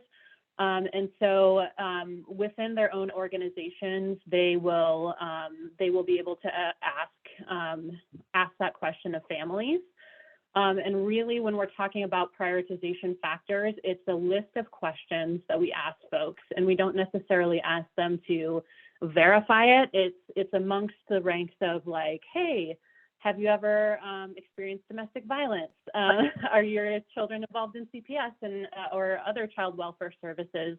So it really comes with like a building of trust with the family relationship to ask difficult questions like that. And so, with our ECAP contractors and providers who are tribal nations, they feel pretty confident that they can, have that relationship with families. And I think one of the other things that we are doing is there are many children that do not access ECAP within their tribal nation because they live somewhere else. And so one of the things that our tribal specialist and our team is working on too is how do we work with non-tribal ECAP providers who have tribal families walking through their doors to ask questions like this and to work with tribal families in a way that is culturally responsive. And so we are definitely planning some trainings and some professional learning communities and things around that as well, with the implementation of this prioritization factor and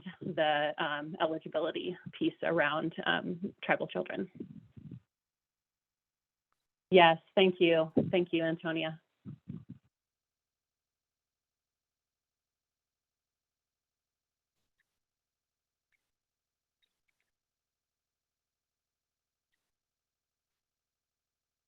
Yeah, and we definitely leave it up to families what they choose to share with us. It will maybe give them a few extra points to enroll, but they're not required to answer that question too. I think it's just based on, our tribal providers saying, hey, this would be a great way to get some more prioritization factors for our tribal families coming in.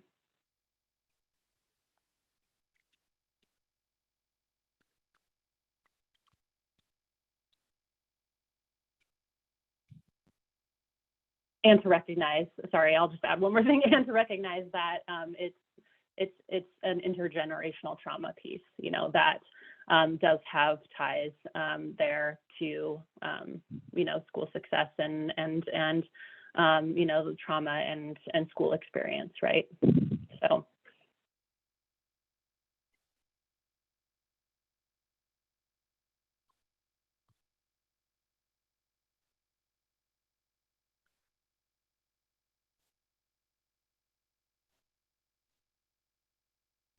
Is there any other feedback for us as we plan to move forward with these WAC changes?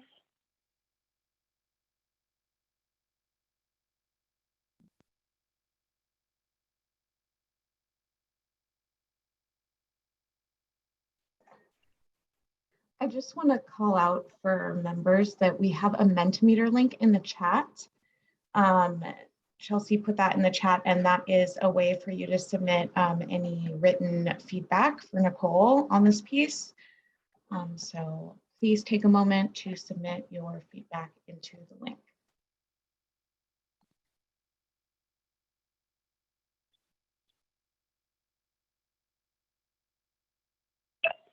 So while you're doing that, just kind of an update, we are going to be filing for these, and I'm not the person that is the rules in charge of rules, but we will be filing these. I'm sure there'll be, we'll go through the normal process where there's an open comment period and all of that, and so we'll just keep an eye out for that as we continue to move forward with that. Thanks, Antonia.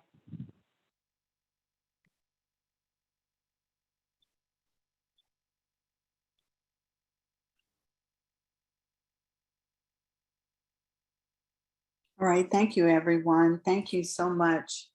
Again, Karen and Nicole, as we prepare to move into our next segment. Does anyone just want to point you to the Mentimeter?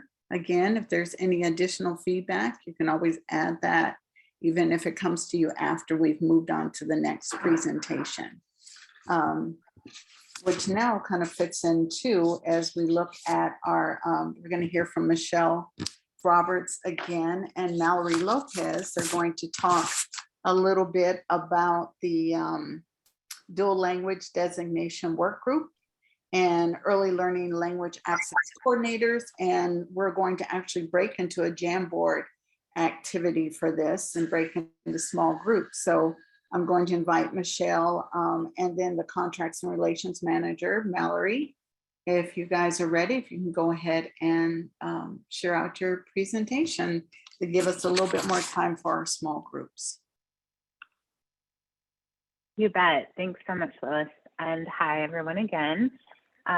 This time I'm really excited to really share about the dual language designation and just just seriously, it's so exciting to see the ideas from community and partners that have been talked about over the years be able to come to life through legislation. That's one of my favorite things about being at DCYF and seeing that happen. And Fair Start for Kids Act has so many opportunities for the early learning field and early learning providers.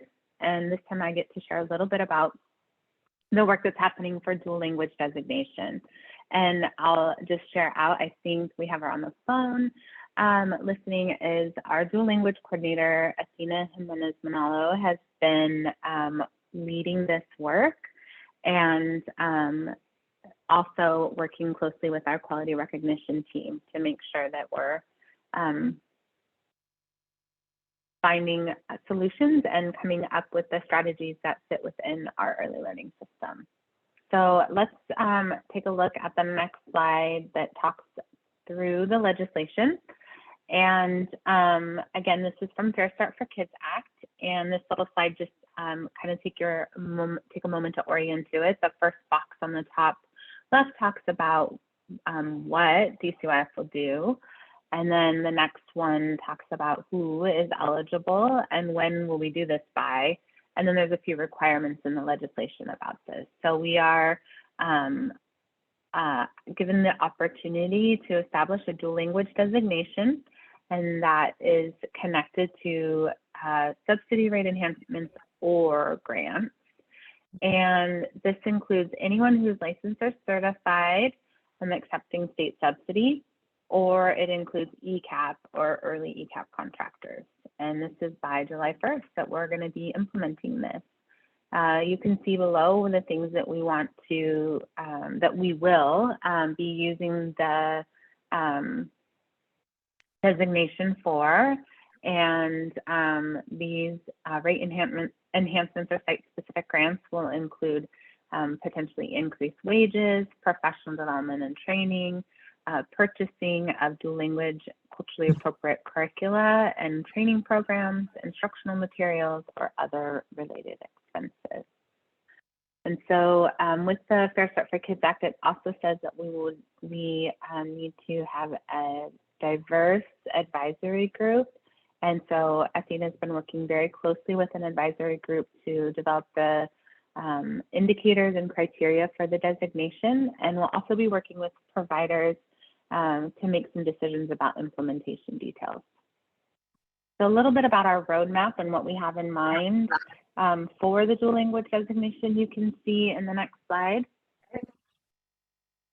We really are thinking similarly to other quality recognition pathways, that there's this opportunity to prepare, the opportunity to demonstrate, and then the awarding of the designation. And so when we talk about prepare, we're really thinking about the tools and resources that people need so they can understand the program indicators for a dual language program and also have access to professional learning or coaching to facilitate learning.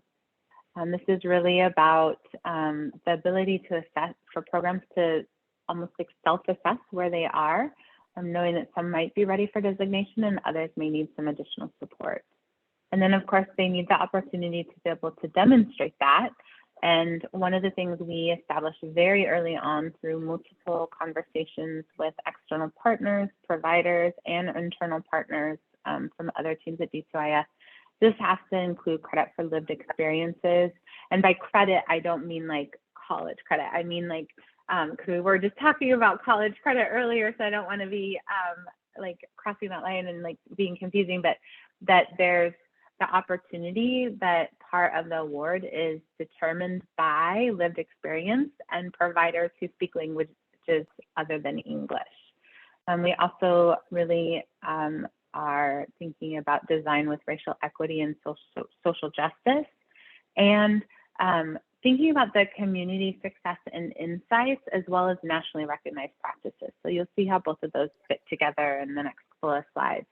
And then the award, you know, we want to have a designation for early learning program and think about the ways that we include funding to support wages and other materials. And then that with the award also, you have continued coaching and learning. That's sort of our roadmap that we have. And the way that we're getting there is, if you look at the next slide, we have our kind of external and internal team. So externally, our advisory group is really helping us identify the dual language designation and the criteria for that, and also identifying the supports and the preparation pathways that might be needed as well. Internally, we're focusing on what is the implementation mechanisms that we need, as far as people raising their hand and saying, hey, I want to be looked at. I think I have I think I should get a dual language designation too, and then what's the mechanism for saying, yes, you are awarded this, and here's the award for the monetary award that goes with that as well. And then we really want to think about how can we be inclusive and socially just in our engagement strategy, really thinking intentionally about the way we engage providers. You'll see in a moment a survey that we've already distributed with tons of help from ChildCareWare. So grateful for that. And also thinking about the ways that we're looking at having a group of providers that help us design some of these implementation pieces. And working right now on the communication plan. Athena's been working a lot with actually Mallory and folks on her team, and then thinking about the policies and rules for the grant process. Our next slide talks about where we're at so far. So you can see what we've already done. Athena's worked really extensively, quickly, and really deeply with the advisory group to identify the priorities, designing the provider survey so that we can learn more about the provider experiences, thinking about the uses of the funding for fiscal year 22. We had a little bit of an underspend that we were able to leverage, and also co-designing the standards in alignment with DCYS and our systems, including early achievers and Ecap, as well as local and national resources. So a couple things we have is we're going to have a focus group of families that will talk a little bit about experiences and the things that support them when they have children who speak languages other than English. And also provider design group, thinking about our messaging to coaches and making sure that coaches have the preparation that they need to support the providers. I'm really thinking about that wraparound process. And then thinking about the training opportunities that may be available to folks to help them. And I'll show you a slide that talks about that in just a minute. And then of course, establishing the designation. We're kind of, I would say we're at that 80% level, and the 20% is going to get wrapped up later this month when we get to finalize the criteria. Just a quick little look at the provider survey. If you want to go to the next slide, Chelsea. So I will also say this one says right now 52 in English and 53 in Spanish, and it's since this was sent last week, it's now 58 in English and 64 in Spanish, and 1 response in Somali. And you can see that most of the responses have been from family home childcare programs. And they use a lot of strategies to support children who speak languages other than English or learning English. And the most common languages you can see, which is interesting because it's actually representative of providers as well, would be Spanish, Chinese, Somali, Arabic, indigenous dialects, and Amharic.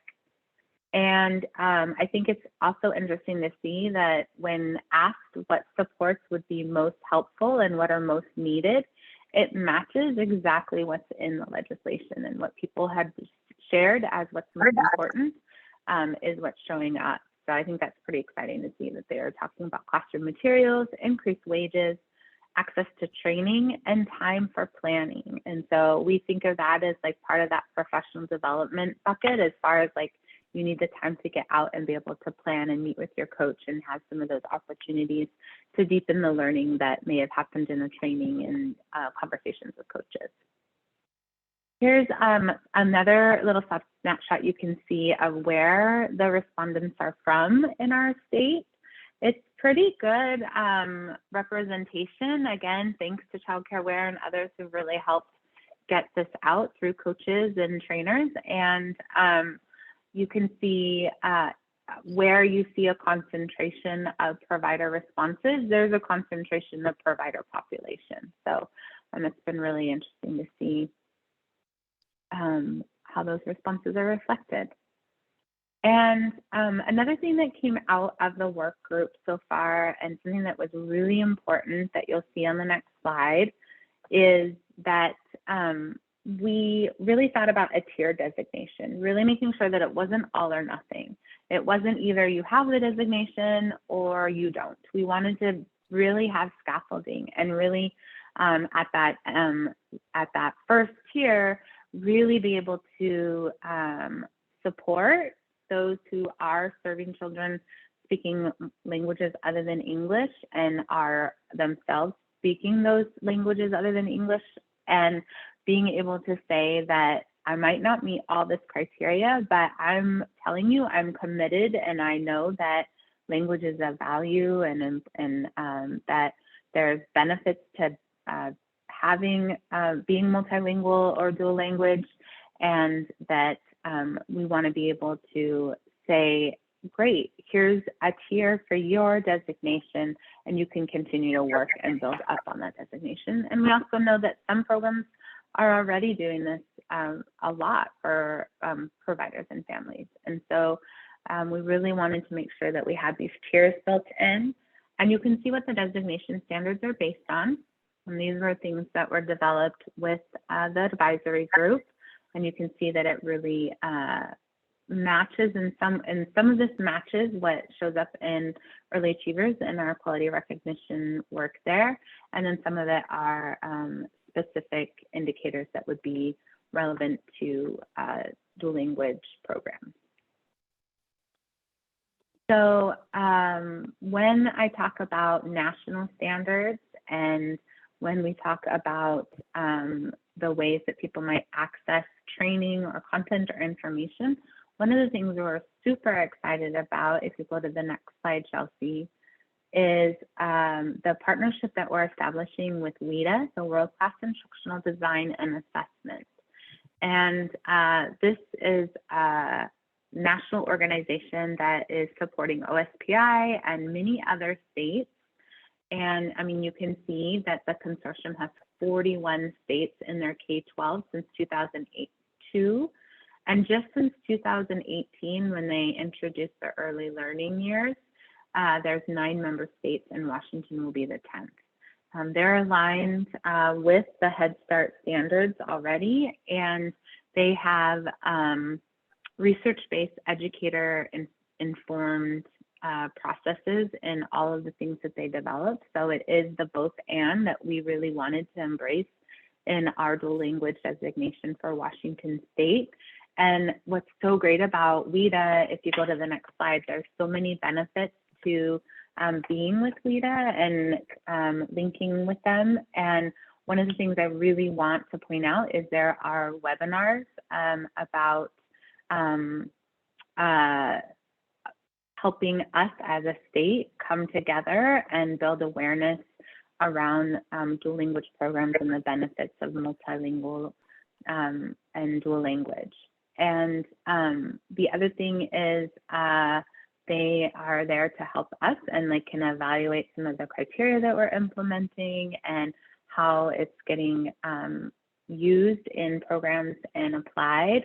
And then the really great thing is kind of that middle bullet about self-paced learning. So there's a lot of self-paced learning opportunities where providers can go and access the training and content and information.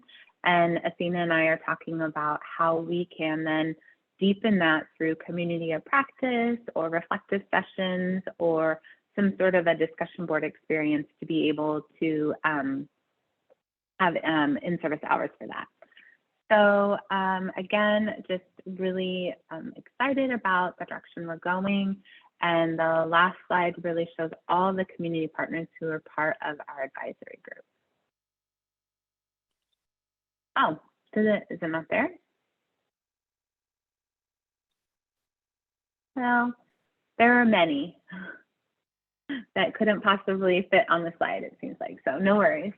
So I'm going to turn it over to Mallory, and thank you, Mallory, for doing that. And you can see that Athena also put her contact information there. So I'm going to turn it over to Mallory to talk about language access. If there's any questions about dual language designation, then you go ahead and drop them in the chat and I'll respond, or we might be able to address some of them at the end of our time together.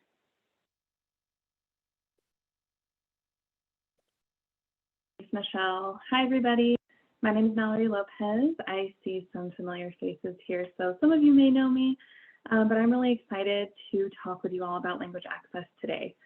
I think Michelle said it really well about, the stuff that we're talking about. This has been a need for a long time, and we're seeing it be a part of legislation now, and I think that's a really big testament to all the work that the community has been doing and advocating for a while. So I love that this is a part of our work now, and I'm really excited to talk with you all about it today. So before we jump to the next slide, I want to give a quick rundown of how we'll spend the rest of our time together. I think we have until 3:30. So I have just a couple slides. I'm going to spend just a little bit of time on some background information, the connection to the Fair Start for Kids Act with language access support, what we're doing now, what we have planned for the future for language access. And then, like Lois mentioned, we're going to have the opportunity to break out into some breakout groups, and that's really what we're going to spend the bulk of our time together with. We really want to hear from you all and help us to inform and guide the development of supports related to language access. So we'll spend the most of our time in breakout rooms, kind of having small group discussions. So Chelsea can go ahead and take us to the next slide. Oh, look at that. These are the dual language designation community partners. It looks like we just had a mix-up on the order of the slides, but you can see there's many partners involved in the dual language work. You can keep going, Chelsea. There we go. Excuse me, I'm just going to take a drink really quick. So with the passage of the Fair Start for Kids Act, we have the opportunity to hire 2 language access coordinators, which is super, super exciting. If you maybe geeked out and read the entirety of the Fair Start for Kids Act bill like I have, and I'm sure actually many of you have, you'll see throughout the bill there are goals around creating a system that's really inclusive, creating a system that's equitable, that meets the needs of the diverse provider population that we have. And so language access is one topic tied to those goals. So like I said, we've been able to bring on 2 language access coordinators. They are here to support providers whose primary languages are Spanish and Somali.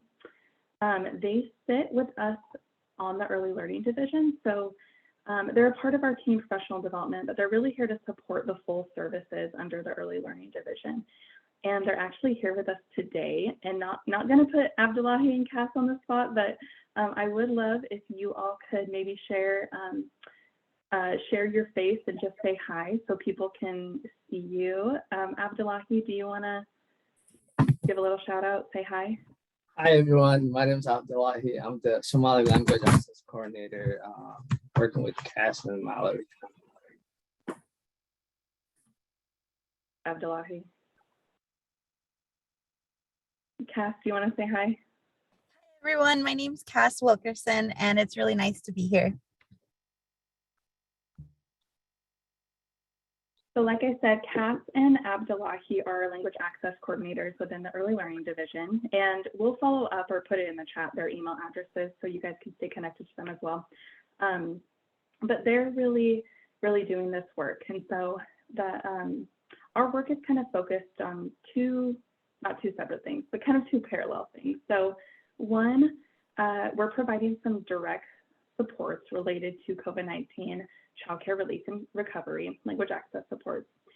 And 2, we are looking at kind of the system as a whole and thinking about what we can develop and improve on as far as language access supports go. And this work is, again, comes from the Fair Start for Kids Act and is tied to childcare relief and recovery from the pandemic. You can go ahead to the next slide, Chelsea. So like I said, our work kind of falls into 2 buckets. The immediate language access supports that we're working on right now fall into the categories that you see on your screen. So it's a lot of translation work. It's been really, really amazing to have some folks on our team, a part of our division, that speak the languages, that are able to translate. And it's really helped us to get messaging and communication out to providers faster, which is always a goal of ours. They can provide language support via email and phone. They've been doing a lot of webinar facilitation, which is another really great support that we've been able to offer. So instead of doing kind of live interpretation, offering webinars in home languages facilitated with the language. And so webinars on grants and other kind of things that are coming out from the Fair Start for Kids Act. They're also here to kind of help us as a division align all of our language access support. So we kind of see it as like a community of practice, or kind of like a, pulling all of us division programs together and ensuring that the language access supports that we're providing are aligned with community needs and are aligned with kind of like another program's language support, because as we know, providers access so much of the work that's all under our division. We need to stay aligned. So Cass and Abdullah here doing some of that direct or immediate language access support. And then additionally, we're kind of doing this, I kind of frame it as like we're in this discovery phase. We're looking at the current state of language access support. So kind of assessing how we, under the early learning division, the programs that exist under there, looking how we currently provide support to providers who speak a language other than English, and also gathering data on and hearing from community their experiences with accessing our services, if they're from or if they speak a language other than English. So gathering data, and then we're also coming to you all. So we are connecting with different advisory groups, different communities, to hear from people just like you. We want to hear about people's experiences. We want to hear about, if there are barriers to accessing programs when it comes to language, really helping us to improve the supports that we're offering. And so really a goal of the work that we're doing is to be able to continue to provide, the services that we're doing and enhance the delivery of language access supports within early learning to really provide a more or create a more inclusive early learning community and system. So I'm just checking the chat. I love seeing those messages. Chelsea, can go ahead to the next slide. So like I said, we didn't want to spend a lot of time talking at you around this topic. We're really here to hear from you all. And so we are going to break out into some breakout rooms, and I'm looking at time, so it's about 2:50.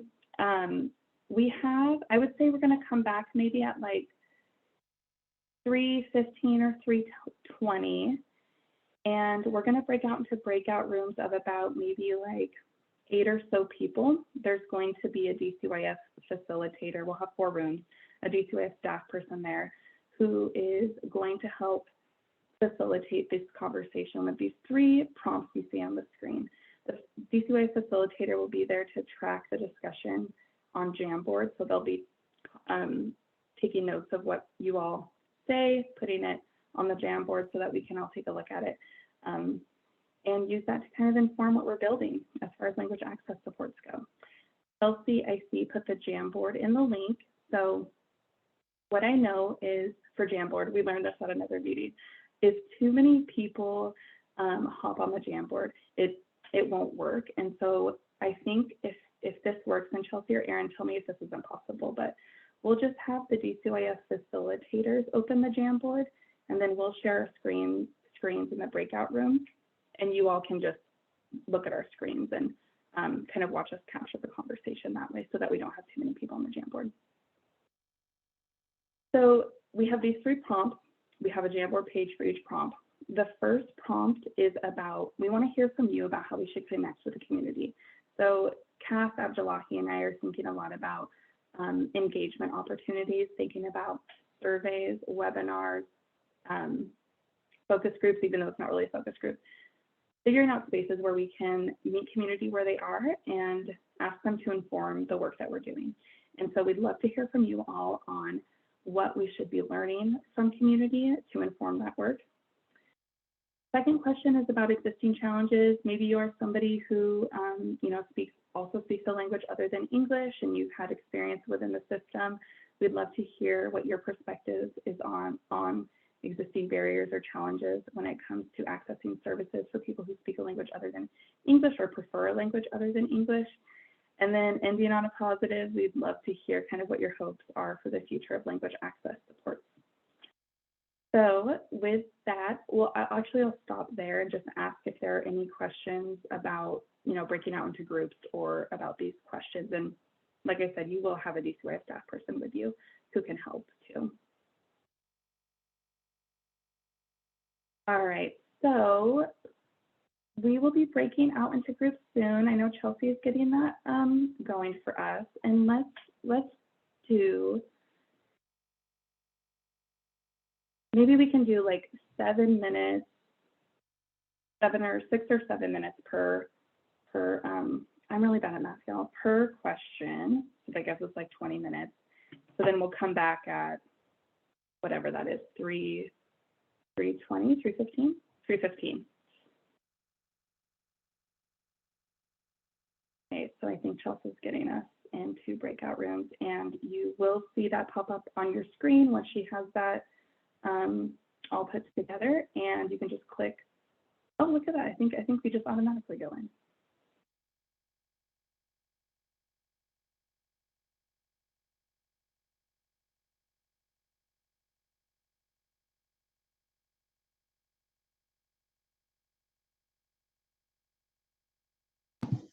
Hey, Mallory, do you want to be in a room? Yes. Yes, please. okay. I will add you one second. Okay, no worries. I think we had me, Angela, Athena, Cass, and Abdullahi. Or maybe, how many rooms do you have? We have 4 right now. And I put Angela in one, and then Athena in one, and then Cass in one, and Abdullahi in one. Oh, okay. So maybe I don't need to go into one, and I'll just look at the Jamboard and kind of like be able to share out what I'm seeing once we come back together. Okay, sounds good. And I can broadcast to everyone too, like after like 7 minutes, so like, hey, feel free to move on to the next one. Yeah. Okay, love it. Thank you, Chelsea. You're so You're welcome.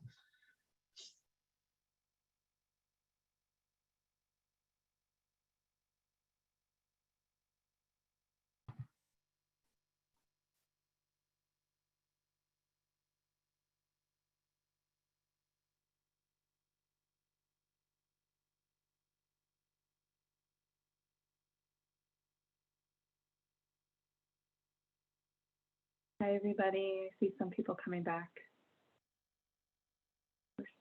Oh, I see the number. Hi, everybody, as you're coming back.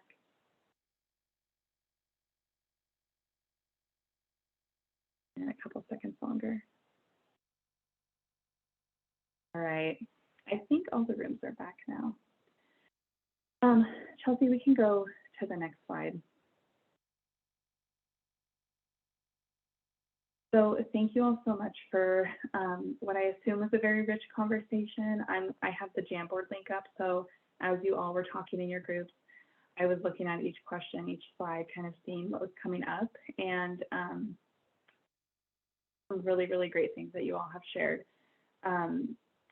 Is there anything, I wanted to kind of do a summary of the themes I was seeing, but I also want to leave a little bit more time if there was anything that anybody didn't get a chance, if you were on the last question and got thrown back in here, is there anything else that somebody wants to add or reflect on that came from your small group discussion? Feel free to unmute yourself or put something in the chat too.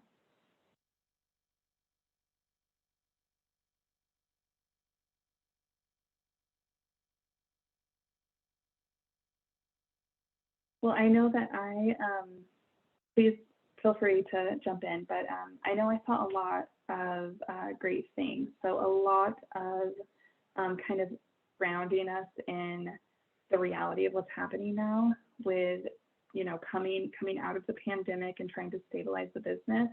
I'm really hopeful that what we develop or strengthen does not feel like another thing, but is instead embedded in the services that are already existing. So I'm hopeful that it doesn't feel like another to-do for providers, but that we're really just being mindful about what we're offering and the services that we provide, and how what the impact is to everybody who's trying to see a lot of great ideas that we can ask providers about barriers, about their language, what words maybe are really hard to translate, which is great. We're thinking a lot about acronyms lately. I see a lot about challenges that exist with trust and you know, relationship building that has to happen beforehand, and some connections that we can make too when we talk about, you know, what y'all want to see in the future, connecting with the Office of Refugee and Immigrant Assistance. That's great. That's great advice. So I really thank you all for coming together and having this discussion with us. I hope that we can continue to keep you all updated and informed, and please be on the lookout, you know, for other opportunities we're putting together for engagement. And I know that this link to this Jamboard will stay open for a while. The community engagement team will include it in the follow-up email too. So if there's other things that you want to say that you didn't get a chance to, you can always put it on the Jamboard. And I'll put our emails too in the chat, so you have direct connection to Kath Abdullahi and I. So thank you, everybody. If there are no questions or anything else, then we're done with this portion of our presentation. Oh, thank you so much, Mallory. I know one of the things that the group always comes back with is just finding out a little bit more about what suggestions and comments were incorporated versus the ones that were not, and as well as sharing out why they were not. I think that would be really helpful, and maybe something you can work with the CE team on. Yes, Lois, we'd love to do that, absolutely. Okay. All right, thank you so much. Just to give just final minute or two, does anyone have any final comments for Mallory or questions?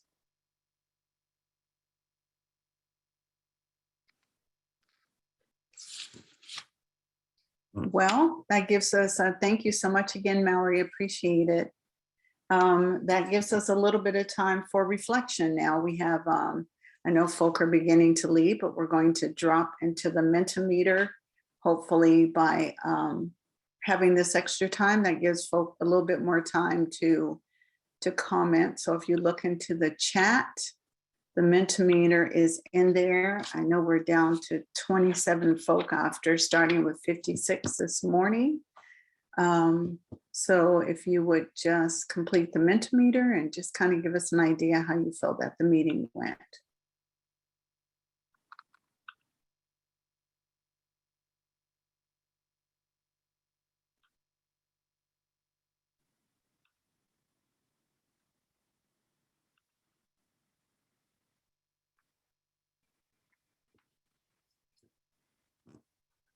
And then Chelsea, when that begins to slow up a little bit, then we're going to go to a word cloud. And I know we did this at lunchtime, but we'd like to just see how folk are feeling at the end of today and as you're walking away from the meeting. So if you could share one or more words in the word cloud, and Chelsea will let us know when she puts that up. And while we're waiting, just a few announcements, just that our next scheduled ELAC meeting is June 7th. And just really want to thank everyone for participating today, and for those who were had the privilege of being able to stick it out through the end. We're very grateful for your participation. And for those who had to leave earlier today, just everyone. We know it's a big time commitment, but so important for the work that we do. Hey, Lois. Yes. We have actually, after this one, we have an open-ended question just for any comments or additional feedback. And then we have the word cloud. So if anyone wants to add more information on that. And it looks like the responses are slowing down a little bit for this. Okay. Well, let's go to the open-ended question. And thank you, Chelsea. Yeah, no problem.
Does anyone need a little bit more time?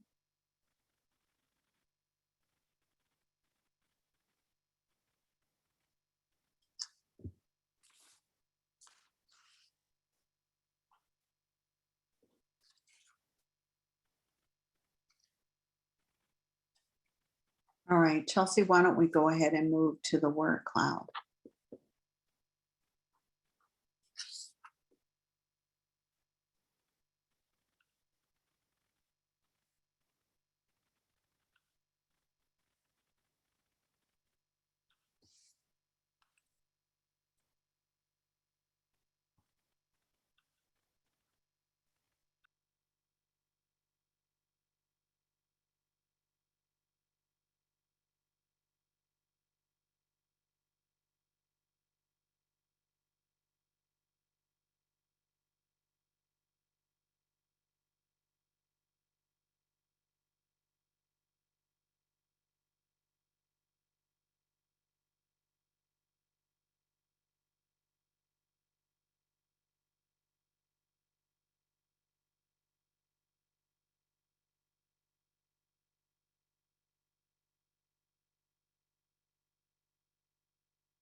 All right, Chelsea, thank you for changing that over. Is it,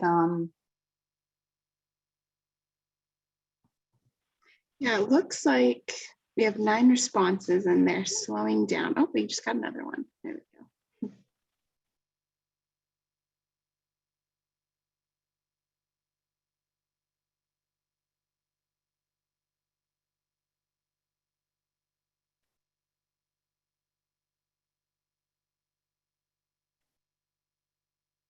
well, the one that's standing out for me right now is the biggest one, which is exhausted, but followed by informed. So those two usually do go hand in hand.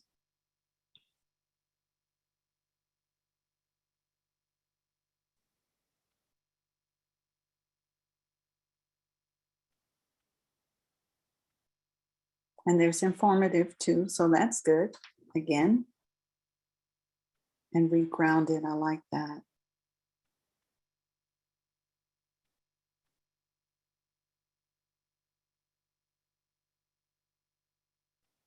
Any others coming through, Chelsea? Not that I'm seeing. I think they've, yeah, stopped here.